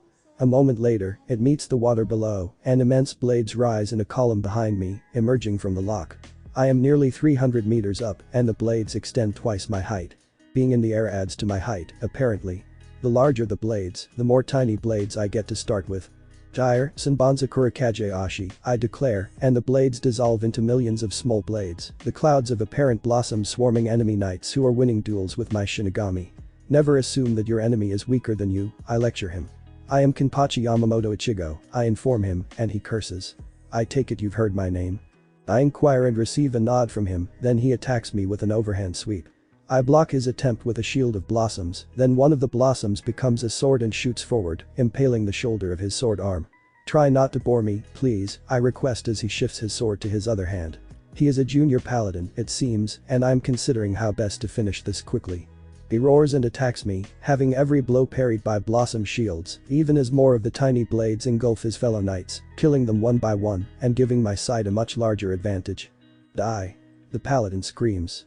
My officers are beginning to unleash their bankai, either clearing the way for their combat teams or dueling enemies with bankai, and the battle is shifting decidedly in the favor of the Black Watch. We hit their flank and force them to divert to fight us, and no small part of the enemy force is made up of men-at-arms. No thanks, I reply to my foe, then the blossoms form into a blade in my hand as he lunges at me. Instead of being met with a shield, he is met with a sword through his heart. A moment later, his head flies from his shoulders, and his body falls to the lock. The enemy men-at-arms are no match for true Shinigami, and are falling by the dozen, freeing Black Watch men-at-arms to fight elsewhere. Avalon pages and squires aren't doing much better. Any further orders, Tachem? Nanao asks when we meet up about 4 hours later, slaying our way towards a group of Knight Masters. What is our current strength? I ask, cursing the fact that I got so drawn into the battle. A soldier in the midst of a battle, on its front lines, knows nothing about the wider fight. They have to worry about their own little area of responsibility, which is the reason generals don't go into the fight themselves if they can help it.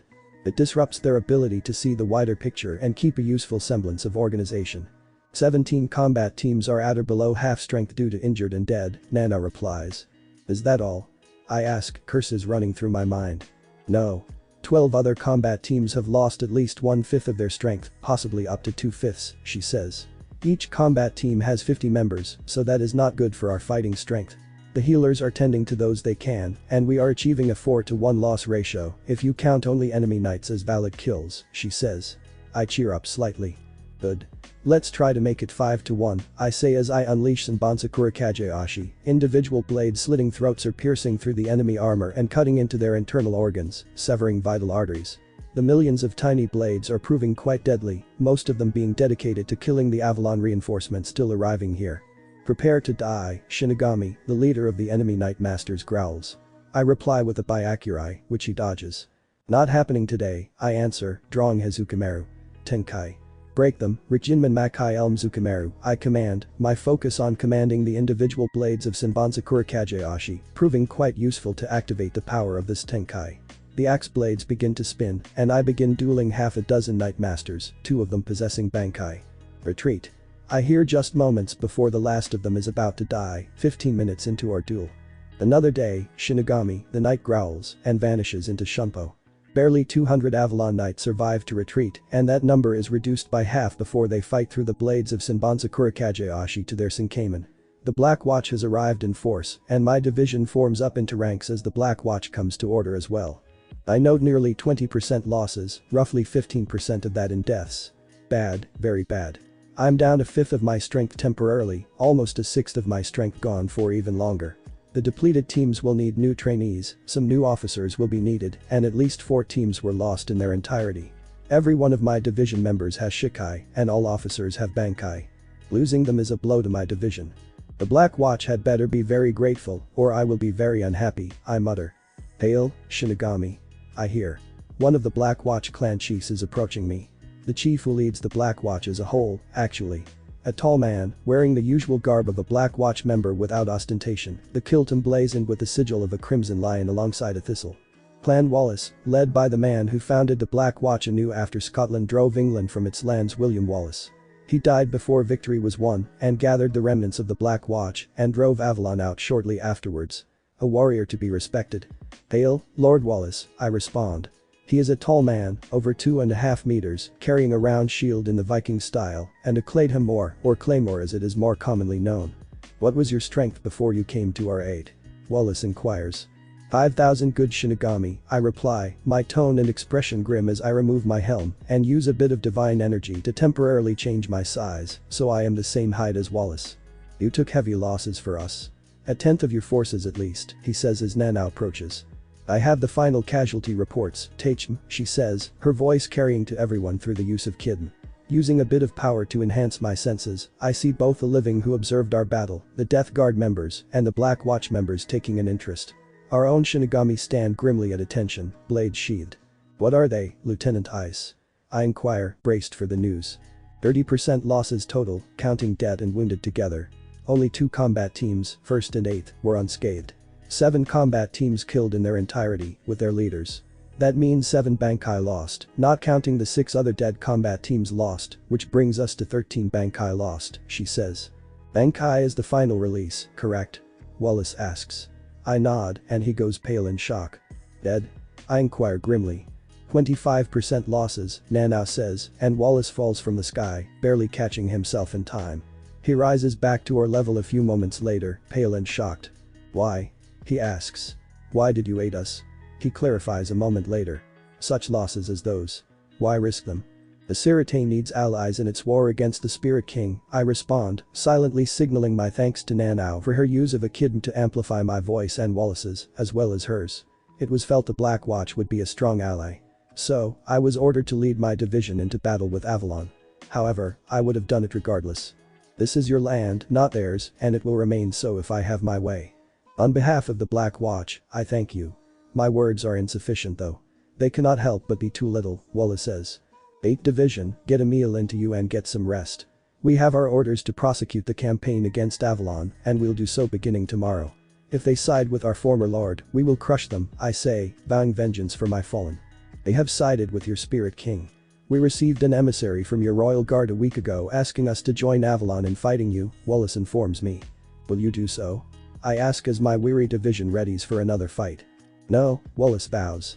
I cannot thank you enough for fighting alongside us, and we wouldn't join Avalon anyways. The Sirte Guard has our vow of friendship and alliance, he swears. Thank you, I say as my division settles. Is there a discreet place in the world of the living where we can camp? I ask. You'll be guests of my clan so long as you're here. You've earned it. Also, I will make good your losses, Wallace states. How?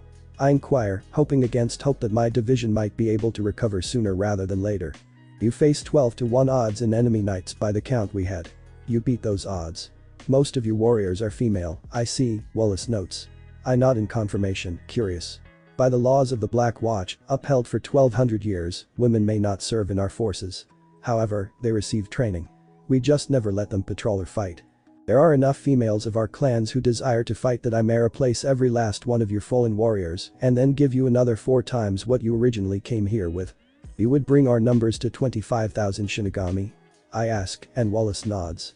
Not trainees, lacking Shikai or equivalents of your men-at-arms, but true warriors with Shikai, the first release, your equivalent of Kitten training, or magic training as it's also called, and training in the other arts of the Shinigami.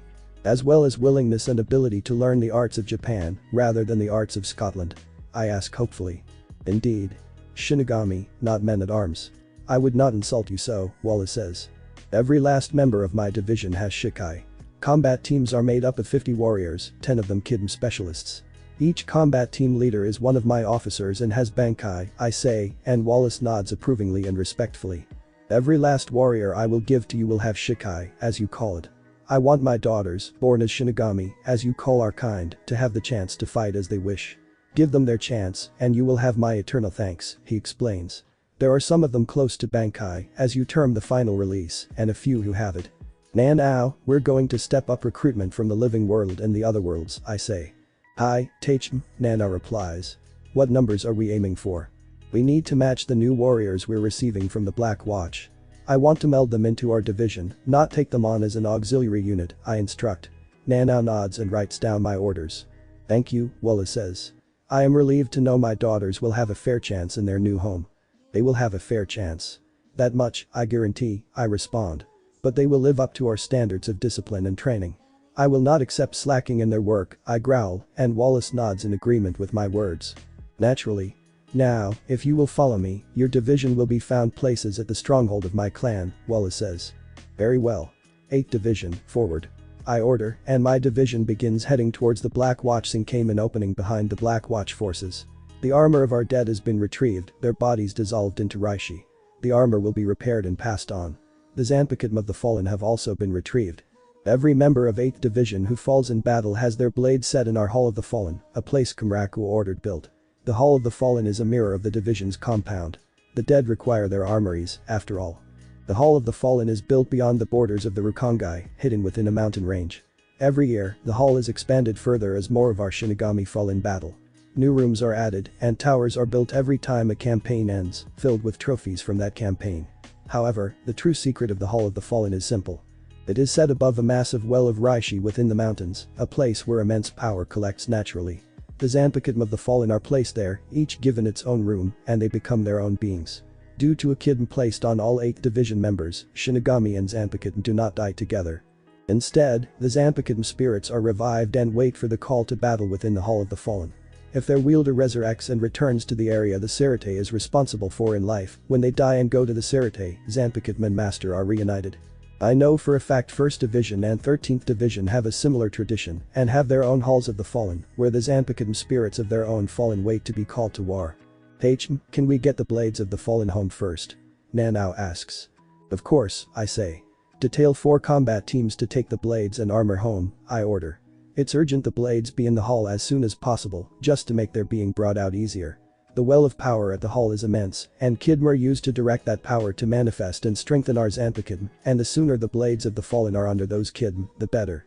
Nejibana, the blade I wielded originally when I was Shibakain, was the only blade that never entered the Hall of the Fallen, belonging to the 13th Division. Instead, it vanished, the blade dematerializing.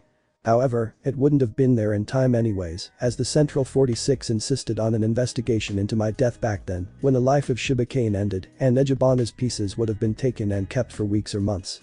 A blade must be at the hall within 13 days, or it's too late to save the spirit. As ordered, Teichm, Nana replies. The rest of 8th Division follows even as Nanao gets Kidm users to start creating simple platforms of energy, upon which armor and blades taken from the dead are set, along with trophies that include enemy Zanpakuto. We're ready to go, I tell Wallace. Just getting the relics of the dead home first. Of course, Wallace replies. I would expect no less from warriors like yourselves. Thanks for watching this video. If you really enjoy this video, like, subscribe, and comment down below, and turn on that bell notification. Don't forget to support and follow the AEthereal Devastation for writing that awesome fanfic, and also make sure to comment on this story link in the description. See you in the next video. Goodbye.